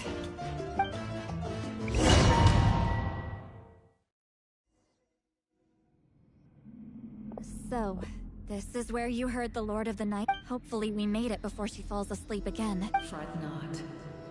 I'm still here. For a weak life form, falling asleep is no less taxing an exercise than staying awake. I'm sorry for disturbing your rest, but there's something we didn't have the chance to ask you earlier. But we ran into a problem. He's not— I see. Mawika must hold him in high regard. It would seem the two of you are not simply here on her orders. So, what say you? Do you believe this traveler to be deserving? Mm-hmm. Speak your mind. There are no others here. You are both my children, both children of Natlan. I would hear your opinions on the matter. He is special. He saved Kachina and devoted himself to helping us avert this disaster. Natlan owes him a debt. But that debt has not been repaid, and with an ancient name, we can at least guarantee his safety. Even though that guarantee will come at the cost of your own life. So, it's true. Forging an ancient name consumes the life of the craftsman. Forging an ancient name is an act of creation. It involves taking disparate concepts throughout the Night Kingdom and condensing them into a heroic epic. But it takes time for the new concept to be integrated into that realm. If the ancient name is like a seed, then the life of the craftsman is the outer shell, serving as its protection. Once that process is complete, the seed will sprout, and having served its purpose, the outer shell will gradually disappear. Forging an ancient name is no easy task, and creating one for an outlander makes it even more challenging. Still, if you're here, that means your mind is set. Yes, because I believe forging this name will be well worth it. We don't know how long we'll be able to hold back the Abyss or what the final price of averting this disaster will be. If giving up my life means that all the people of Natlan can have a future, then the sacrifice is practically negligible. Even when I'm staring death in the face, I don't think I'll regret this decision. I bear the name Baraka. This is a part of my duty. I understand. The chance may be exceedingly slim, but you still want to seize it, because this could be the final step to victory. And you, Sidlali, the anxiety you feel, it's because you saw something, yes? Something you were not meant to see. So, you know about that too. What is she talking about? I've had concerns for a long time. Malika's plan needs too much time, and too many things can go wrong. The Masters of the Nightwind have a ceremony that can be used to glimpse the future. It's just... using this power on the Pyro Archon has always been seen as a taboo. And you did it anyway? What did you see? Death. A key part of Malika's plan is using the 6 heroes to release the power Shabalanke obtained from the ruler of death. Considering its origins, the price of using that power is death. You're saying Malika is going to die in this war against the Abyss? Yes. I can't just ignore what I saw. That's why I need the Traveler's power. I need the power of a Descender. Don't forget, Sidlali. Even if it may seem like someone is fated to die, the nature of death and fate are different. Fate indicates what will happen in the future. The time, manner, and place are all predetermined. But death is different. Death is a rule. The ruler of Death's power will allow Malika to triumph over the Abyss. But she must offer her own life in the process. The ruler of Death cares little for the time and manner of a death. She simply guarantees that it will occur. Fate may be able to influence the timing, but that is all the Traveler can change. Wait, you're saying we might be able to change when she dies, but not the outcome? I cannot help you with this, I'm afraid. It's beyond my capabilities. Malika knows about all this, doesn't she? Yes. I imagine she has long accepted this eventuality. Well, I can't. She's so strong. She never gives up, never rests until a problem is solved. She's not the type of person to just quietly accept her death. The Traveler shares that quality. That's why I think this gamble is worth it. Together, I know they can overcome the impossible. Be it fate or death. We shall have to wait and see, but I will curb my expectations.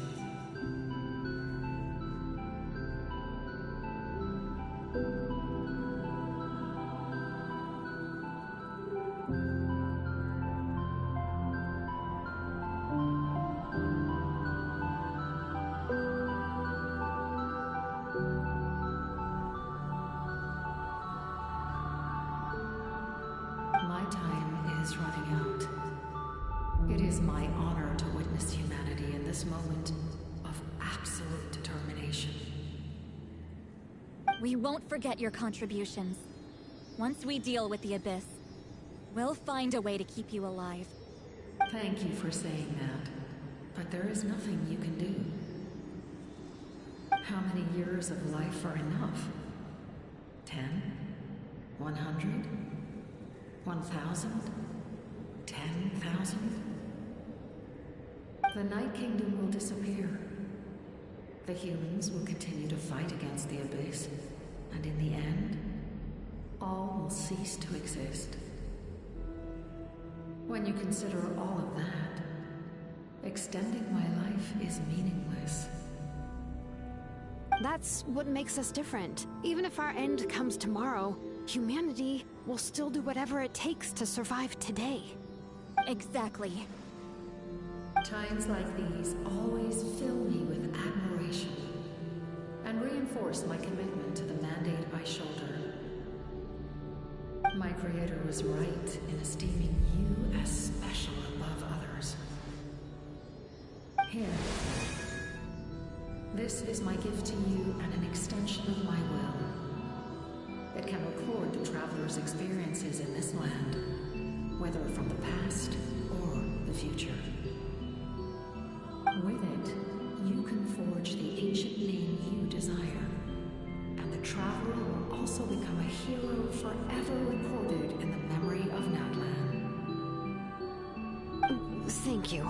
We're sorry to ask this of you when your strength is already all but spent. Really. Thank you so much. Your thanks are unnecessary. This is the least that an angel can do. Time for you to leave. It's getting dark.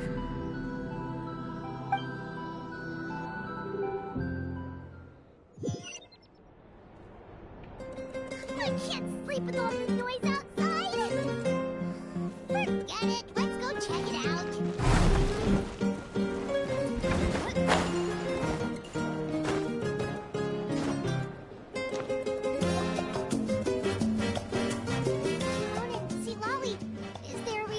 We went to see the Lord of the Night, and like I said before, I couldn't forge your ancient name because there was no record of you in the Night Kingdom. But with this, we can... Just keep it with you during your time in Natlan. And eventually, it'll... Really? Let Paimon see...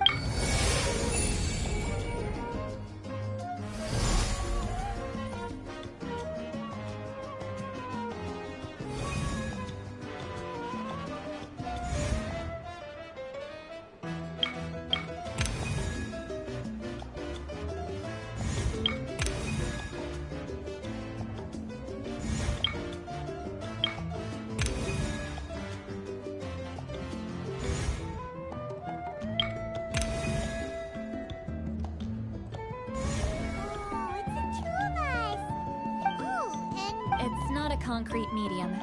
It reflects the Lord of the Night's will, and shows what she wants you to see. Oh, in other words, don't worry about its form. When you want to check the contents, just take it out and have a look. Sounds convenient! This is a really awesome gift! Oh, yeah, don't worry, you two. It's, you know, like you saw yesterday, 80. She would have willingly reconstructed Natlan's ley lines at the cost of her own existence. She wouldn't... Exactly. Well, oh, thank goodness you're here. The monsters are ever... So soon? We just fought them off. We can figure that out later.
I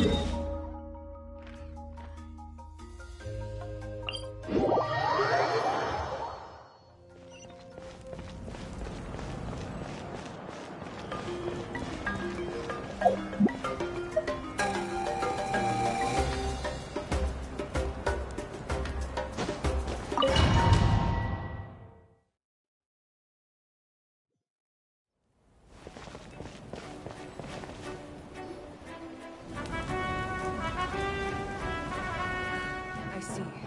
I'll send reinforcements to those remaining locations are remote with no inhabitants. Let's bring our warriors back and... Understood. I'll spread the word. We're here. What's going on? Kachina said the Abyss attacked again? Yes. It's not looking good. Our forces have always been able to handle the sporadic attacks, but now there are more monsters than ever, and the attacks are more frequent. What about the scale? What areas are they targeting? All of Natlan. Not just around the stadium, but even the remote areas of the Collective of Plenty are reporting attacks. Could this also be some kind of omen? I think we won't last much longer, I know. What we're seeing now is the desperation of the Abyss. It knows we're only one hero short. I don't have the strength to fight it right now. This is its best opportunity, and it's You're saying we just have... It'll be a long fight. There are caravans and adventurers trapped in the wild. Many of our warriors have already left to rescue them, but they'll... Leave them to us! Alright. Shilonen, Kachina, head to the... As an important figure in the plan, Auroron will stay here.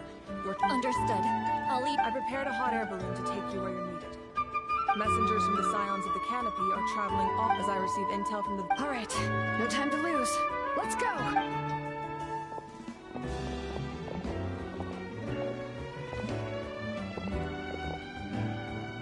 Be careful, everyone! What about us? Where should we go? I received word that a small team escorting civilians back to the stadium was attacked.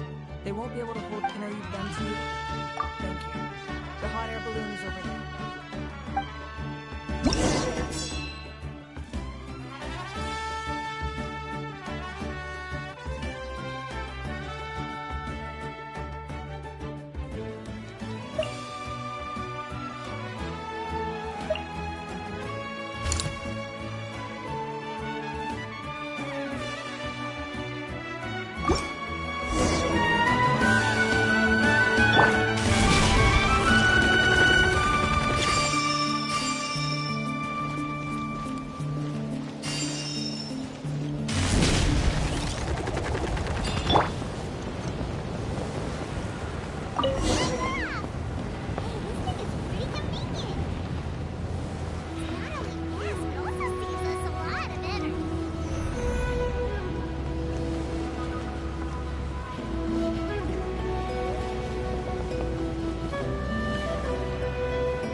Coming. We were... There were just too many monsters. They just kept coming. Wait! At least we got here in time. I know, but it's not that easy. Our cart was also attacked, and now our supplies are scattered. That's not important right now. We need to I know, but these were medical supplies. It's them! Over here!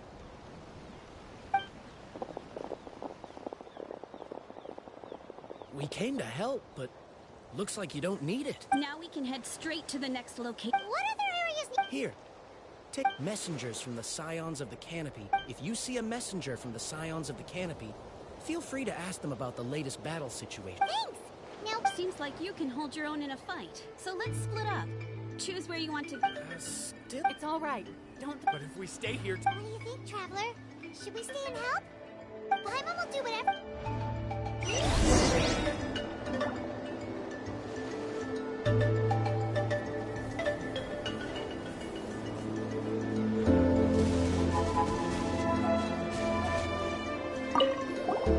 Traveler, my mother's a doctor. When she heard about the attack, we were worried. Of course. Thank you.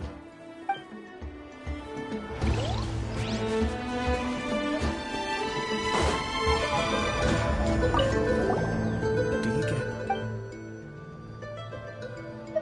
I knew it.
Thank you so much. You came just in time. What's going on? Were other places hit? Yeah, seems like it. The Pyro Archon told us to be ready to evacuate. She warned us something like this could happen. But I never thought there would be this many monsters. You got here just in time. But what should we do about the wounded? Wounded? This area was hit bad. We're housing the wounded in this house for now, but we're short on medicine. It's not easy for them to get around either. We don't know what to do next. We're sitting ducks if we stay here, but we can't just leave them behind. Thank goodness you're here, though. You saved us all.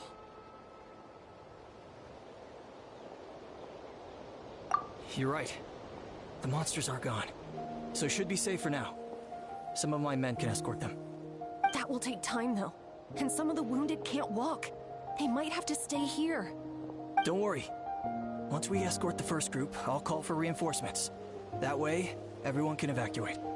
Let's help them out here for now. Then we can head to the next area. Oh, there's a messenger over there. Don't forget, we can get the latest intel from them.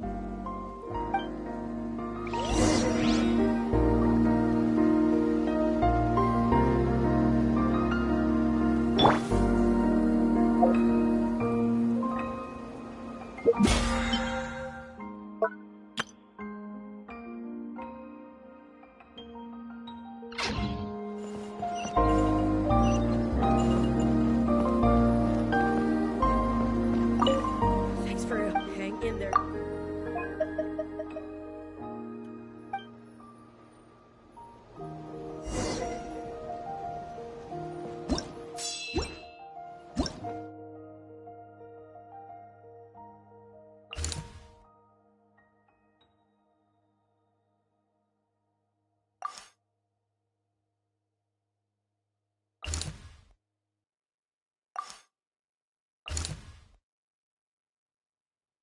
You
Yes, per his order, we're now under the Pyro Archon's command.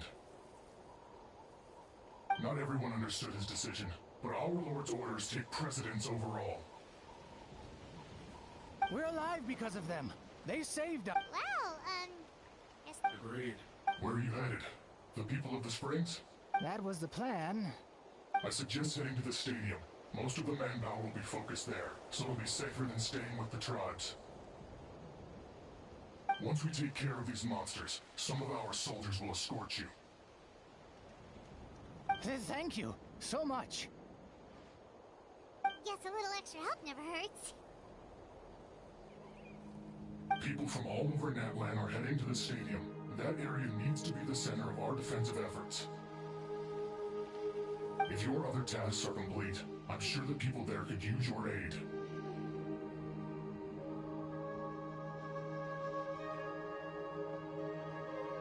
Hearing those words from you also feels quite strange for me, but I can only accept the situation at hand.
Yeah. Thought I would check on the situation after finishing my delivery work. If you're here, though, I doubt I'm needed. Yeah, it really feels like we're running short on people everywhere. It's so dangerous out there. Just when we think everything's under control, another thing goes off the deep end. Not that Paimon's complaining, it's just... what if things get even worse? Psh, what a stupid question. You know the answer, you're just too afraid to face it. Like a puny bug clinging to a pipe dream. Okay, that's enough out of you! This may be one of the few times a How has a point. On the bright side, we can pat ourselves on the back for saving all these civilians and bringing them here. My tribe is launching a second wave of patrols soon. We'll do a scan of the whole nation. As long as we don't scatter our forces, the Abyss is nothing to fear. Fear is useless anyway. Even if the endless surge of monsters scares you to death, you still have to fight. There's no other choice. She took a small team of warriors to the mines. A group of people from the Children of Echoes were trapped there. The lava alone makes that area dangerous. And now it's crawling. Spewing nonsense. Yeah, It's true. She's certainly... Alright. I'm tired of this conversation. Either take... A break sounds good. We won't be much help in the field if we're dead on our feet. Good idea. Maybe we can see if the people around here need anything in the meantime.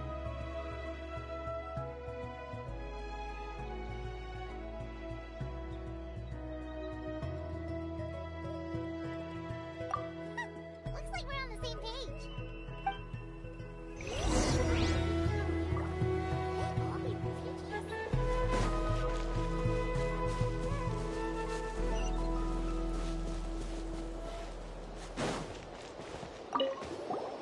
Wanna get some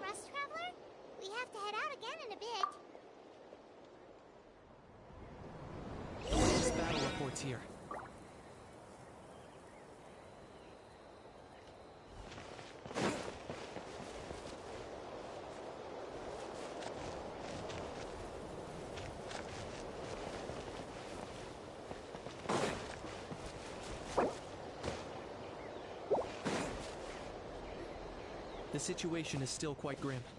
Here, take a look. Looks like this place also isn't as safe as we thought. That, plus the bridge to the stadium is also compromised.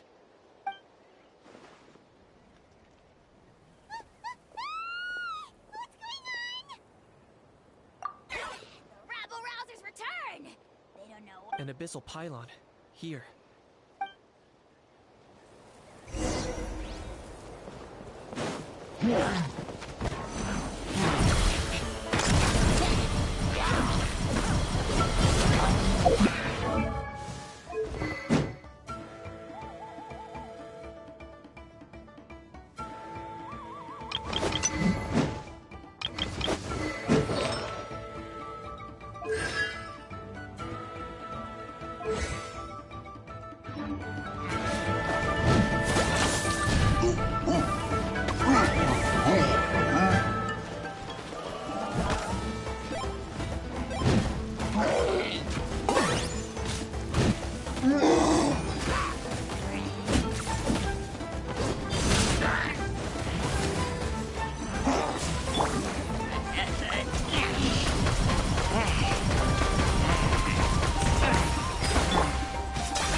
Thanks.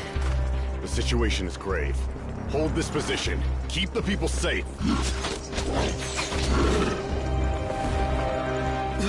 Chaos and emptiness. So that's the abyss. And it knows that now is its best chance. But the sacred flame! Archon's on the case.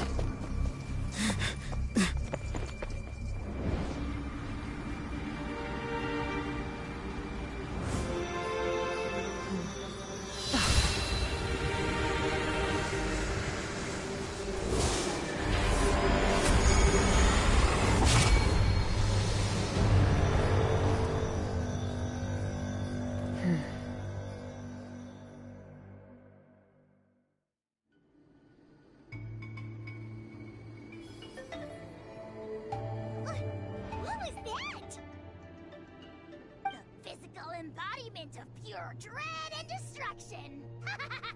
That black pit of despair will eat you all alive. At long last. Laugh all you want, it's gonna eat you too. So is that the source of the Abyss's power? I have to get a closer look at that thing. Get to the place mentioned in the battle report. I have a feeling things are about to get very bad very quickly. There's no time to lose. The fact that Deadpan can be just this nervous just goes to show how serious this really is.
the stadium with our Saurians when that dark entity emerged in the sky.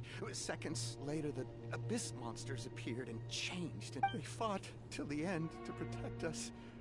And now... What? You need to... I guess. Oh, I'm so sorry. Truly, I am. May the Wyab watch... Yeah.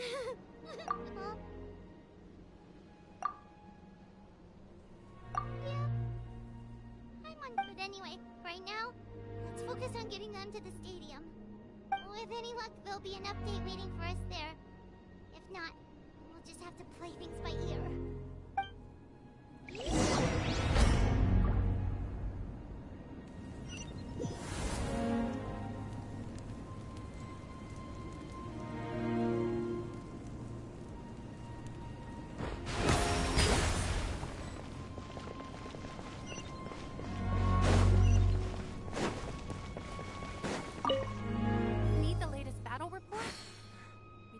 Too much information since so few messengers are making it back here. But, as I understand, the folks at the Scions of the Canopy outpost suffered a large-scale abyss attack as they were trying to evacuate civilians to the stadium. If you're free, please head there immediately.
few left.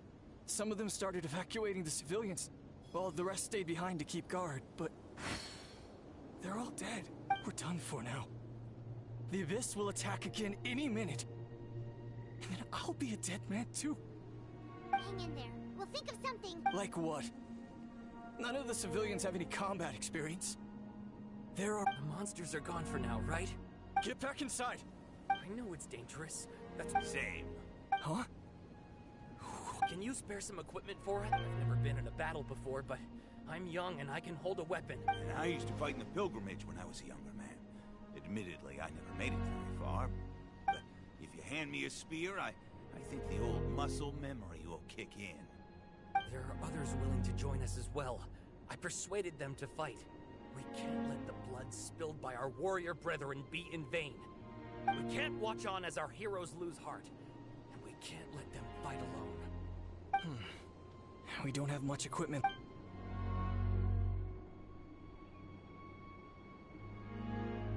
Okay, with a few extra fighters. Everyone who's fighting? Yes, sir! Got it. Take our hot air balloon. You can use... No need. You'll have other people to save. We're taking up arms so that you can focus on more important things. Okay, well... Thank you, both. You've been a huge help. I am devastated by the deaths of my brothers in arms. But if their sacrifice means anything, I have to live on. We're not going down without a fight. Thanks. We will. Now, go. There are other people to save out there.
Saved the day.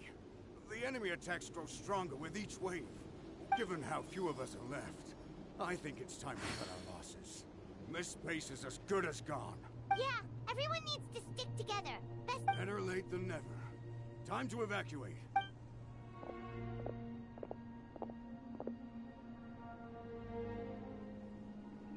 For anyone who still wants to fight on the front lines, the Children of Echo's front is the closest to here. Anyone who wants to leave will likely also see action as they evacuate, but will be afforded safety at the stadium. Those are the options. We're abandoning this base, and you're free to stay with the group or leave. With our limited numbers, I can't promise that we'll be of any real assistance to the Children of Echo's war effort, even if we do join them. Please bear this in mind as you make your decision. Now then, anyone who wishes to keep fighting, show me how serious you are.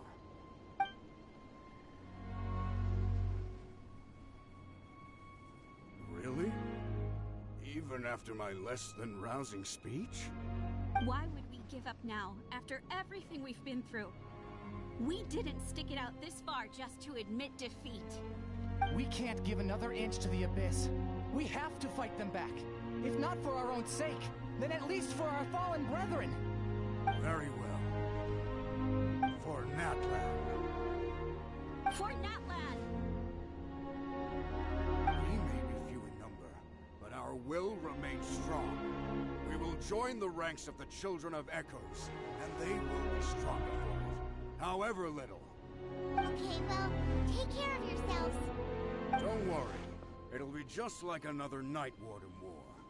We'll force the Abyss back if it's the last thing we do.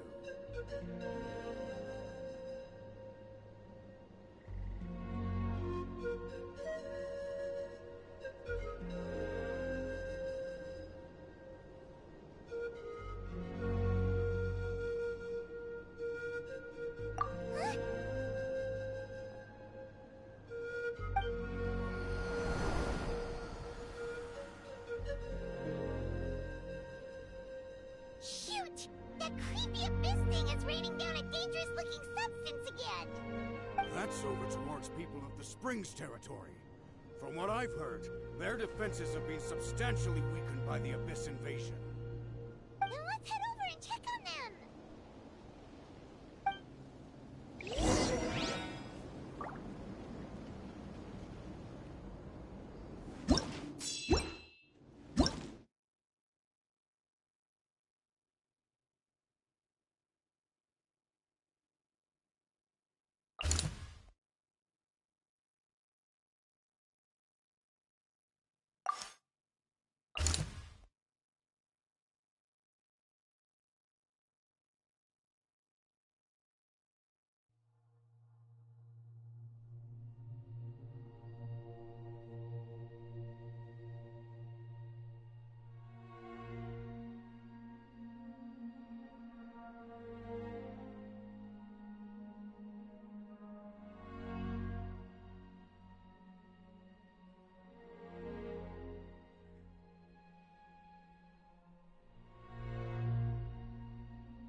There's just one battle report left, and it gives a long list of places where the dangerous substance has been dropping.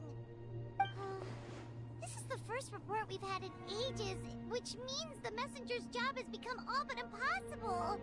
But there's nothing we can do about that. Our priority is to get to the next affected zone. Even if we don't find any survivors, maybe that strange substance over there won't be as rock solid as here. There's a chance at least.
still no luck, huh? What on earth are these things? How are they invulnerable to attack? Yeah, at least with regular abyssal pylons, anyone with a vision can destroy them. But this thing, it's like a part of that sky demon's body or something. Whatever it is, it seems like it can spawn abyssal... At this point, retreat looks like our best option. The stadium is our only hope. That's where the sacred flame is, which seems to be the one thing that well of abyssal energy is afraid of. The Pyro Archon is guarding the flame. As long as that continues... What's this? Water. And some snack. We got enough people to hold our own here. It's true. We've been fighting pretty much non-stop. What is it?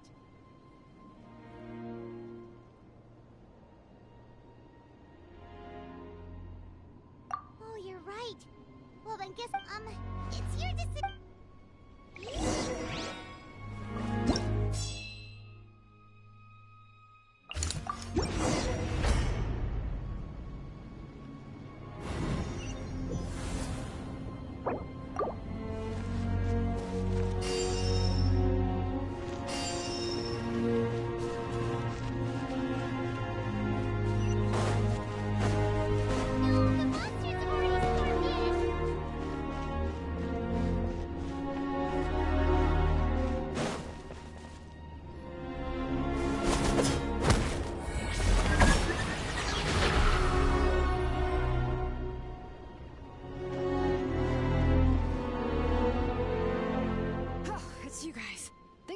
Here. Something fell out of the sky that's impervious to our attacks. Cole gave the order for everyone to evacuate.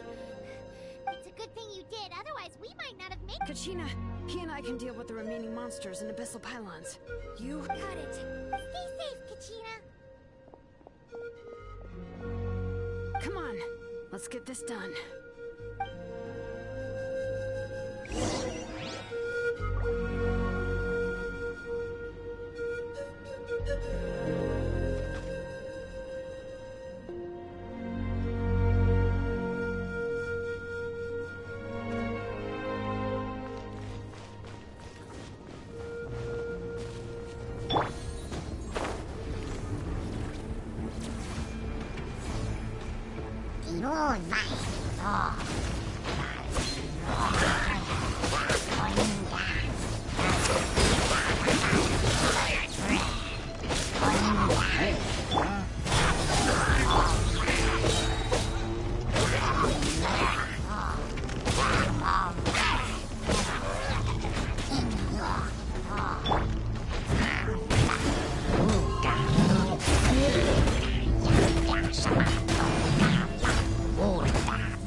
Yep, that's everyone.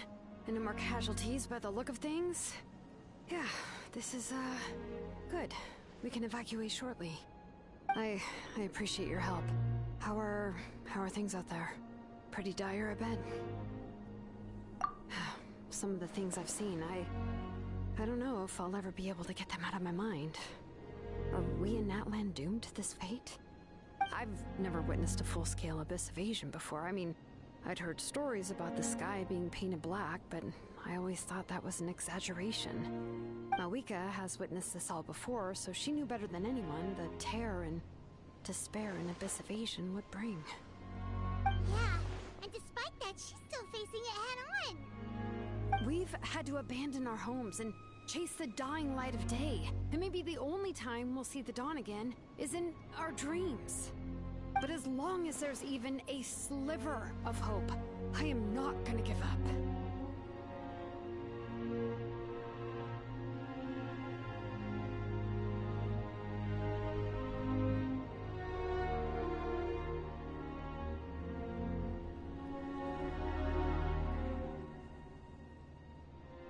We should catch up with the group.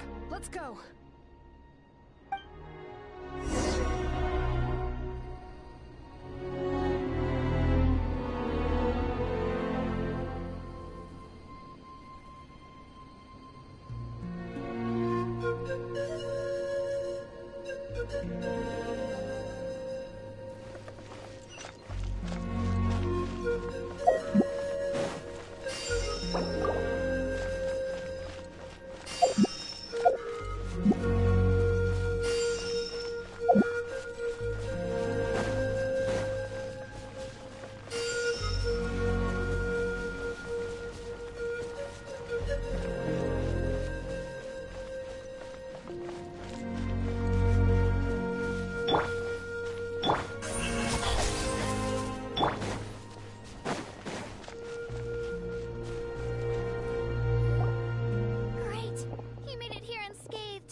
Just now with some really bad news.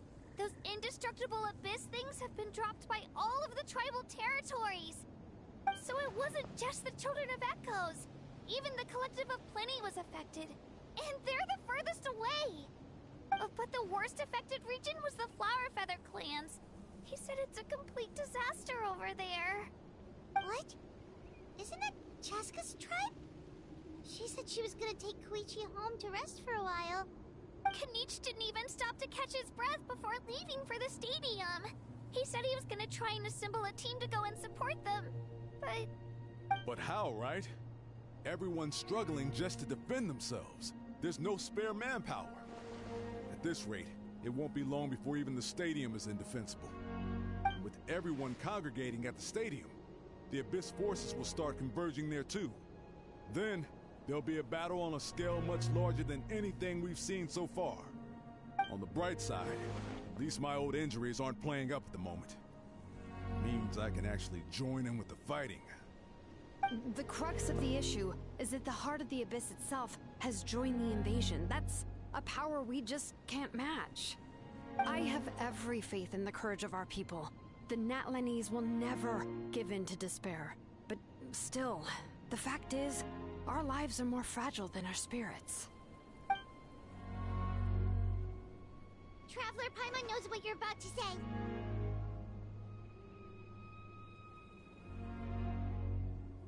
Yeah, I'm unsure it's getting tired from all this flying, but it doesn't matter. Wherever you go, Paimon, yep, we'll leave the Children of Echoes to you guys.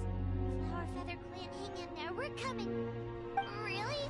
But you guys must be nearing your limit. If there was ever a time to push ourselves to the...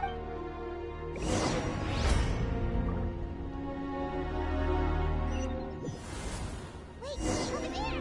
It's Chaska and Koichi! Traveler! Over here!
She's covered in abyssal energy!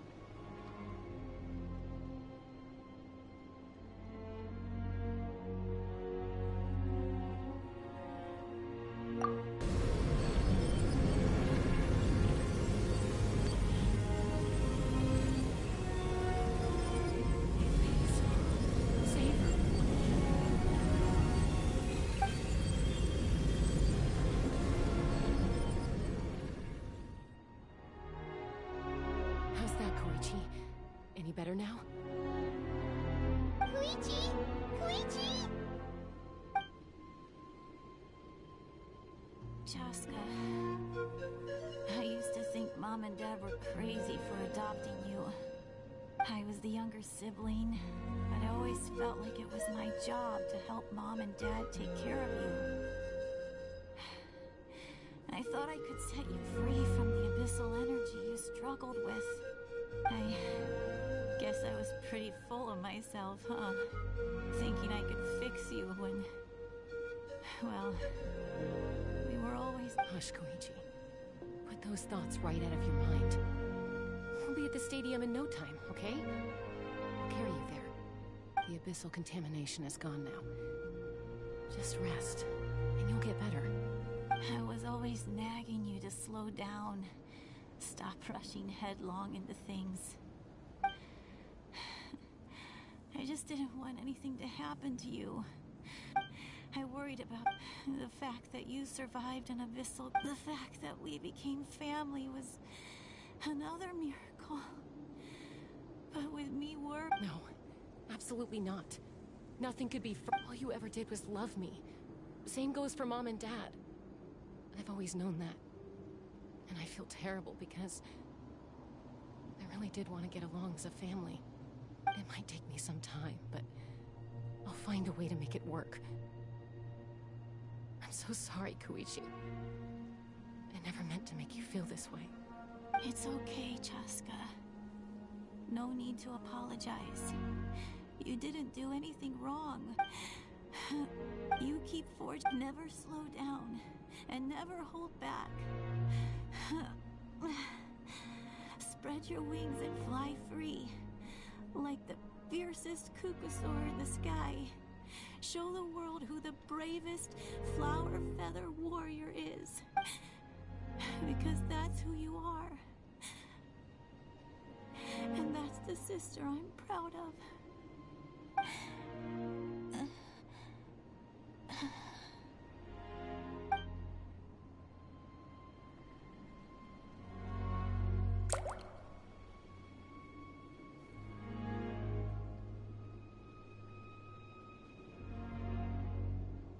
Koichi!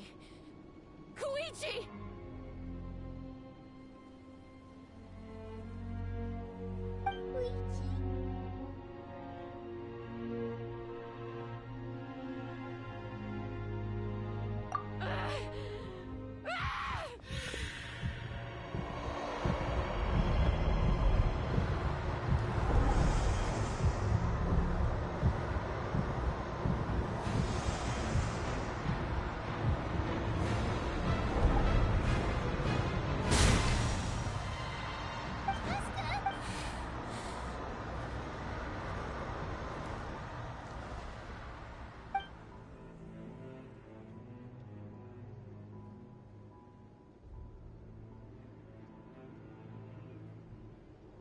What happened?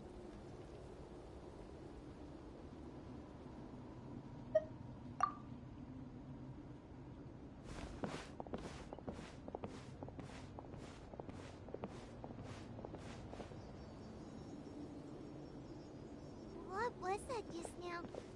It looked like abyssal energy was flowing out of her, but then a split second later, it disappeared. Koichi did say that Chaska needs to let off steam now and then, or she'll end up losing herself. But this time she wrestled back control.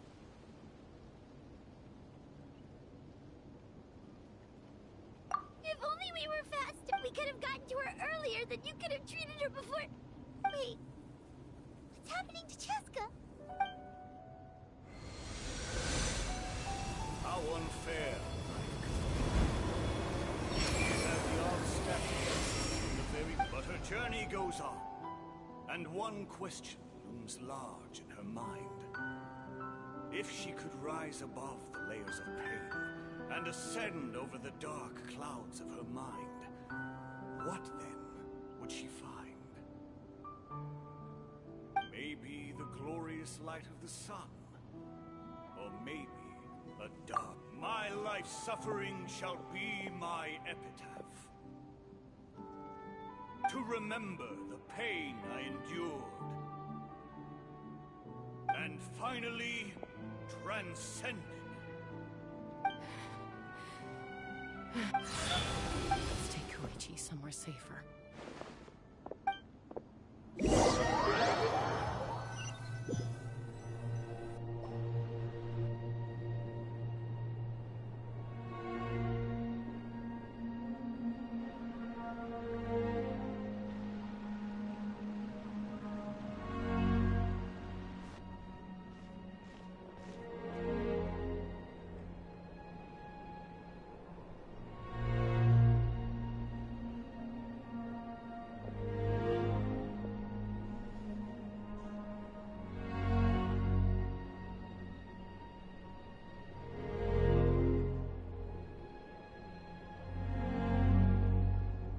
Please, take care of Koichi for me.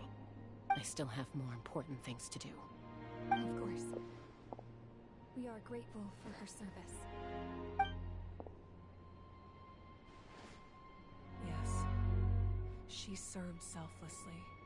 I'm sorry, Chaska.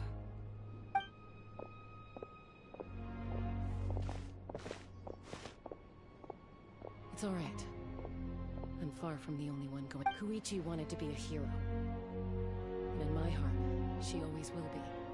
If we want to honor what she stood for, not to mention her sacrifice. Archon, we need to hurry. Time for this war to end.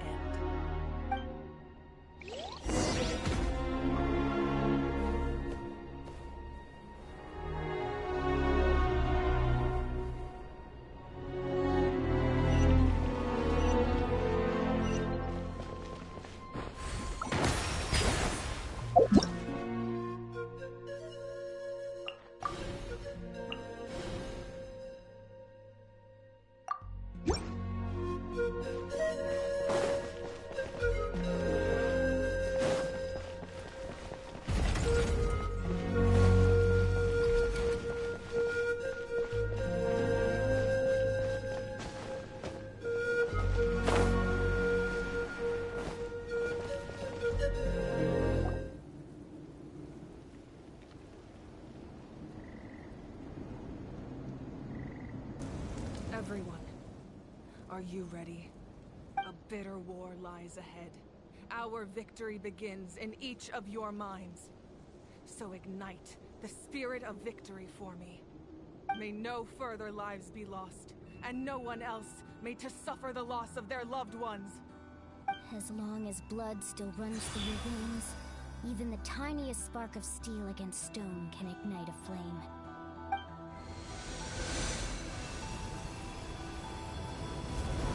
Its blaze will become one with the gaze of all Natlan. Even amid everlasting darkness, our bonds remain eternal.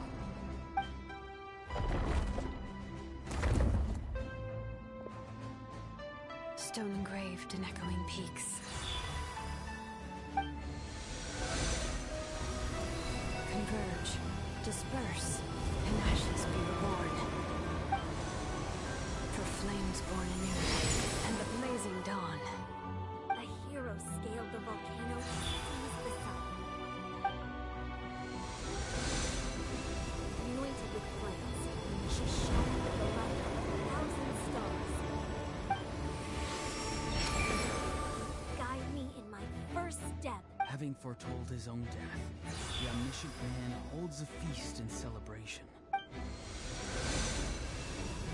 Let us raise our cups in honor of his heroism and send him off with this final tribute. His wish is now fulfilled. By past fuel and present flame, life marches ever on. We will answer to the fire for all our deeds. My life's suffering shall be my epitaph.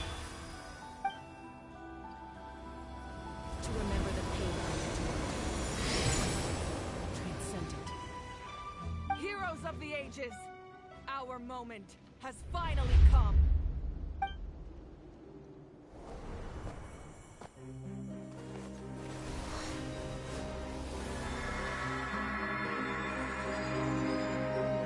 We unite as one, Baptized by the Turnfire.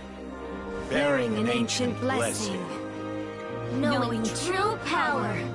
And accepting a fate of devotion. We embrace the transcendent flame. For Natlan! For Natlan!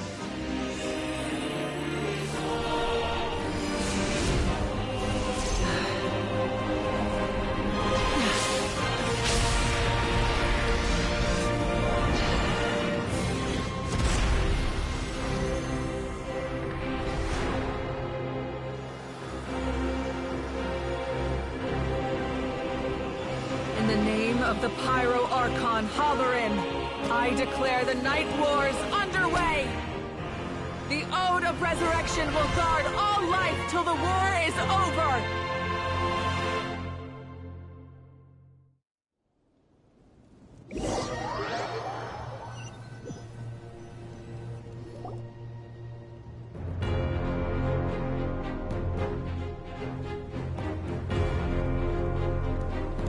That is an outright scary level of power.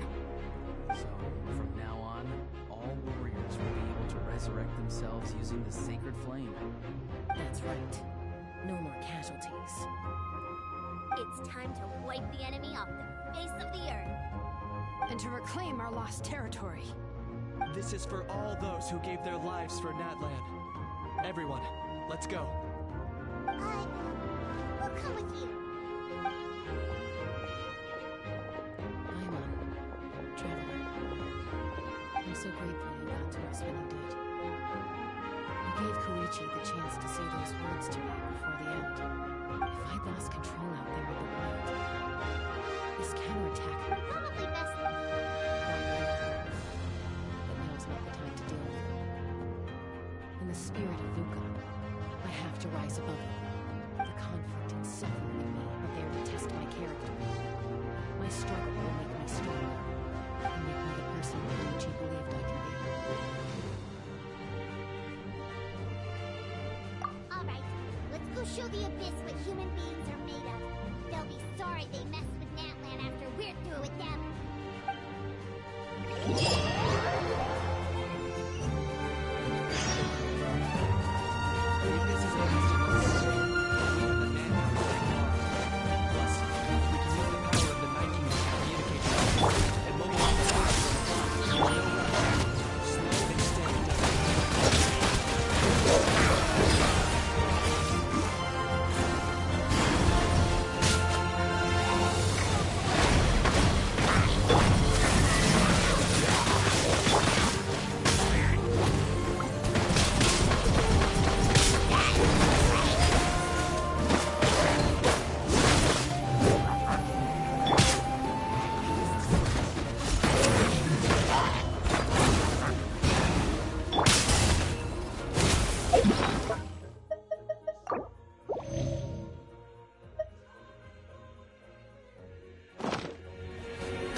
Things are still pretty rough over there.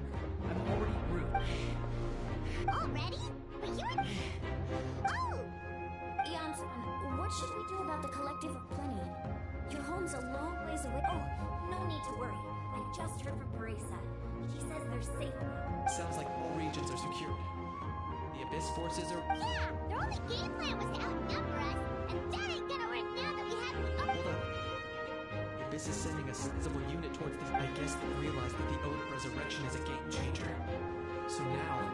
We aren't gonna let them get away with that. More Abyss tumors. We need someone to guard the main entrance. Alright. This is fun!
are gathered here to celebrate a glorious victory. It is a victory forged by each and every one of us, and we should all be proud of what we have accomplished. We emerge victorious from another crisis to declare, our beloved Natlan is saved! Woo!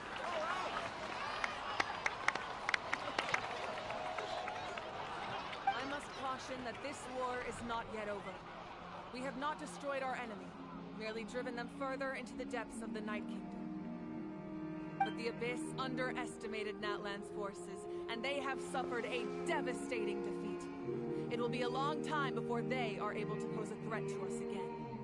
After making some preparations, I will launch my final counterattack. I shall strike them in their lair and wipe them out for good. Oh, man. Wait, Archon, are you saying you're going alone? Yes. The abyssal energy there is too strong. Contact with it would be instantly lethal to anyone else.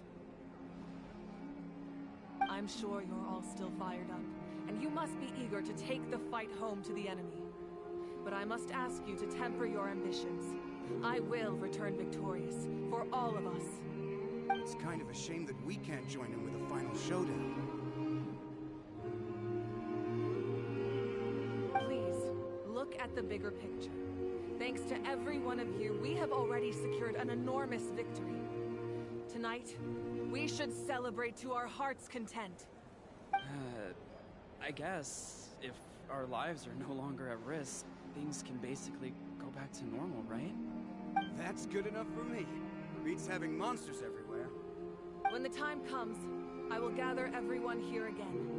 Now, let us also remember those who gave their lives fighting for our nation. Once the last dregs of the Abyss are wiped out, I intend to give them the grand funeral they deserve. An ancient name could never record the many who we lost. But no hero of Natlan should be forgotten. If I may, let's have a moment of silence.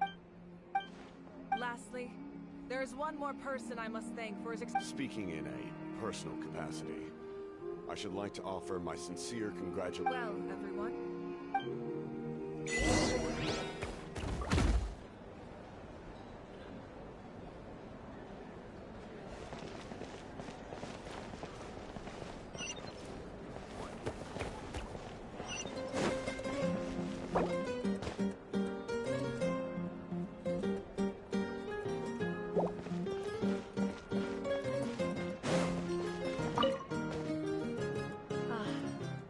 Welcome.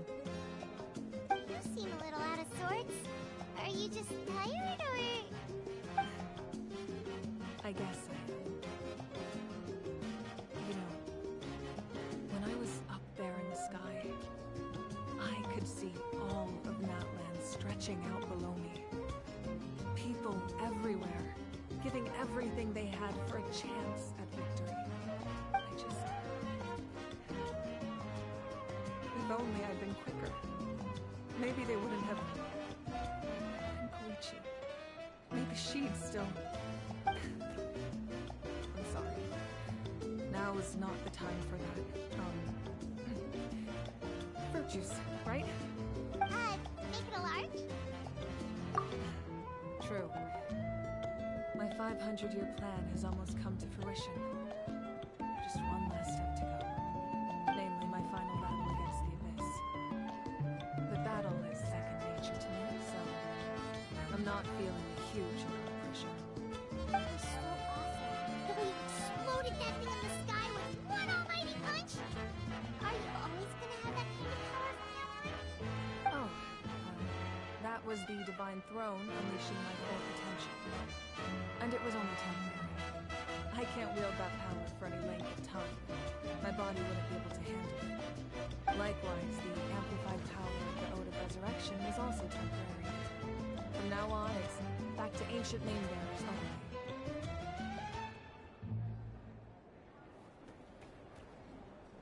Correct. We dealt the Abyss a critical blow. So for the time being, it's too weak to sustain regular invasions. I hope the people will be able to enjoy this period of peace. Or rather, assuming all goes to plan, a eternal peace. We've had centuries of war with the Abyss, and it's high time we brought that chapter to a close. Anyway, there's something I've been wondering about. I know you've been at the center of some major events in other nations too, and fought many powerful foes. In this war, you were in the thick of it once again, dashing around tirelessly, supporting the fighting on all fronts. So tell me, what drives you to do this as a mere traveler passing through? Why risk life and limb for a cause that's not your own?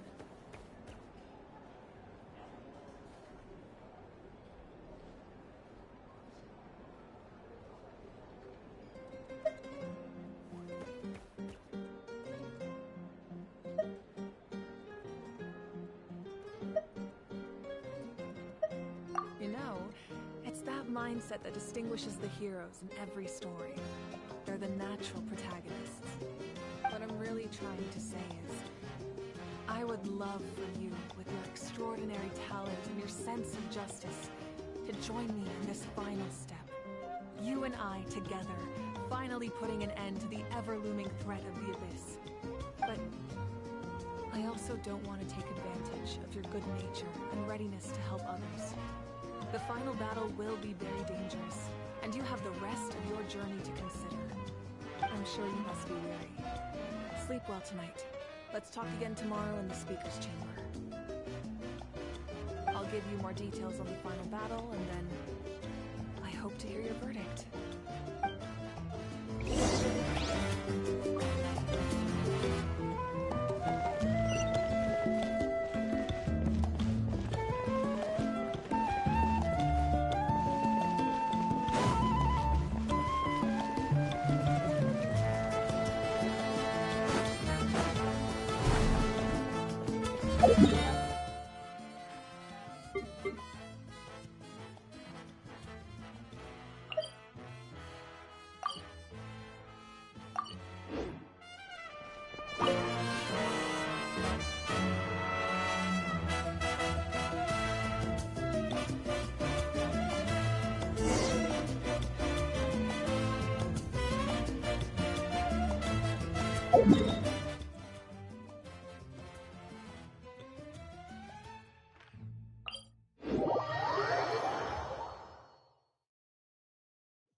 Paimon! There you are. I've been looking all over for you. Oh, hey, Sweet Lolly! What's up? Listen up.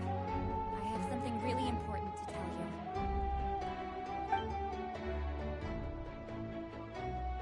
What? Are you serious?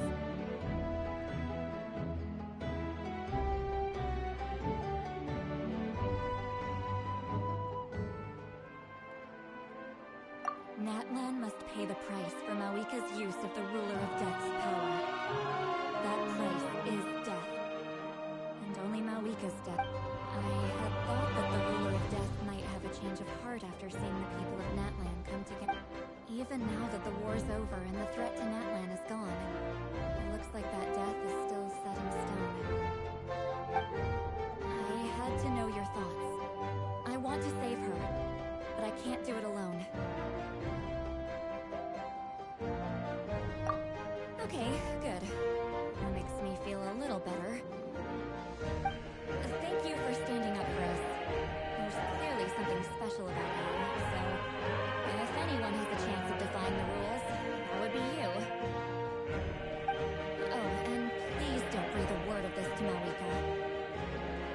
sure she's well aware of the cost of using the Divine Throne's power.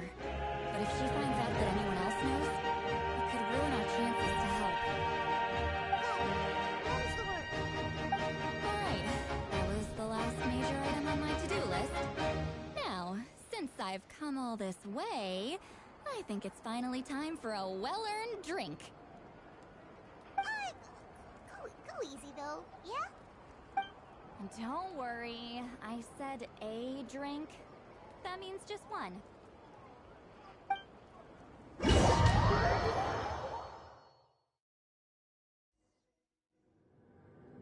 All right, you little munchkin. If you keep pestering me, I'm gonna have to get serious. I get 100 kids a day telling me they want to be the next Pyro Archon. Why should I train you? Nagging isn't gonna accomplish anything. No one can predict the future, and unless you have some exceptional, jaw-dropping talent I'm unaware of. I can shoot those cornflakes in your kitchen from right here. Don't be ridiculous. You couldn't make that shot from all the way over here. Wait, hold on. You could hurt someone with that. Well, I'll be. You made the shot. The science of the canopy rays them tough. That's some real skill you got there, little lady. Maybe you really will be Pyro Archon one day.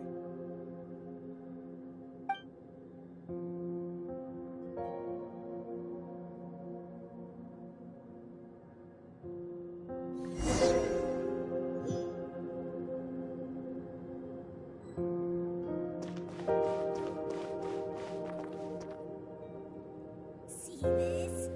I'm the first one of us to get an ancient name. And it's not just any ancient name, but Mollypo. If you ask me nicely, there's still time to join my team for the pilgrimage, you know. No need to scowl. You lost and I won. It's no big deal. You want me to be happy for you when your turn comes, right? So cheer up. I'll get my own ancient name soon enough. And it'll be an even better one than yours. Oh, really? Well, good luck with that. What ancient name could beat Mollypo in our tribe? Unless... Surely you don't mean Kiangozi?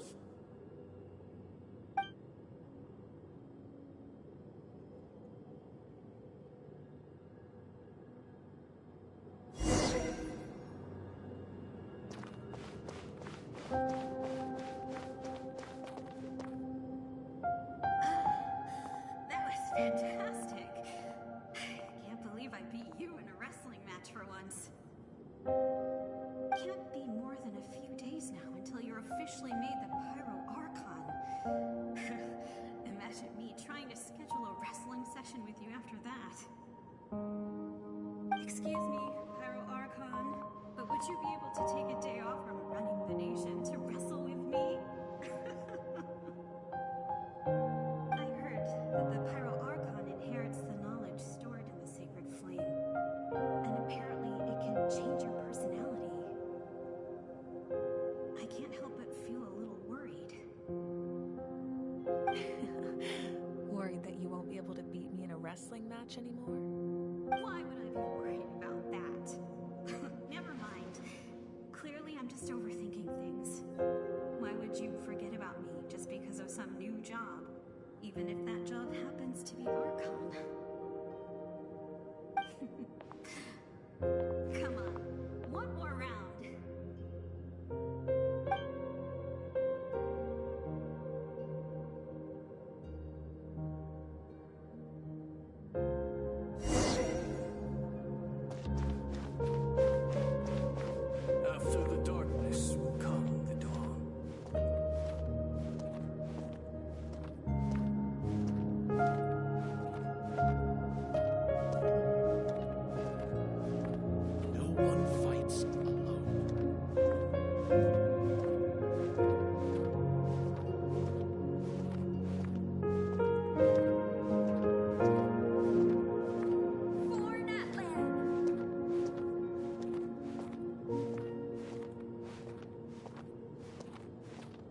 righteous path, and the Pyro Archon will guide us.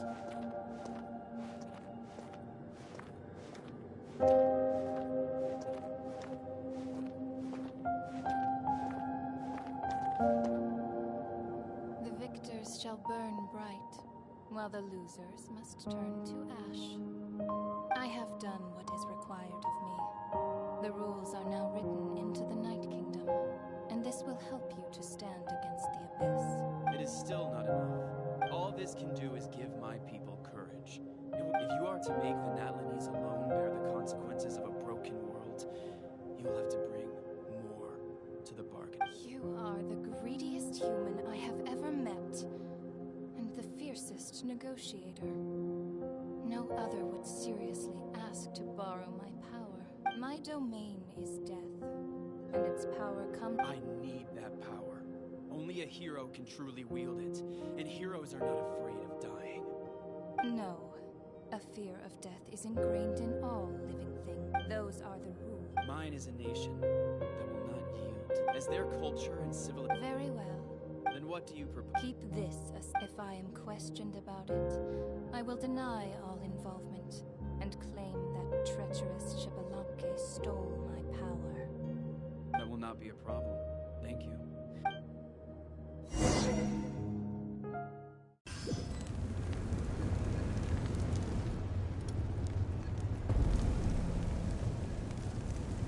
Come in. As you know, I've asked you to come here to discuss the task of wiping out the Abyss. Oh, but first, any progress on the ancient name? I'm surprised she was willing to help you, and by extension, me. I'm very grateful to her. Wait, hold on. Wasn't the whole point of the ancient names for winning that huge battle? That's right. The Abyss has retreated to the depths of the Night Kingdom. If we don't finish them off and restore the ley lines, this is the fate Natlan has always been. But this time, with the sacred flame, I can protect myself from the abyssal corruption. But beyond that, if your ancient name can't be forged, I will go alone. But if it can, not completely. After all, the Night Kingdom is still but when I used the power of the Divine Throne, it dispelled a lot of that corruption. Plus, your ancient name is a special case, so the Lord of the Night will take something short. The Ode of Resurrection still has a number of limitations. Whoa! Are we forgetting something here? What about Paimon? What? The Abyss is extremely devious. If you two go there together, you can bet they'll make Paimon their primary target just to put us in an impossible position. Paimon wasn't that worried, but what will you do without me? Okay, well... I greatly appreciate everyone in Natlan knows how important if you have any of...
The Outlander with deep ties to this land returns. And this time, he is alone. The power that the Pyro Archon used to strike back at the Abyss came from the Ruler of Death, from what I know of her rules. How do you know of this? I see. So, the Ruler of Death sent you on your long journey. Natland still has a final battle to fight, and I too have a final foe to face. For the sake of those countless lost souls, and a hope for Natland's future, I need your help.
Something's hiding behind...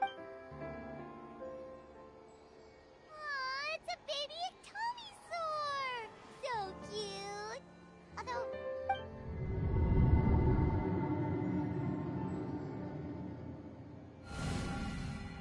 Traveler!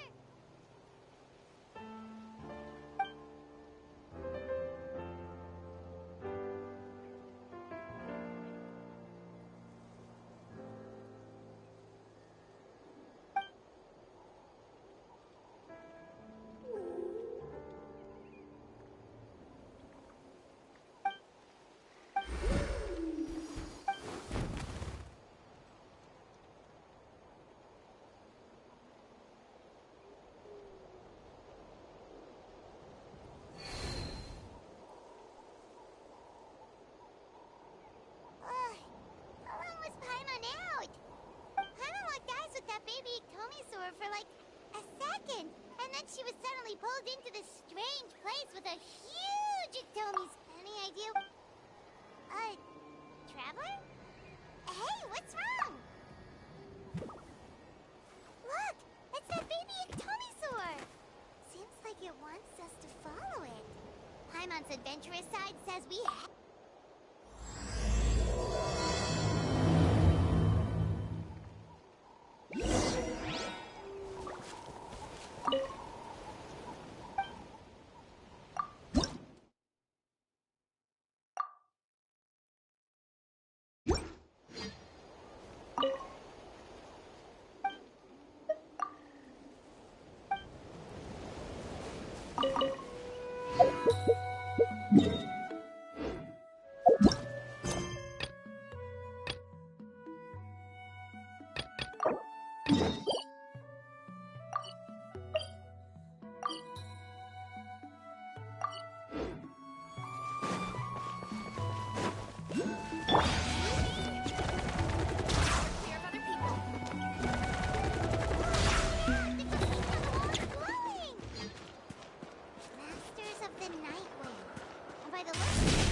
leave her be. The warriors of the Flower Feather Clan are a proud bunch who never show their vulnerability in public, even if they've gone wingless. Oh! Good to see you again, Traveler and Paimon. Before we carry on, let's get a little further away before Koyer notices.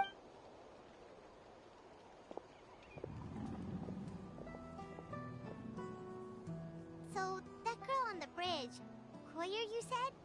Should she really be on her own right now? With the mental state she's in, it just seems risky. Don't worry. That's exactly why I'm here. Elder Alpa sent me to keep an eye on her. If she does attempt the I doubt it'll come to that, though. She's a fighter. A warrior, in fact. One who, well, in the Flower Feather Clan, there's an elite flying, but it's an extremely selective squad. To become a rider, you need to undergo a trial, where you not only demonstrate mastery of the relevant skills, but also win the approval of the Kukasaurs. Very few candidates make it through the process. Koyer has spent years training for her most recent. Sometimes, after multiple failed attempts to pass the flying tests and win the Kukasaur's approval, people get so disheartened they give up on their dream to soar the skies. They resolve to quit trying for good. We call those people the Wingless. Do they get expelled from the tribe? What? No, of course not. They're still prized warriors. They have a saying. Just as the Kukasaur treasures every feather on its body, so the tribe treasures each one of its children. This hits even harder in the wake of the war. All of our young warriors carry the future of our tribe on their science. Every Kukasaur falls from its nest before it learns to fly. It's practically a rite of passage. Likewise for the Wingless, we always hold out hope that one day, when they're ready, they'll rekindle their dreams and keep trying. Until then, all we can do is quietly watch over them from a distance. Ah, okay. Well, from the sound of her whistling, her confidence has been seriously shaken. Yeah, people from my tribe call to their Saurian companions by whistling or blowing a horn. So it sounds like... But the Kukasaurus are an even prouder bunch than our warriors. They would never respond to a lackluster whistle like that. First she failed the trial, and now she's struggling to even summon a Kukasaur. That's only gonna hurt her confidence further. And getting trapped in that vicious circle... Surely there must be something... That's very kind of you. Koyer's flying skills are... I'm going to lay low nearby, just in case...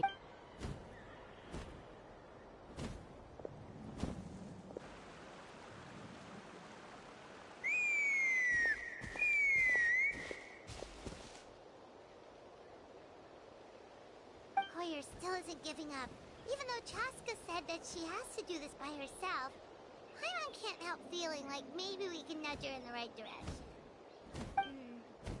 What if we could get a Kukusaur to fly up to her?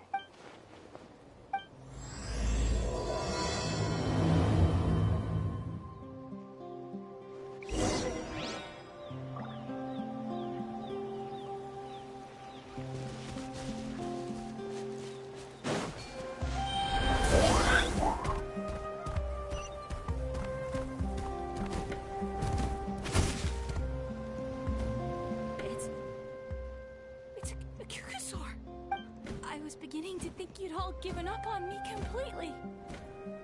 Thank you. Oh, thank you.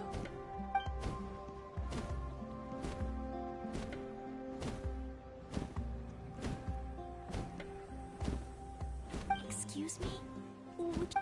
I think I know where I went wrong in the test. Also, I really want to try some stalled... Huh? That sounded like a whistle. Hey! Wait! Wait!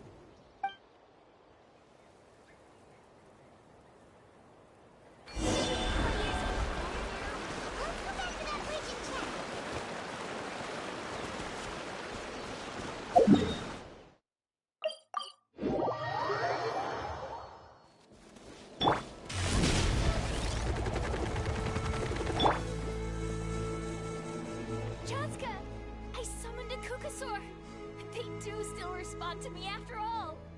Although, unfortunately, someone else summoned it away again before I had a chance to go for a flight. Oh, really? That is unfortunate. But if you can do it once, you can do it again. Keep at it. and you'll pass the trial eventually. You're right. You know, I almost thought about giving up, but I'm glad I didn't. Hey, Chaska, how's Koyer doing? Huh? Who are you? And how do you know my name?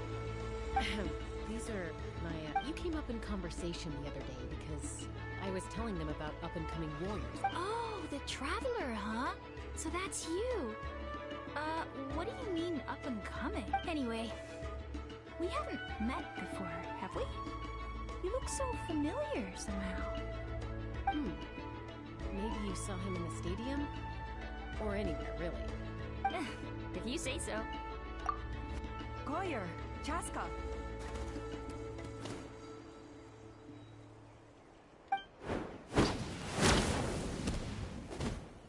Here you are. I've been looking everywhere for you two. Oh, Elder Alpa! What's the matter? I thought I should tell you myself. We're going to redo the flying trials. Redo them? How come? It's embarrassing to admit, but due to time constraints, we didn't do a proper inspection of the arena before the last round of trials began. Then we started to notice, so we redid the inspection afterwards and found a number of... This was entirely our mistake. Oh! Chaska, these people you're with. Huh? I have indeed. Gathering intel is an essential part of being a warrior. Hospitality? Of course it does. If you let us host you, you'll be treated quite lavishly. Besides, we still owe you for your help during the war. Without you, we would have suffered far worse at the hands of the Abyss. So I like the chance to show you our gratitude on behalf of the whole tribe. Mighty warriors, plural? So Paimon counts too? Paimon's starting to like you a lot. That should go without saying. Your flying skills are the envy of our tribe. The Flower Feather clan seems like a really... Well...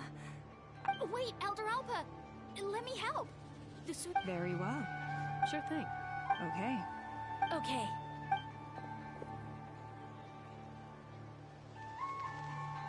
Alright, they're out of earshot. I'm just gonna come out and ask. That Kukasaur who responded to Koyer's call, that was your doing, wasn't it? I grew up with these creatures. I could tell something was off. His whole demeanor seemed less like a Kukasaur and more like, well, you. So I figure you must have been pulling the strings somehow. I looked very flustered when Koyer asked for a ride, so I whistled to give him a chance to escape. And judging by the look on your face, that was a welcome intervention, huh? It's alright. If you'd rather your hidden talents remain hidden, I respect that. I won't press you for answers, and I'll keep my speculations to myself. You're the kind of person I'd still trust, even if you had superpowers. I think the ends justify the means in this case. She just lacked confidence, and you helped her resolve her internal conflict. If you hadn't intervened, I likely would have gotten my mom to help out instead. Although, yeah. Anyway, if you're free now, how about I give you that tour I promised?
Doing their daily combat training.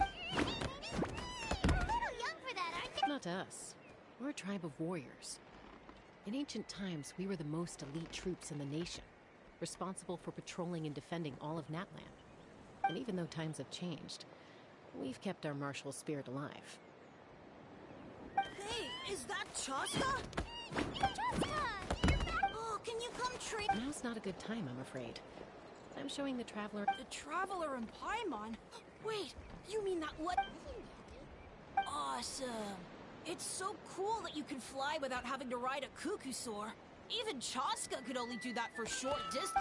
Mr. Traveler, Mr. Traveler! My family shop makes the... Let's behave ourselves, everyone. These people are Kotini, Cuphead. There's no point in Yatlan. Easy does it, okay? Not every conversation has to turn into you plugging the family business. Okay.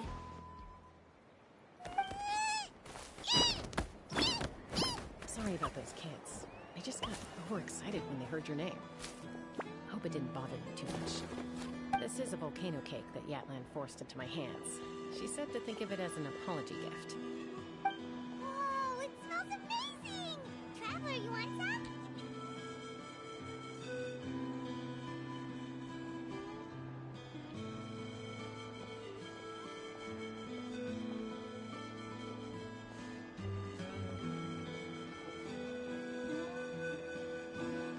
That's good.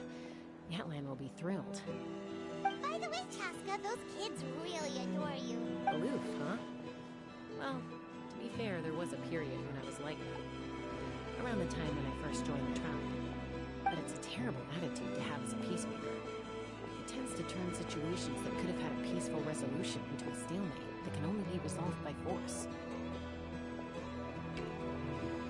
Yep, exactly. As long as other options are available, I try to avoid that at all costs. Someone once told me that peace imposed by force will crumble in a matter of days.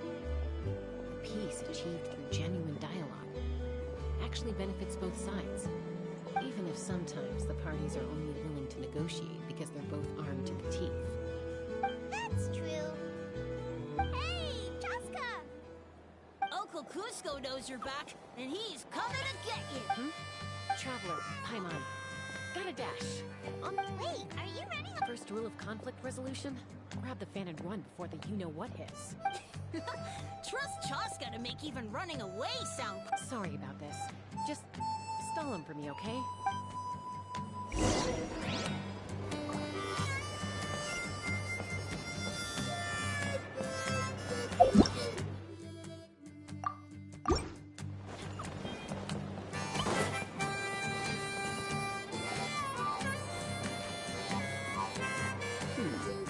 A golden-haired outlander and a white flying object. I heard Chaska was with you, but I suppose she's run away again, hasn't she? Who am I? Come, only her father. She's supposed to go for a checkup every 3 months to see how her abyss condition is doing. We both agreed on it, but she's already missed 3 checkups. Yes, she got exposed to abyssal energy as a young child. But then her birth parents abandoned her. It's luck. Eventually, some riders out on patrol spotted her. The moment you took your eyes off her, she'd be getting herself into a fight. Or she'd run away to be with the Saurians. She seemed to prefer them to her own kind. She might as well have been a Saurian human. That must be the aloof period she mentioned, right? We later discovered that her exposure to the abyss had planted seeds of... But ultimately... Don't worry about... Yes, I'm well aware of that. She knows she needs to be careful. If her condition ever took a turn for the worse, she wouldn't be brushing it aside like this.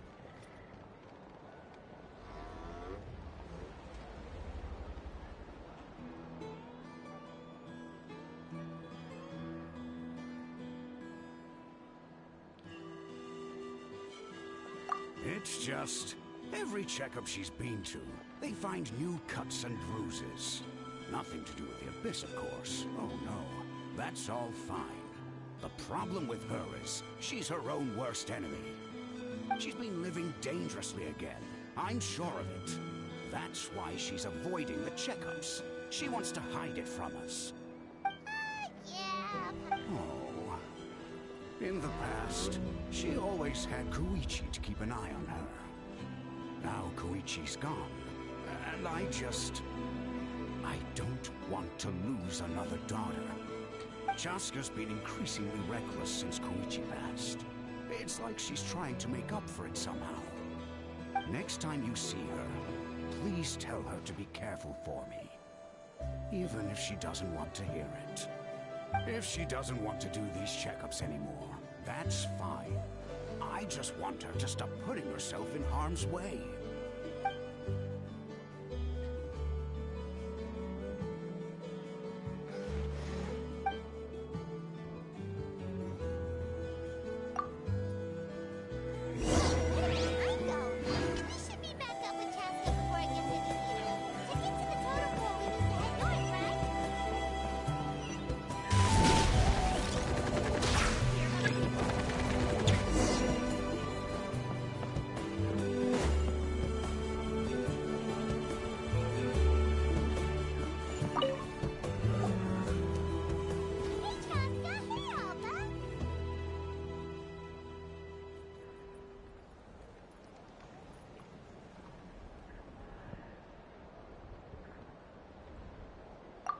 It's all right.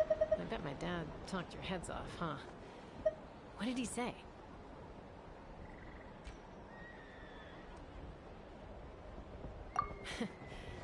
I was sometimes a little impulsive back then.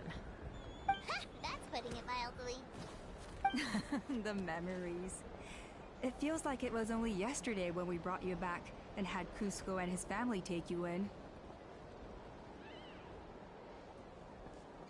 Back then, no one imagined this feral child would grow up to be the strongest warrior of the Flower Feather clan. Huh? You were the one that brought Chaska back to the tribe? That's right. Elder Alpa was already a veteran rider by then. She spotted me while patrolling from the skies and tracked down my Kukasaur mom. Mom agreed it was time I tried to re-enter human society. But I didn't know the first thing about being civilized. I clashed with everyone who had to deal with me. And look at you now. Renowned throughout the land as a peacemaker. How time flies. When the day comes that I can't fly anymore, it will be up to you to look after our tribe and our flying squad. You know me, though. I'm not a natural commander. I'm better off as a lone wolf on the front line. So, stick it out at least a few more years, okay? Give Koyer and the others time to come into their own. Oh, stop. Wait, so isn't the leader just the strongest warrior in the tribe? At least, Paimon figured that's how your tribe would work. Strength is certainly a core tenet in the Flower Feather clan. If it all came down to individual strength, I'd struggle to call myself a warrior, let alone a well, I came back empty-handed. And yet, they still managed to become the leader of the flying squad, thanks to your experience and determination. All while battling those old injuries. Don't you think that's a display of strength in its own right? Let's shelve this discussion for now. Traveler, Paimon, there are some simple refreshments on the table. Yes! Paimon was sweet. They were for the snack stomach. The refreshment stomach still has plenty of space. Paimon is so cool. Well, if you're enjoying our hospitality, feel free to stay with us as long as you like. Elder Alpa? What happened? Is it... It's... Some merchants showed up. Not from our tribe. Why now? This is terrible timing. There are a few wingless that we haven't managed to reach yet, and we still haven't inspected the retrial arena. Let me handle the other errands while you meet with the merchants. You shouldn't be trying to do everything at your age. You should help too. Seems only fair after all that food we ate.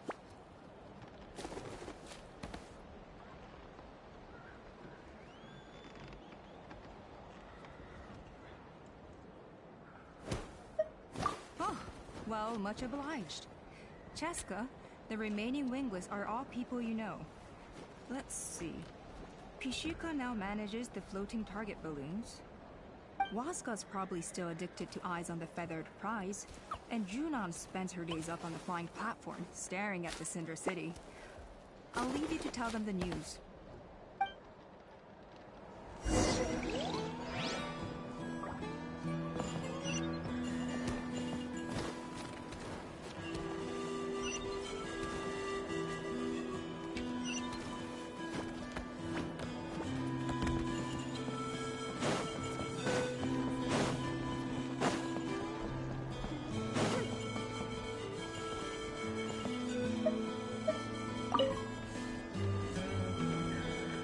you sure you don't want to reconsider, Pashika? I appreciate it, boss. But honestly, I'm pretty happy with my life nowadays. Pashika, they're redoing the flying trials. Ah, the way things are with the tribe these days? I mean, you don't need me to tell you. This here is no future for a seasoned warrior like you. Ah, come on, boss. Do you have any idea how long it's been? I've been wingless for years now. I'm not cut out for that anymore.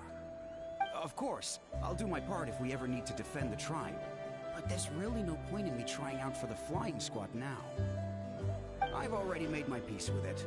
Not everyone has what it takes to return to the sky after going wingless. Elder Alpa's perseverance is something else. And it's okay if I'm not destined for greatness. I might not have the Kukasaur's approval, but with my hot air balloons, I could still reach the skies.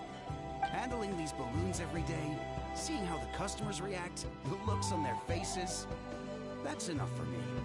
Finding something you love doing can be just as hard as passing the flying trial. It's worth holding on to. Fair enough. It's your choice. I won't force you. Oh, by the way, you should try taking a balloon ride if you've got the time. Once you've been up there for yourself, no problem. If you...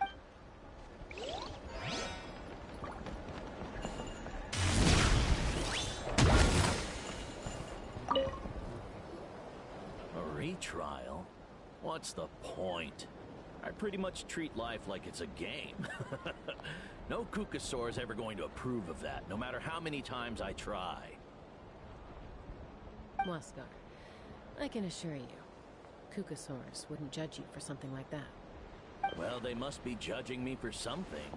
Maybe I lack fighting spirit, or just don't have the talent. Not everyone's a natural like you. Don't waste your time on me.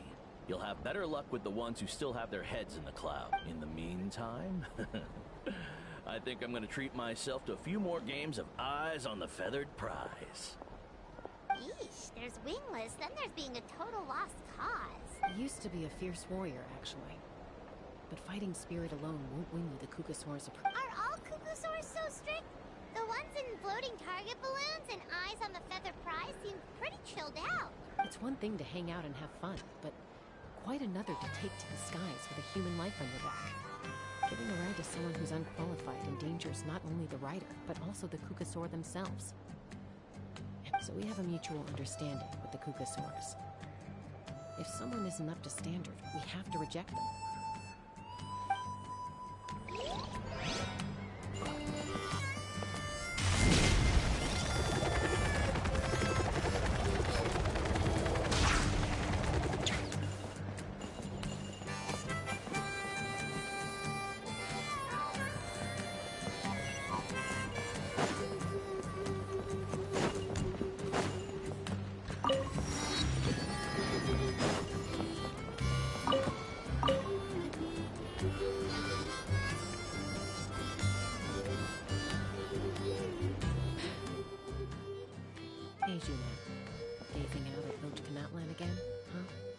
Chaska? What are you doing here? Is something up? The flying squad is hosting retrials again soon. Want to give it another try? Maybe you're forgetting the definition of wingless. I've failed so many times already that I've decided to call it quits for good. I'm done. Elder Alpa always goes out of her way to come and tell me when a new trial is coming up, and it's nice of her to think of me. But nothing's gonna change. I'm not going to suddenly pass just because they're holding another trial. They're making some big changes to the arena this time, so the flying experience should be No, forget it.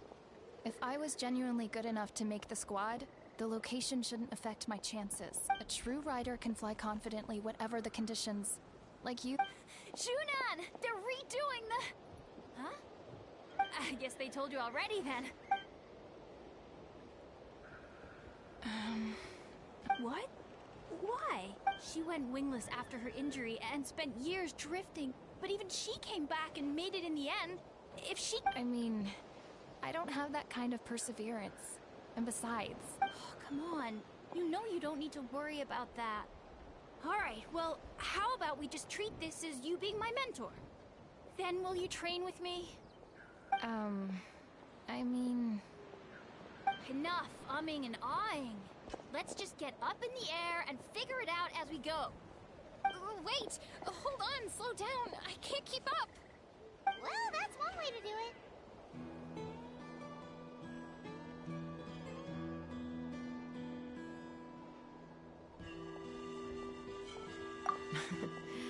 They've been best friends since they were kids.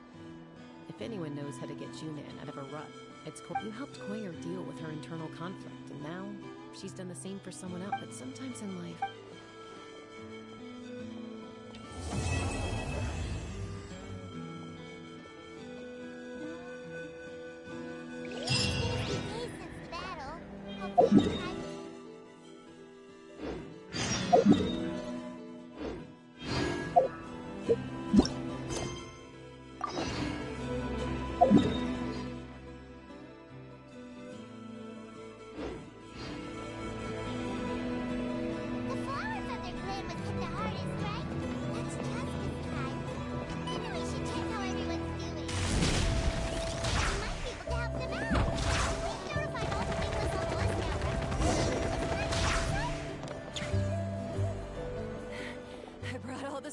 Coach, what's next? Just take it easy before the real work begins. You two are in charge of repairing the houses to the north. The rest of you should go west. The road practically crumbled beneath my feet on my way here. The whole thing will need to be reinforced. Alright, I'll start by moving the boxes over. I'll help you. These things can get pretty heavy. Nah, I got this. These muscles aren't just for show, you know. You see that? Perfectly defined. I can lift this stuff up with one hand. Fine, as long as you don't wind up too sore to move tomorrow. I don't want to hear any complaints from you. Just prepare to be amazed. My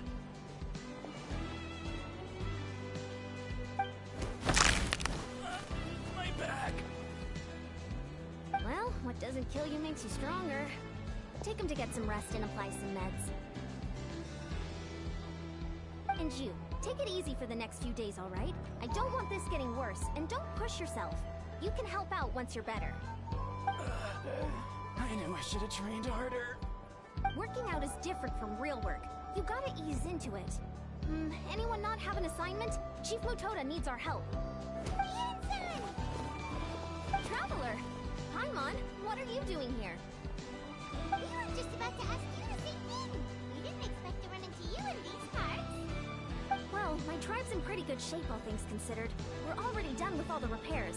I heard the Flower Feather clan was hit a lot worse, though, so I decided to come help. On the way, I ran into a caravan of merchants from my tribe and brought them along. These are my students.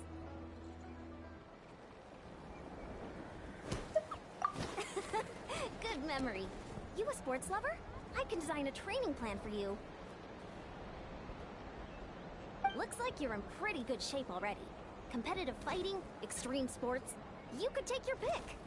As for you, Paimon, we might have to start you off on a balanced meal plan. What? There's nothing wrong about Paimon's current meal plan? Like today, Paimon just had some place meat stew, fried shrimp meatballs, sour sauce pepper, and stuffed and mashed potatoes. That's practically nothing. This case sounds even worse than I imagined. Oh, I know just the thing. Kale juice. I'll make you some soon. Kale juice? Wait, isn't that your favorite drink, Traveler? If Eon-san's going to make some for free, Paimon would feel terrible if you won't get to try it. Anyway, that's enough idle talk for now. A little while earlier, the chief asked me to bring a few people to help with something. Are you two free? As you can see, due to unforeseen circumstances, I'm short a few people. Of course! We're also here to help. Let's go see the chief! Perfect. Then follow me.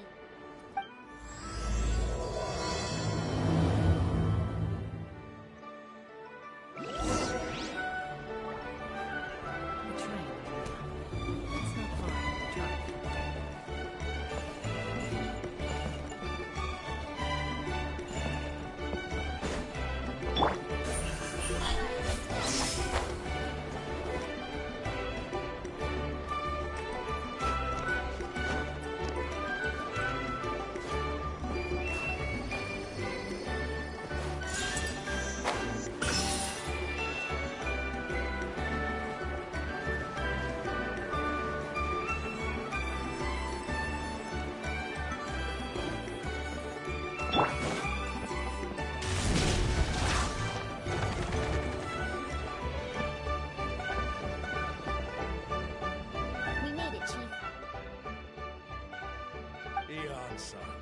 Traveler Paimon.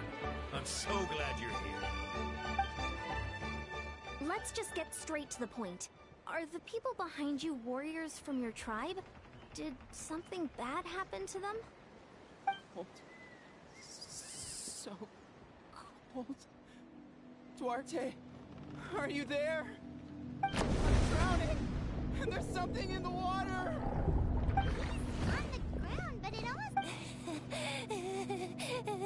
The abyss. The abyss is coming. There are eyes in my hands, and hands in my stomach. And my stomach is full of teeth. It ate all of you. It's coming for me, too. But we haven't been eaten. We're ready.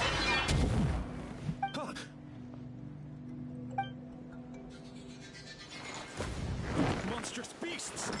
How did you get in here? As you can see, their mental state is... They went missing after the battle. We found them in the wilderness in the days that followed, but... We found them unconscious in areas corrupted by abyssal tumors, lying next to their deceased comrades. My only guess is that something terrible. According to the chief of the Masters of the Nightwind, sudden exposure to a large amount of abyssal power can have We've never seen the... It's the abyssal monster that appeared in the sky not too long ago. After consulting our ancient legends, we decided to call it Gasoithoth, Reaper of the Abyss. Oh, that giant black ball? Didn't we force it to retreat, though? True. It poses no threat to us now, but whatever wound it inflicted on these warriors still endures. We scoured all sorts of records for a solution, but nothing came of it. There was some mention of a treatment from several hundred years ago, but that knowledge is... Right! You can purify abyssal power! Might as well give it a try!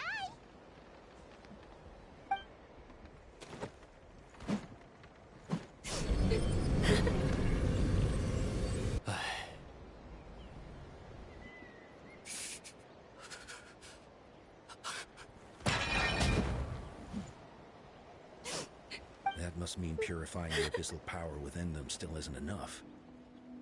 So, what can we do now? You don't tell me... My friend is... Go back to me, Gogeta! Please, don't... We beat Gasoithoth! They survived the battle! Of course not. What is it, Aeon-san? We'll take it case by case. First of all, we shouldn't keep them cooped up in here. The environment isn't doing... Let them go where they feel comfortable. And the travel... But... Are you sure about this? I know you're worried, but we don't have any other solution, right? Well, don't just stand there. Let them go. Send someone to follow them, but don't stick too close. We just need to keep tabs on them.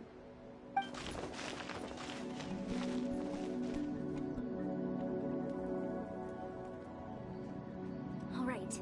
It's up to us. This is a bad situation. Let's see. One of those guys was talking about being cold. Do you still remember him? It's not often that you see someone almost drown on dry land.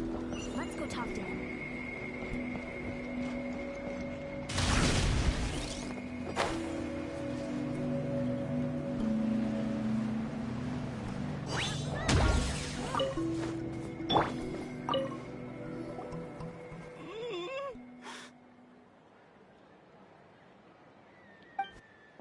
Found him.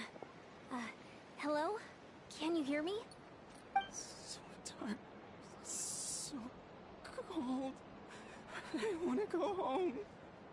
Okay, just wait a little longer and we'll take you home. The caravan from my tribe should have brought some firewood. I think starting a bonfire might help. Huh? When it's dark, damp, and cold, what's better than a fire? Maybe the light and warmth will help change what he sees. Wait here while I grab some firewood.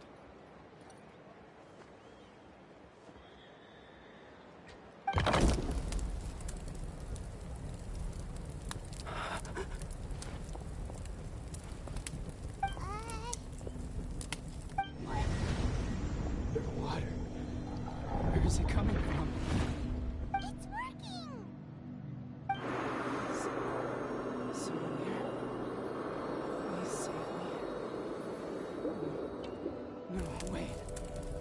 have to leave this place. The water's too deep. You won't make it. It's okay. We brought some friends from the people of the springs. They're great swimmers. We're here to save you. No. Please. Just leave me. Duarte. Oh no! It's not working anymore! Looks like the bonfire wasn't enough.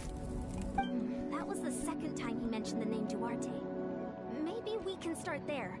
Let's ask around and see what we can learn.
My friend, is he any better?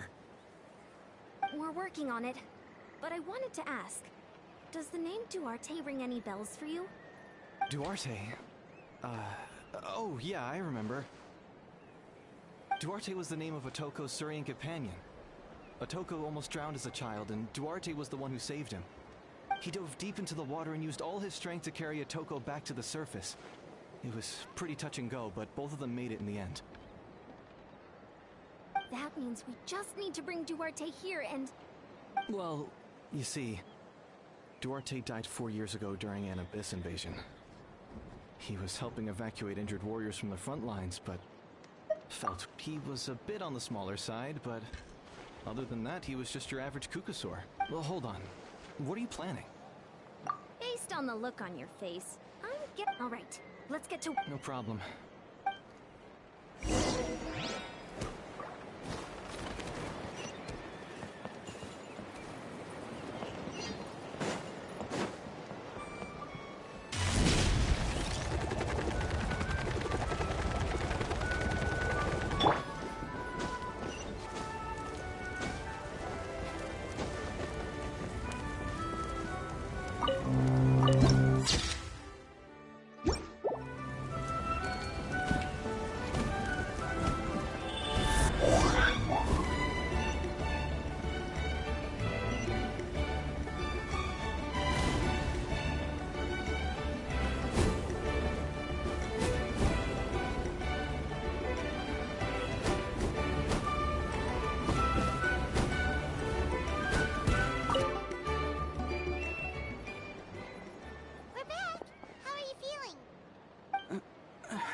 Duarte?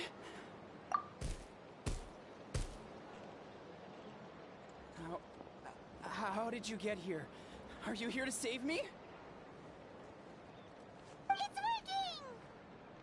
Shh! What now?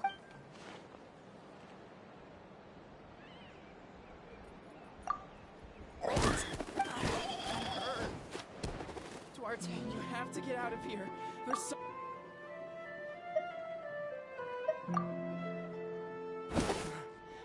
You're gonna carry me out of here just like last time.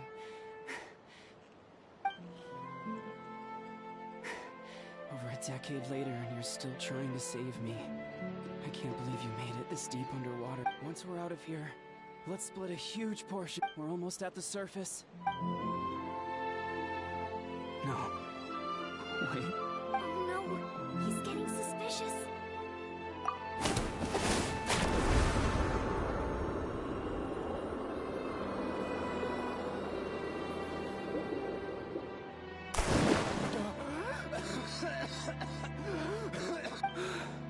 Duarte? Wait, you're not Duarte. How did I get here? Who are you people? Toko! Miss Kaylee. What's going on? All I remember is the battle against the Abyss. You went through all that for me? While all I did was... None of this is your fault. Maybe it's not my place to say this, but go easy on yourself. You deserve to move past what happened here, and what happened to Duarte. Thank you. I appreciate that. Go on, get some rest. Miss Kaylee, we'll leave him to you. The key to getting through to them is whatever they cherish the most. Kind of like their last spark of hope. Now we know how to help the others. Let's take heart from this and keep going.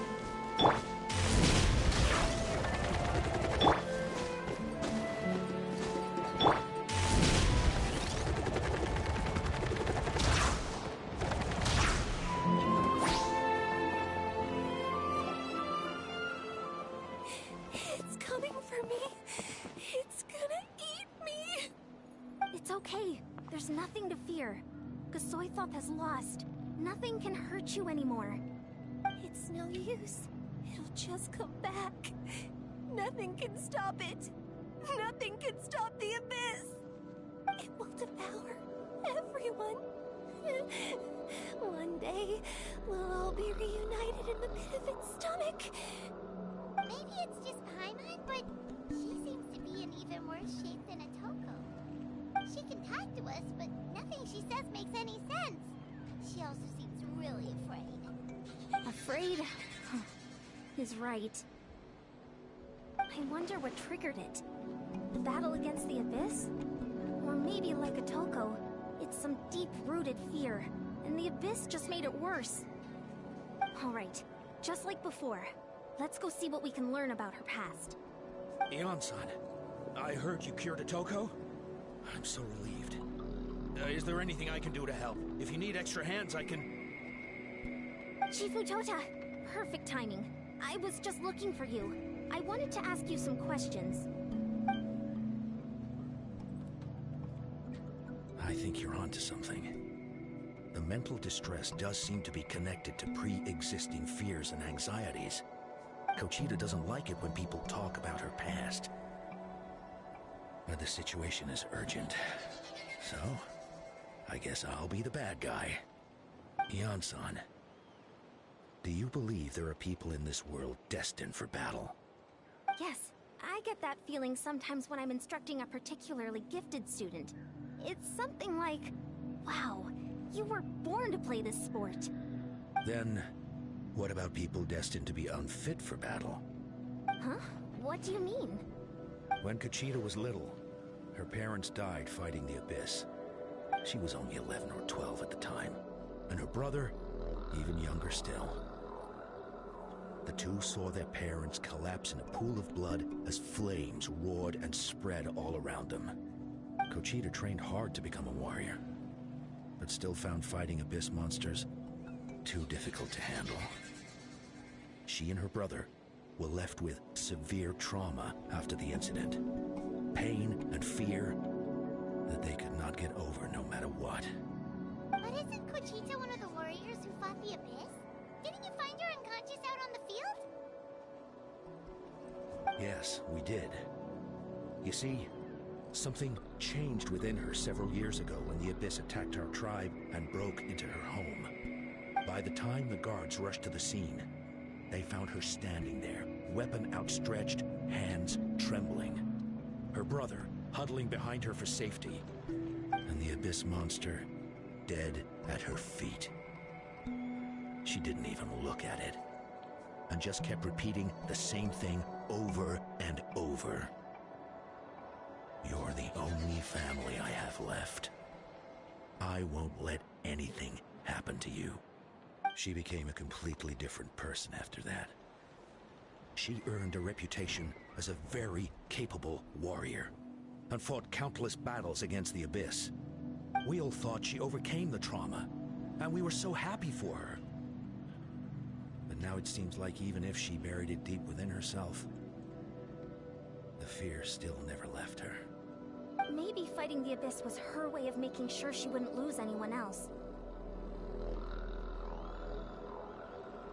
Maybe the thought of experiencing that pain again scared her more than the Abyss. On the outside, her choice to fight made her seem strong, but she never forgot the trauma of that night. The Abyss just brought it back to the surface. How can we help her? This one is tricky. If we can find the right opportunity, then... Quali?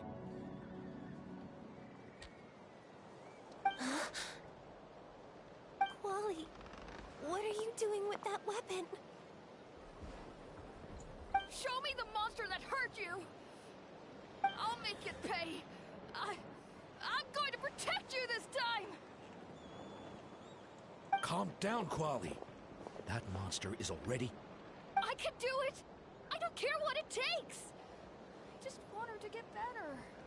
She's the only family I have left. Family? Oh, hold on, Chief Matoda. Looks like Kuchita's responding to his words. If Quali goes to battle, the Abyss will devour him. I can't let that happen. I have to do something. But it's useless. No one can beat the Abyss. It's a death sentence. Just like what happened to Mom and Dad. But I'm no warrior. I'm just a coward. Still, I have to protect Quali. What should I do? Kuchita.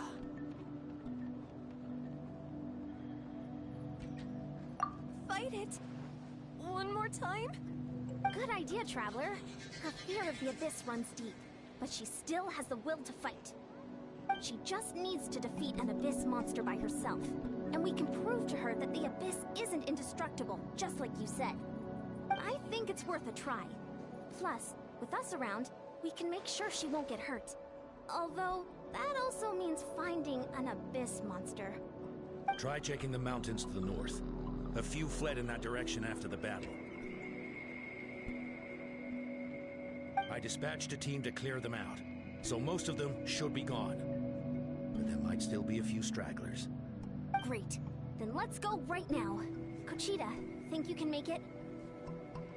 There's no turning back. I have to face it, even if it will devour me whole. I'm coming too! I'm not letting my sister face this alone! Not anymore! All right, then stick close. Let's go.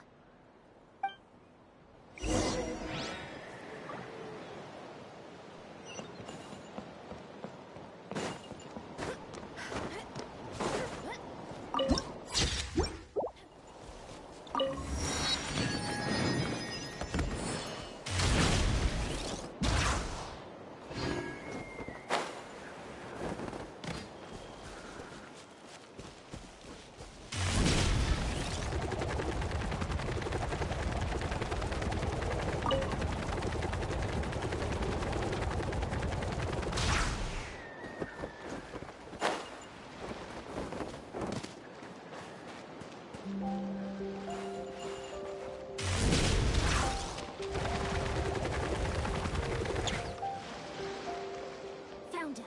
Let's get started.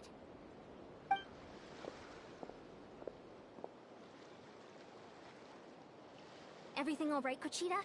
You don't have to... How can we make this easier for her? You were the ones who killed them! As a kid, I thought my parents were invincible. But I can still see the image of them collapsed at my feet that night. The raging fire, the smoke, the smell of blood, the sound of my brother's cries.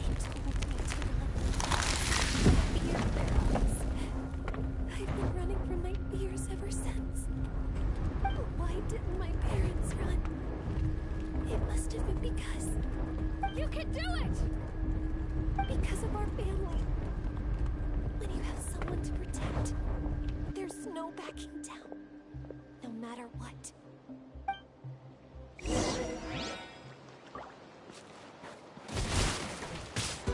away from my brother!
Where are the rest?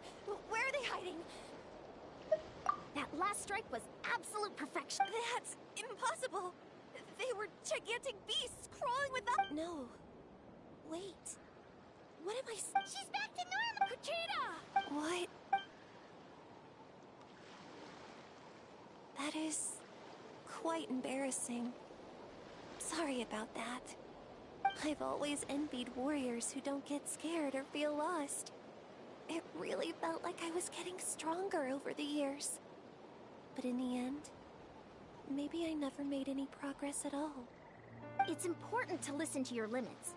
Just like in training, pushing too hard will only hurt you in the long run. Everyone needs time to rest. Besides, I have a feeling you won't have to face those fears. Even though we're both scared of monsters, you were always the one who stepped up to protect me. But not anymore. I'm going to get stronger. From now on, we're in this together! Is that so? Then I'll look forward to the day when you'll be all big and formidable. I finally feel like myself again. I couldn't have done it without you all. Thank you for everything. I think I'll rest here for a bit. I don't think I can make it back to the tribe just yet. I'll keep you company. Alright, then we'll head back. I made sure to check the surrounding area for monsters, and it's all clear, so take your time. Sometimes, our fears never truly leave us. But tomorrow's a new day.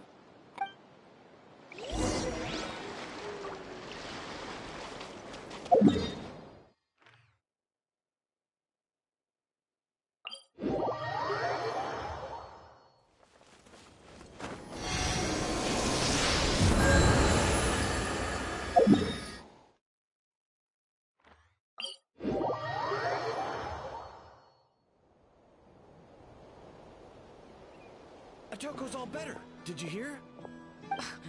Yes, really. It's all... I see. I was wondering why the Traveler was chosen to accompany the Pyro Archon in the final battle.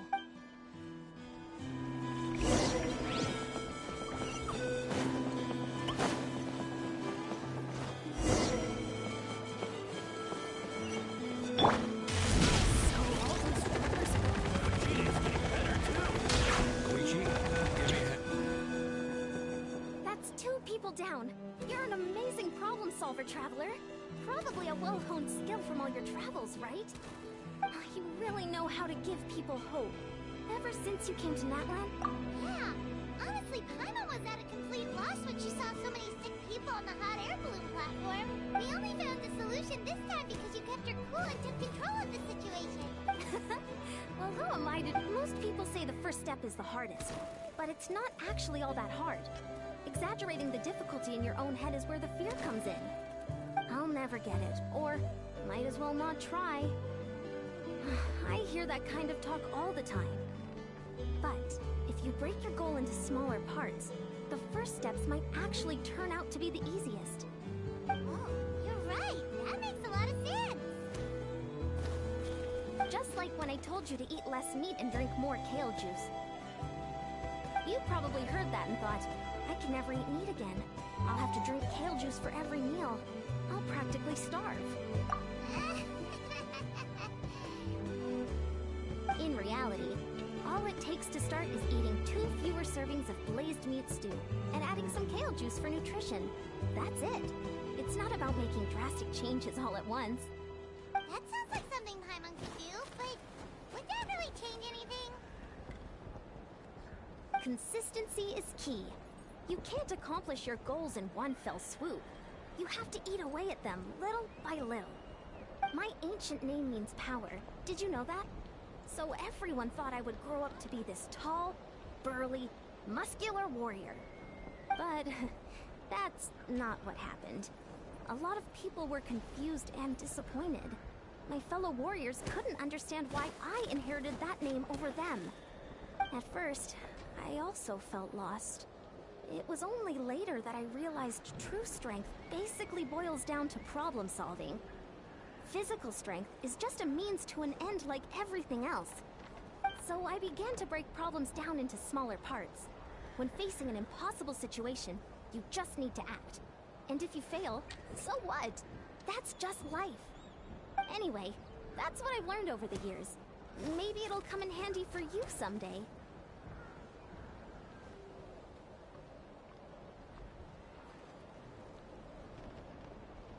Oh! Well, when you put it that way, Paimon's almost encouraged to start drinking kale juice tomorrow! No, today! Paimon will start today! You're amazing, Yan-san. You really make Paimon feel like she can do the impossible! Maybe your true strength is giving other people strength! I don't deserve that much credit. You already have that strength within you. I'm sure you've faced more obstacles than I can imagine during your travels. But you never gave up. That proves it. I bet I could learn a thing or two from you. Yan-san! Bad news! Okoland is out of control! Stay calm. I'll be right there. Looks like the time for conversation is over. Come on, let's go see him.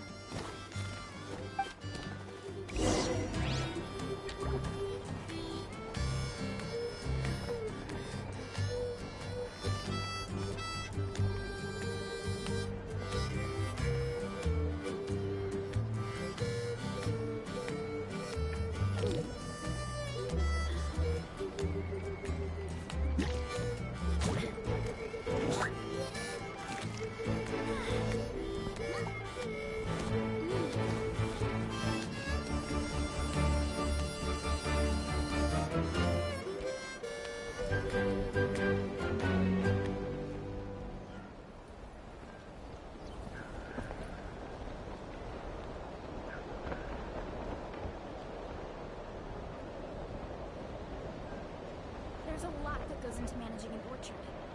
Watering, weeding, fertilizing the soil, making sure the temperature is right. You have to keep the fruit in a good mood.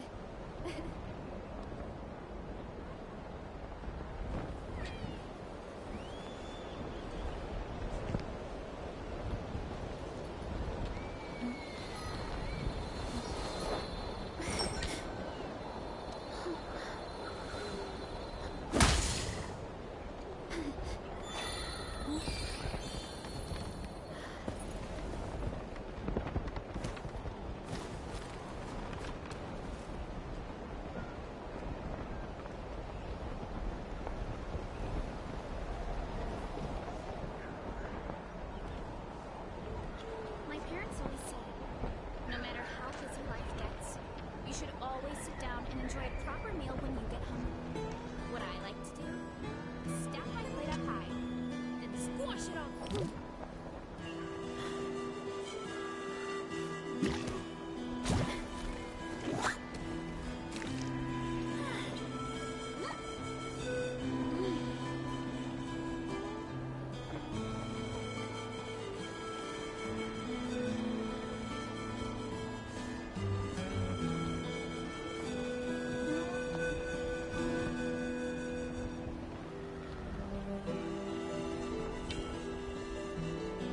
a lot that goes into managing an orchard. Weeding, fertilizing the soil, making sure the temperature is right. You have to keep the fruit in a good mood.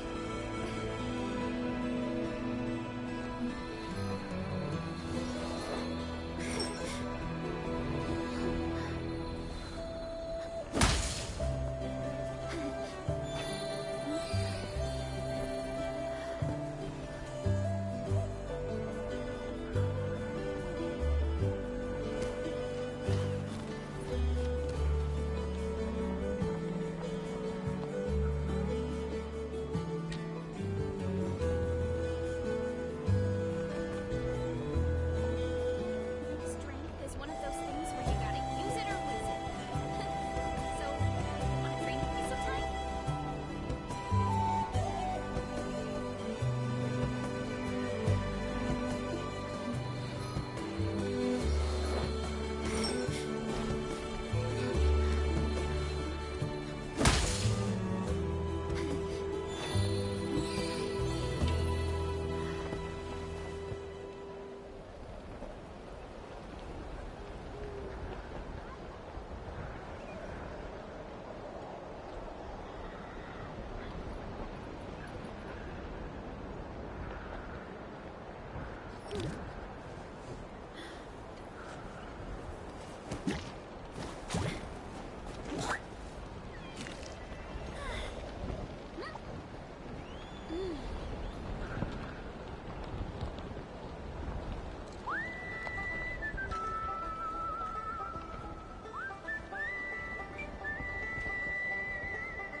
My parents always say, no matter how busy life gets, you should always sit down and enjoy a proper meal when you get hungry. What I like to do is stack my plate up high, and squash it all down, take a breath, and wolf it down in one go. That way, I get to eat my fill without wasting too much time.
There's a lot that goes into managing an orchard.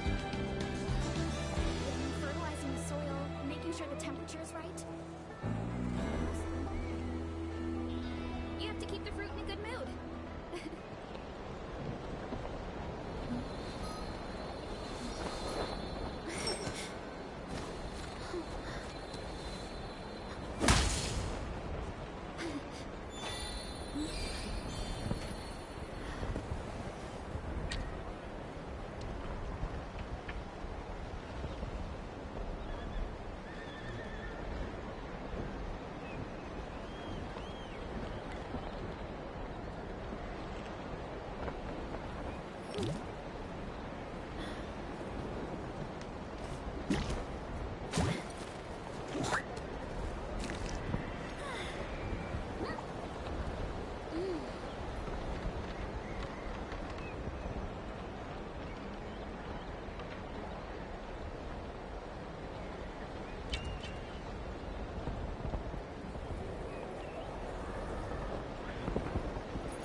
Making sure the temperature is right.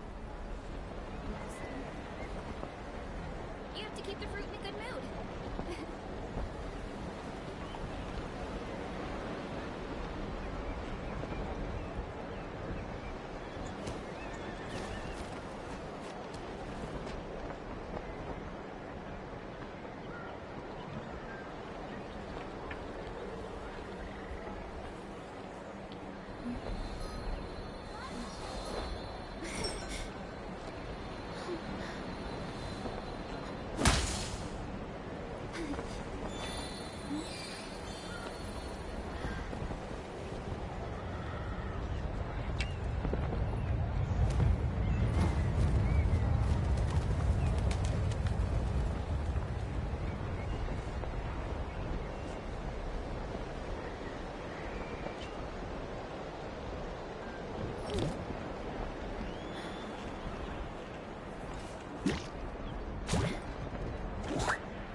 Where you gotta use it or lose it.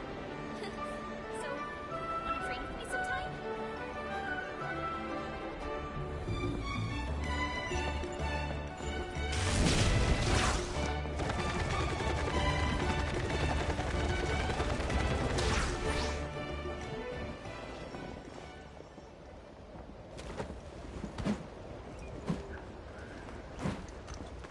What are you doing, Uncle Man?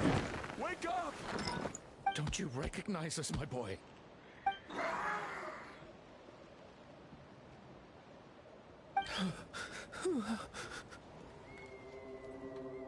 The Abyss monsters are everywhere. Everywhere.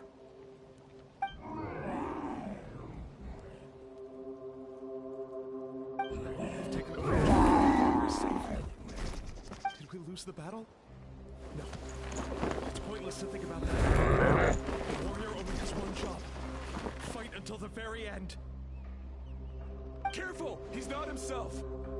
Hokotlan! Get back!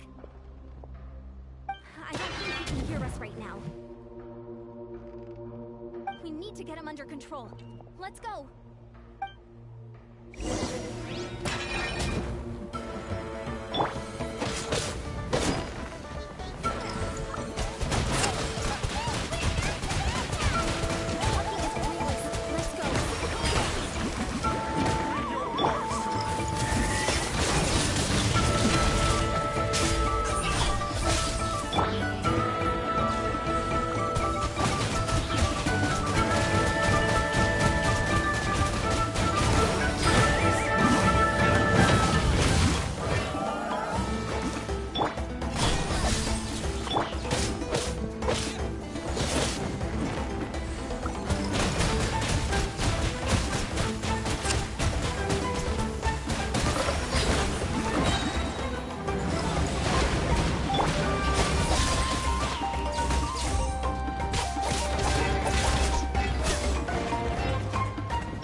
Monsters! Give me my... Win! That's your brother! He's... Get out of my life! I'll never forgive you!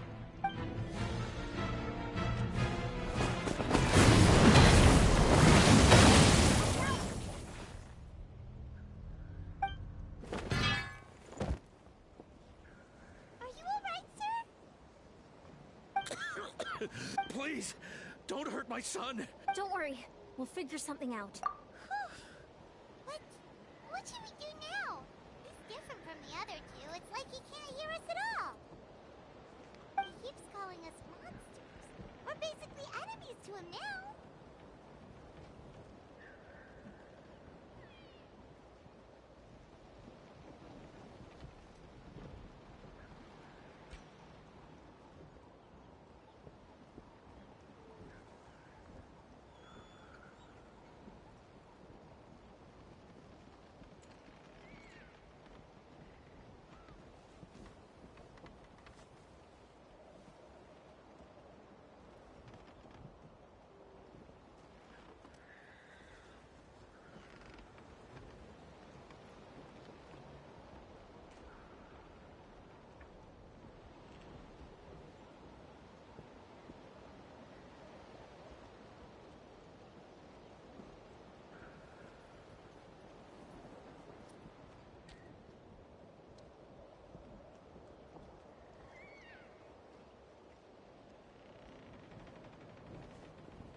Oh, Coatlan.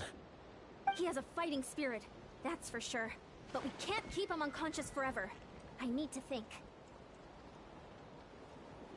Abyssal corrosion syndrome. 500 years later, mystery surfaced again. Huh? That voice! It's...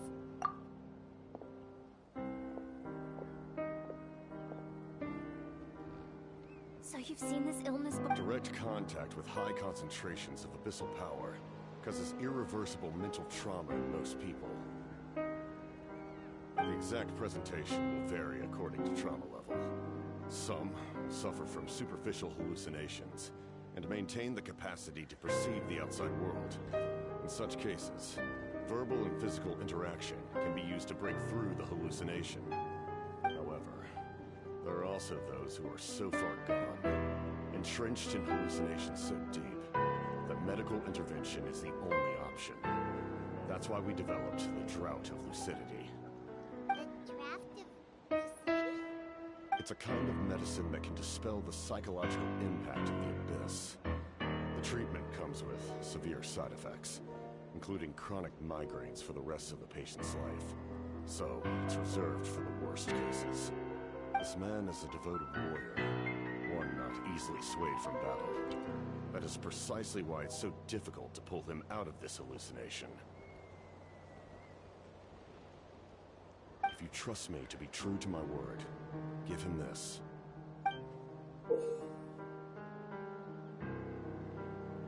Wretched monsters! You're your worst. Hurry! Please, give him the draft. My son thinks he's alone in his mind. All his family and comrades are gone, and only enemies remain. There's...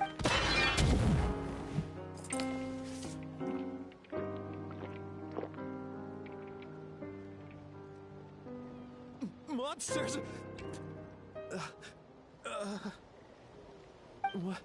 What's going on? Dad? What are you doing here? My head hurts.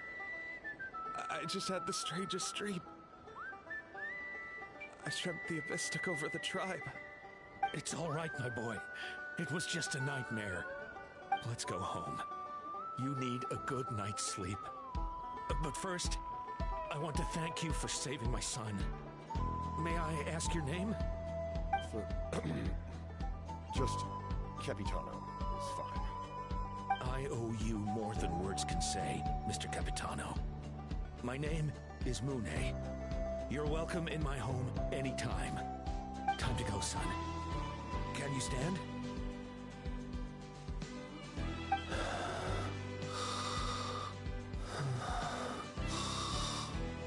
I'll help you carry him back.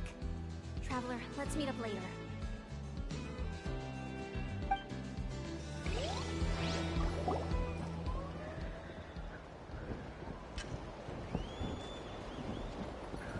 Thank goodness everything turned out all right.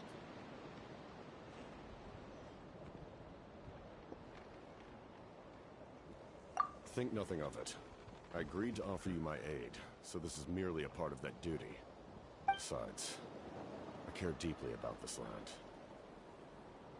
Right!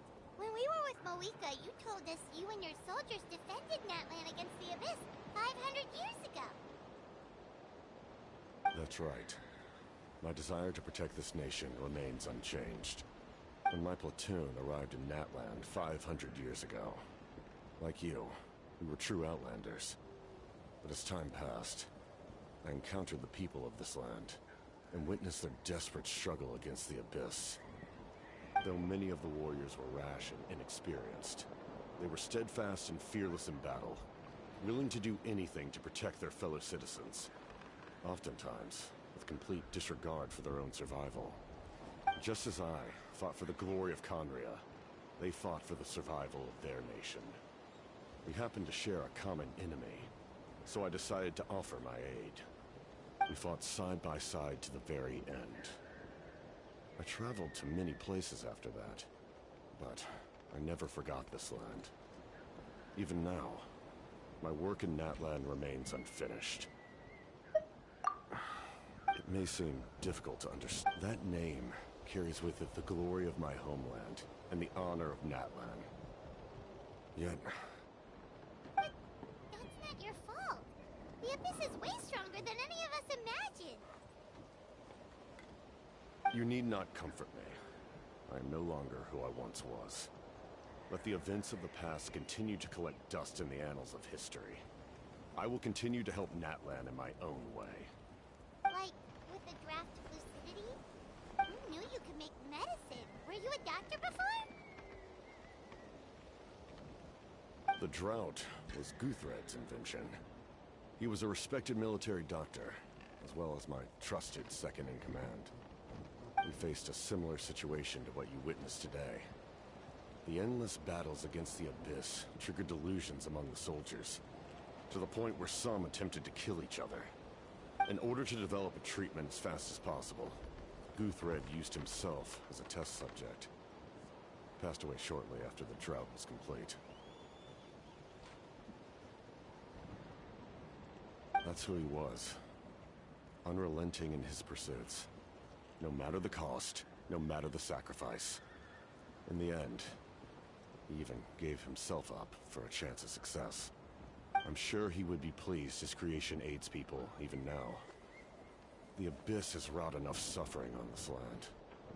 I sincerely hope this war will end soon.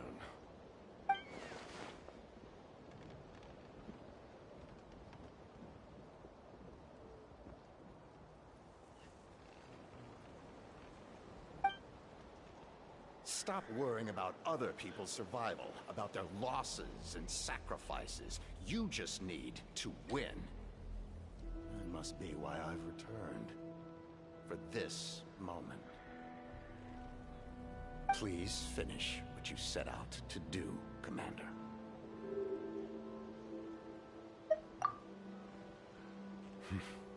You're more perceptive than I imagined.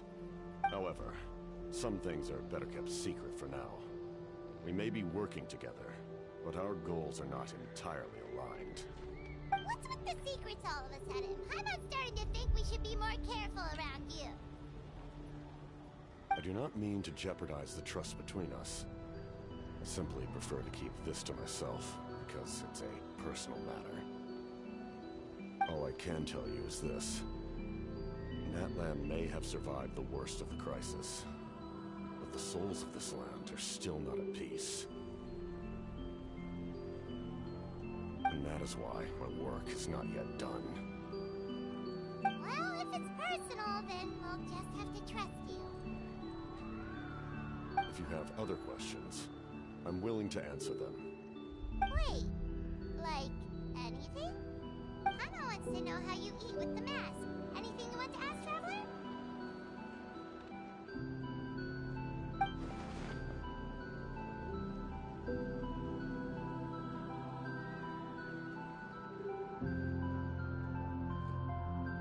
Natlan must pay the price for Mawika's use of the Ruler of Death's power.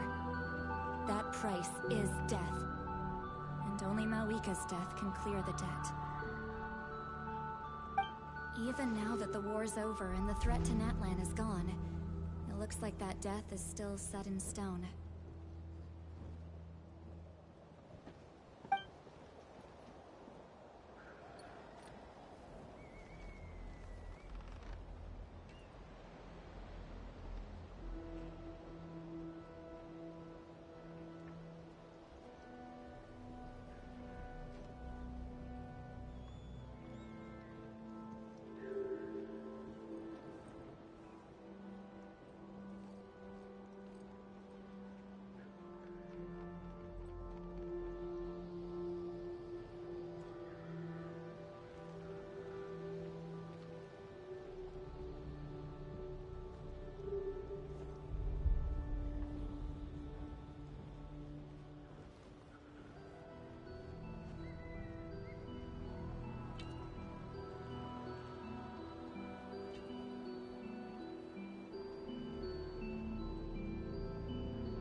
In the garden cultivated by the gods, flowers and weeds grow side by side. When the weeds compete for nutrients in the soil, the gardener intervenes to inhibit their growth. I'm not one to pass judgment based on my own standard of right and wrong. But it is an undeniable fact that she is responsible for my suffering, as well as that of my people. If that explanation is too difficult to understand, allow me to show you exactly what I mean.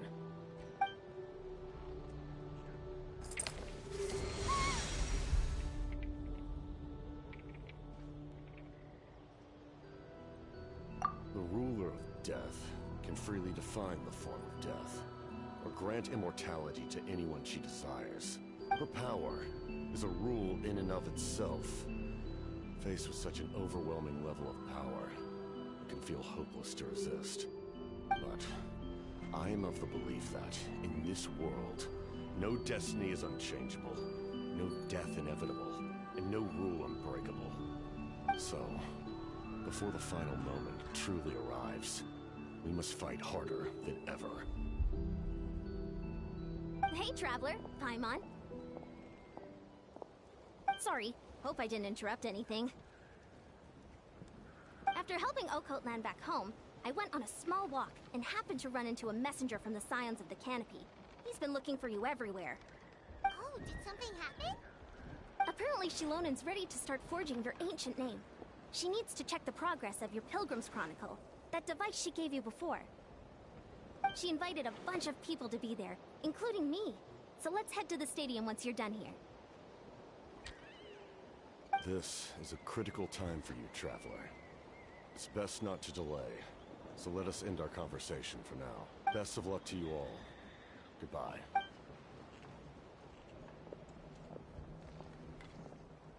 What a mysterious guy. Still, he doesn't seem quite as intimidating as... Anyway, let's head to the stadium. We sh... Captain still hasn't told us it's real. Kind of reminds Paimon of someone we met recently. Oh, right, the Lord of the Night! They just seem so tired, you know? Since they've both been alive for many centuries, you think that's just what happens when you've been alive for so long?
Sweet time!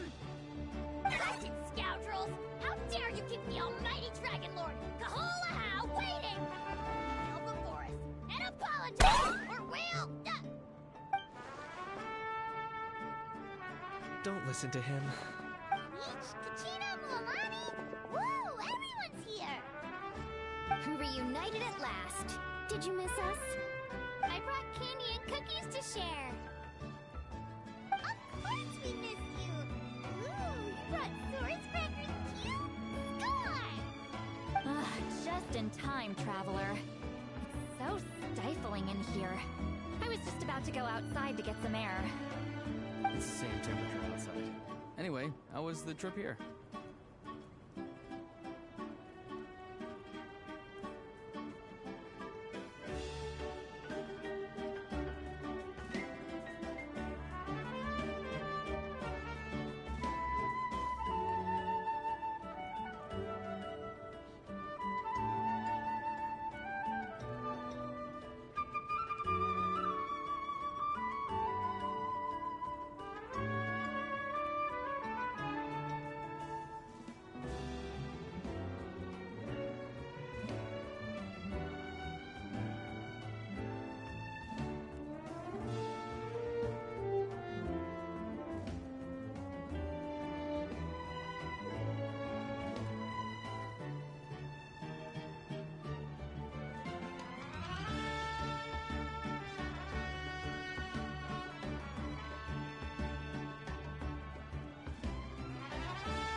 honest, I also didn't expect this many people to show up. A third of this amount is more than enough for my plan.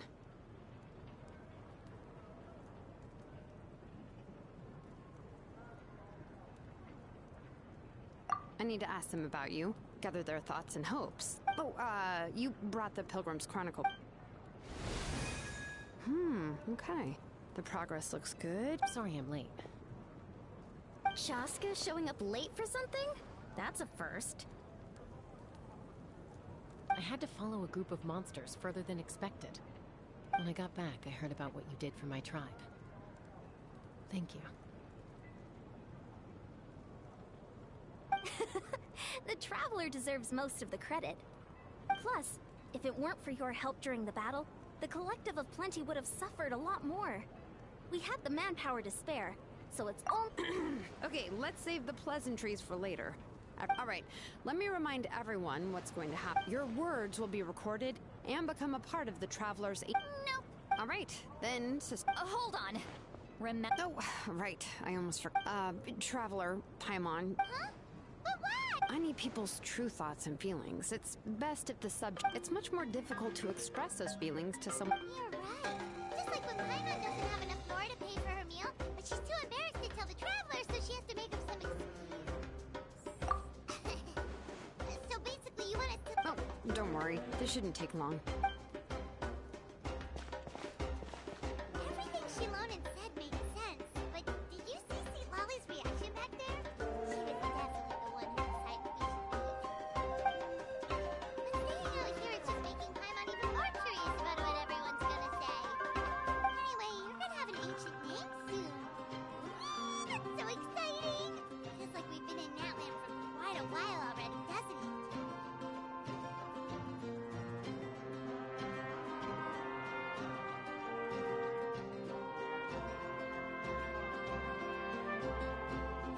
You're right! If only Paimon could say a few things about you in there. Well, looks like you're about to have that chance. Shilonen, is everything all set? Almost. We're just missing one last thing. You've been by the Traveler's side the longest, Paimon. We need to hear what you have to say. But Paimon's not from Natland. Oh, it doesn't matter. As a Traveler's companion, your contributions are extremely important. You're the perfect person to finish the story. Sorry, Traveler. I just need to borrow Paimon for a second. It should be quick.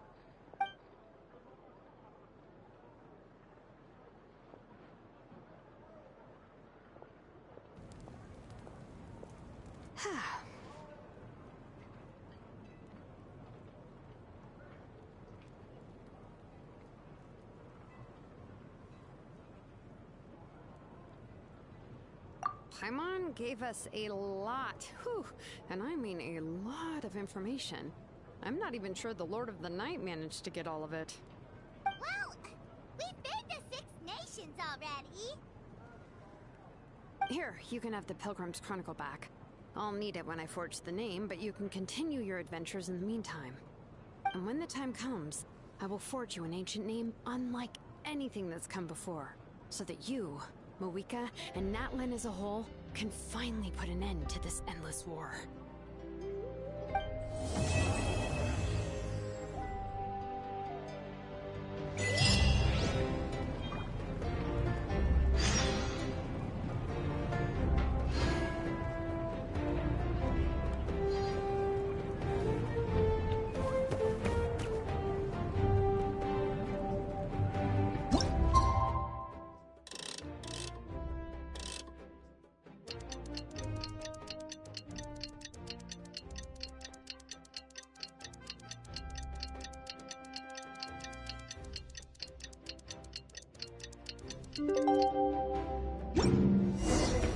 Just got a message from Moika.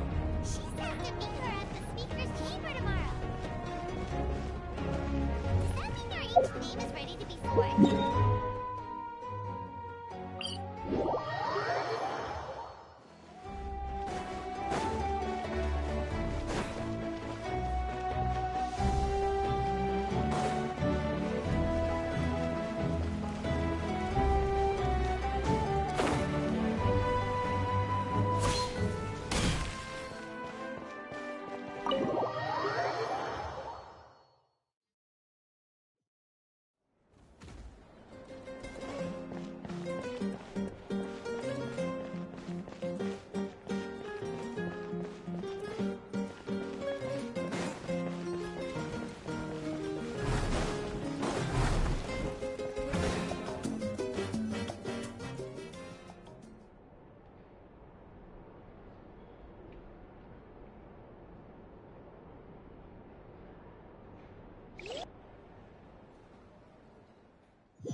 Shake it off, Traveler.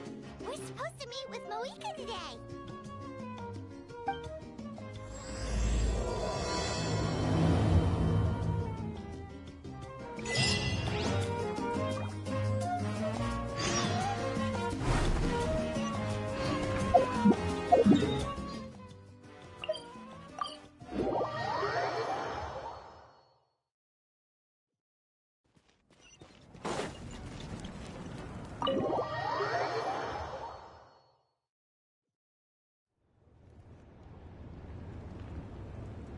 I see. If all goes well, 3 days should be more than enough to forge the name.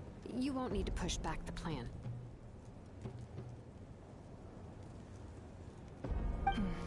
Thank you. I'd say the sooner you can finish it, the better. I still need to announce the matter to everyone. Don't worry. We should only need half a day. The Traveler has been in Natlan a while now. The Pilgrim's Chronicle should have enough records of his adventures. Come in. Hey, Moika! Oh, Shilonen and Sitlali are here too! Hello! We were just talking about you. I invited you here for 2 reasons. First, there's the Traveler's ancient name, which is ready to be forged. Oh yeah! You need the Pilgrim's Chronicle, right? The device the Lord of the Night gave us?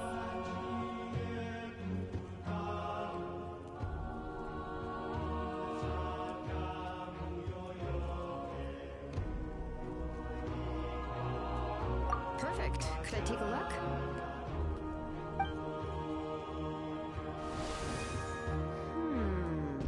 Yep. Well, it looks good. This is definitely enough to work with. Usually the first step in forging an ancient name is performing a ceremony to... Still, I've never used something like this before. This is an entirely new material for me, so I need to look... I'll help you. My knowledge on the Lord of the Night and the Wyatt might come in handy. That brings me to the second matter. As you already know, once your ancient name is complete, we need to venture into the deepest part of the Night Kingdom. That will happen in 3 days' time. 3 days? So soon? Wait, but... You're worried about the Traveler, aren't you? Well, Paimon gave it a lot of thought, and Paimon's not very good at thinking or fighting to begin with. It's just... This plan could save countless lives. Paimon understands why people would want to be a part of something so important. But all this time, Paimon has barely left the Traveler's side. Not to mention, we all know this will be a super dangerous mission. That's right. And as long as we win, the Ode of Resurrection will return us to this land. The Night Kingdom is a realm of souls and memories, where mental fortitude outweighs physical strength. All in Natlan are resolved to win this war. The Sacred Flame will connect us to their fighting spirit. We will do whatever it takes to win. So if you want to contribute, just cheer us on, alongside all the people of Natlan.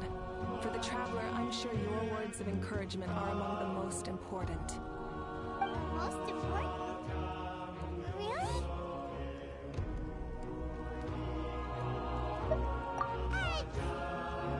Sure what fishing has. If you're making weird analogies, guess that means you're not nervous. Alright, it's decided. Paimon will cheer the loudest out of everyone in Natlan. It's less about volume and more about mental focus. But I get it. You're just trying to show how much you care. Of course, this all depends on the successful completion of the ancient name. Otherwise, the Traveler will not join me. That is the condition. Don't worry. I swear on the honor of my tribe, I will not fail. I know how important this is. There's no time to lose. Let's go. All right, everyone. When we meet again, it will be to deliver the ancient name. Good luck, you two!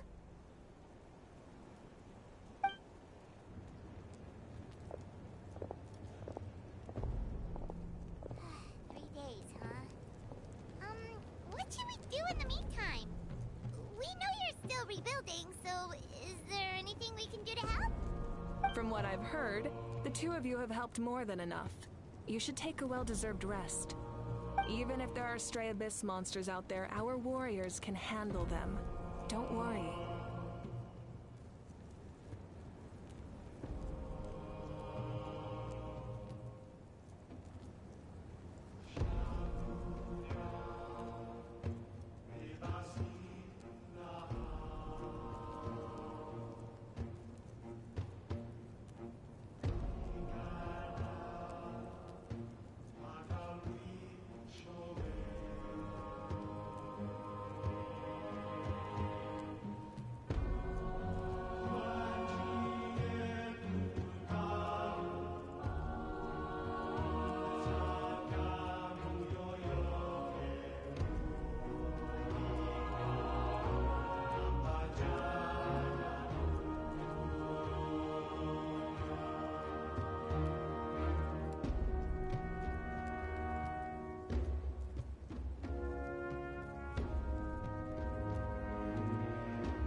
We can't take a break. We're adventurers. We gotta live up to the name.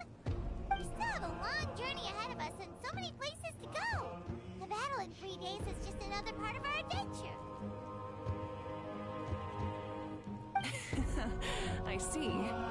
In that case, just do what you think is best. This final battle is extremely important to me. The culmination of my life's work. Still, I think you've got the right idea. I'm also going to follow my heart. I plan on using these 3 days to calm my mind and work on a painting. Oh, you know how to paint? I just learned, actually. I hear it takes a lot of practice to get any good. It could be anything, though. What I really enjoy is the process of getting better at something through practice. It's how I relax. Of course, that's only when I have the time. I'm usually too busy. So that's how you relax. Well, it definitely seems like your style.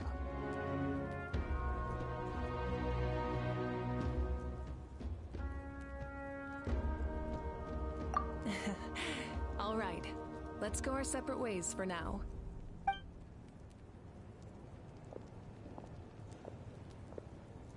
So, if Moika relaxes by working really hard at something, that basically means she never takes a break, right? Wow, she's definitely something else. Oh, hello! Sorry, Moika's not here right now. There you are!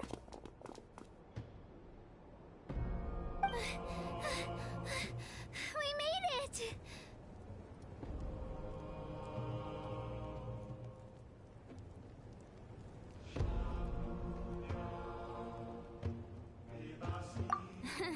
Other than our plan almost falling through, nothing at all. The preparations took longer than expected. We were so worried we wouldn't make it before you left on your next big adventure. Well, if you hadn't overslept... Details, details! Anyway, come on. Let's go to the people of the springs.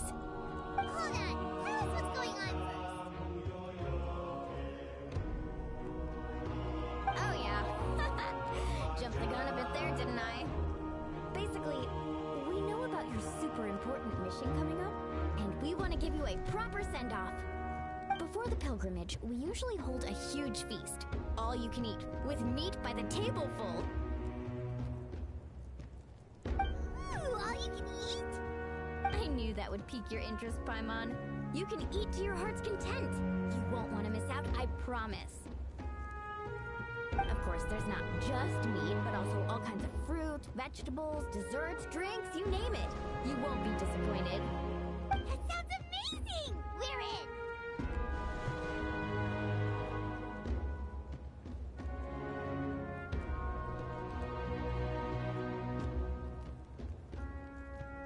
Well, the best adventurers know how to go with the flow, right? Plus, it sounds like this feast is in your honor. If you don't show up, everyone's hard work will be for nothing. It's our fault for not telling you earlier, so it's okay if you can't make it. Still, if you're not busy, we'd really like you to be there. It won't take up too much of your time. It'll be super fun. Plus, all our friends will be there.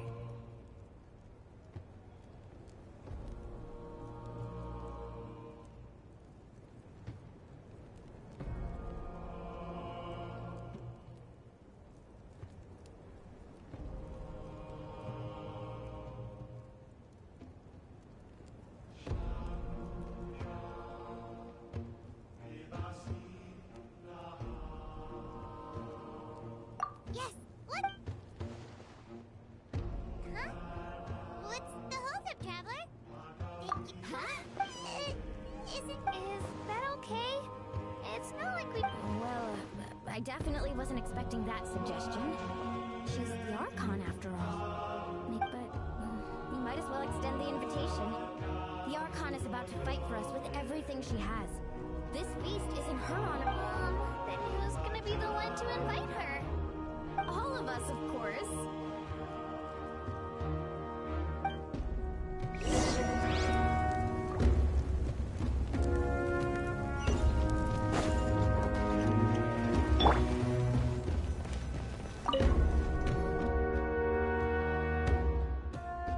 Come in. Oh, it's you four. Is there something you need? We're here to invite you to... Ah, I see. Exactly. It's a tradition to hold a feast before battle. Plus, I always wanted to do something to thank you for saving me from... That was my duty. Besides, it's all in the past now. You don't owe me anything. Although, this feast does sound rather interesting. So you'll come? Of course. No need to notify Amina in advance. I'll just surprise her. You don't need to turn this into some kind of grand banquet on my account. I'll try my best to attend as an ordinary person, not an Archon. It's not like you're the type to pull rank or something. True, but my presence changes the way people act. I just don't want to spoil the fun. A lot of things can change once an Archon is involved. A barbecue is best fresh off the grill. And still, people will insist on waiting for me to eat first. Oh, yeah, Paimon can see that. Don't worry, I'll jump in if that happens. I can throw manners to the wind, no problem. No need, I can take care of it. Anyway, thank you for inviting me. It really means a lot.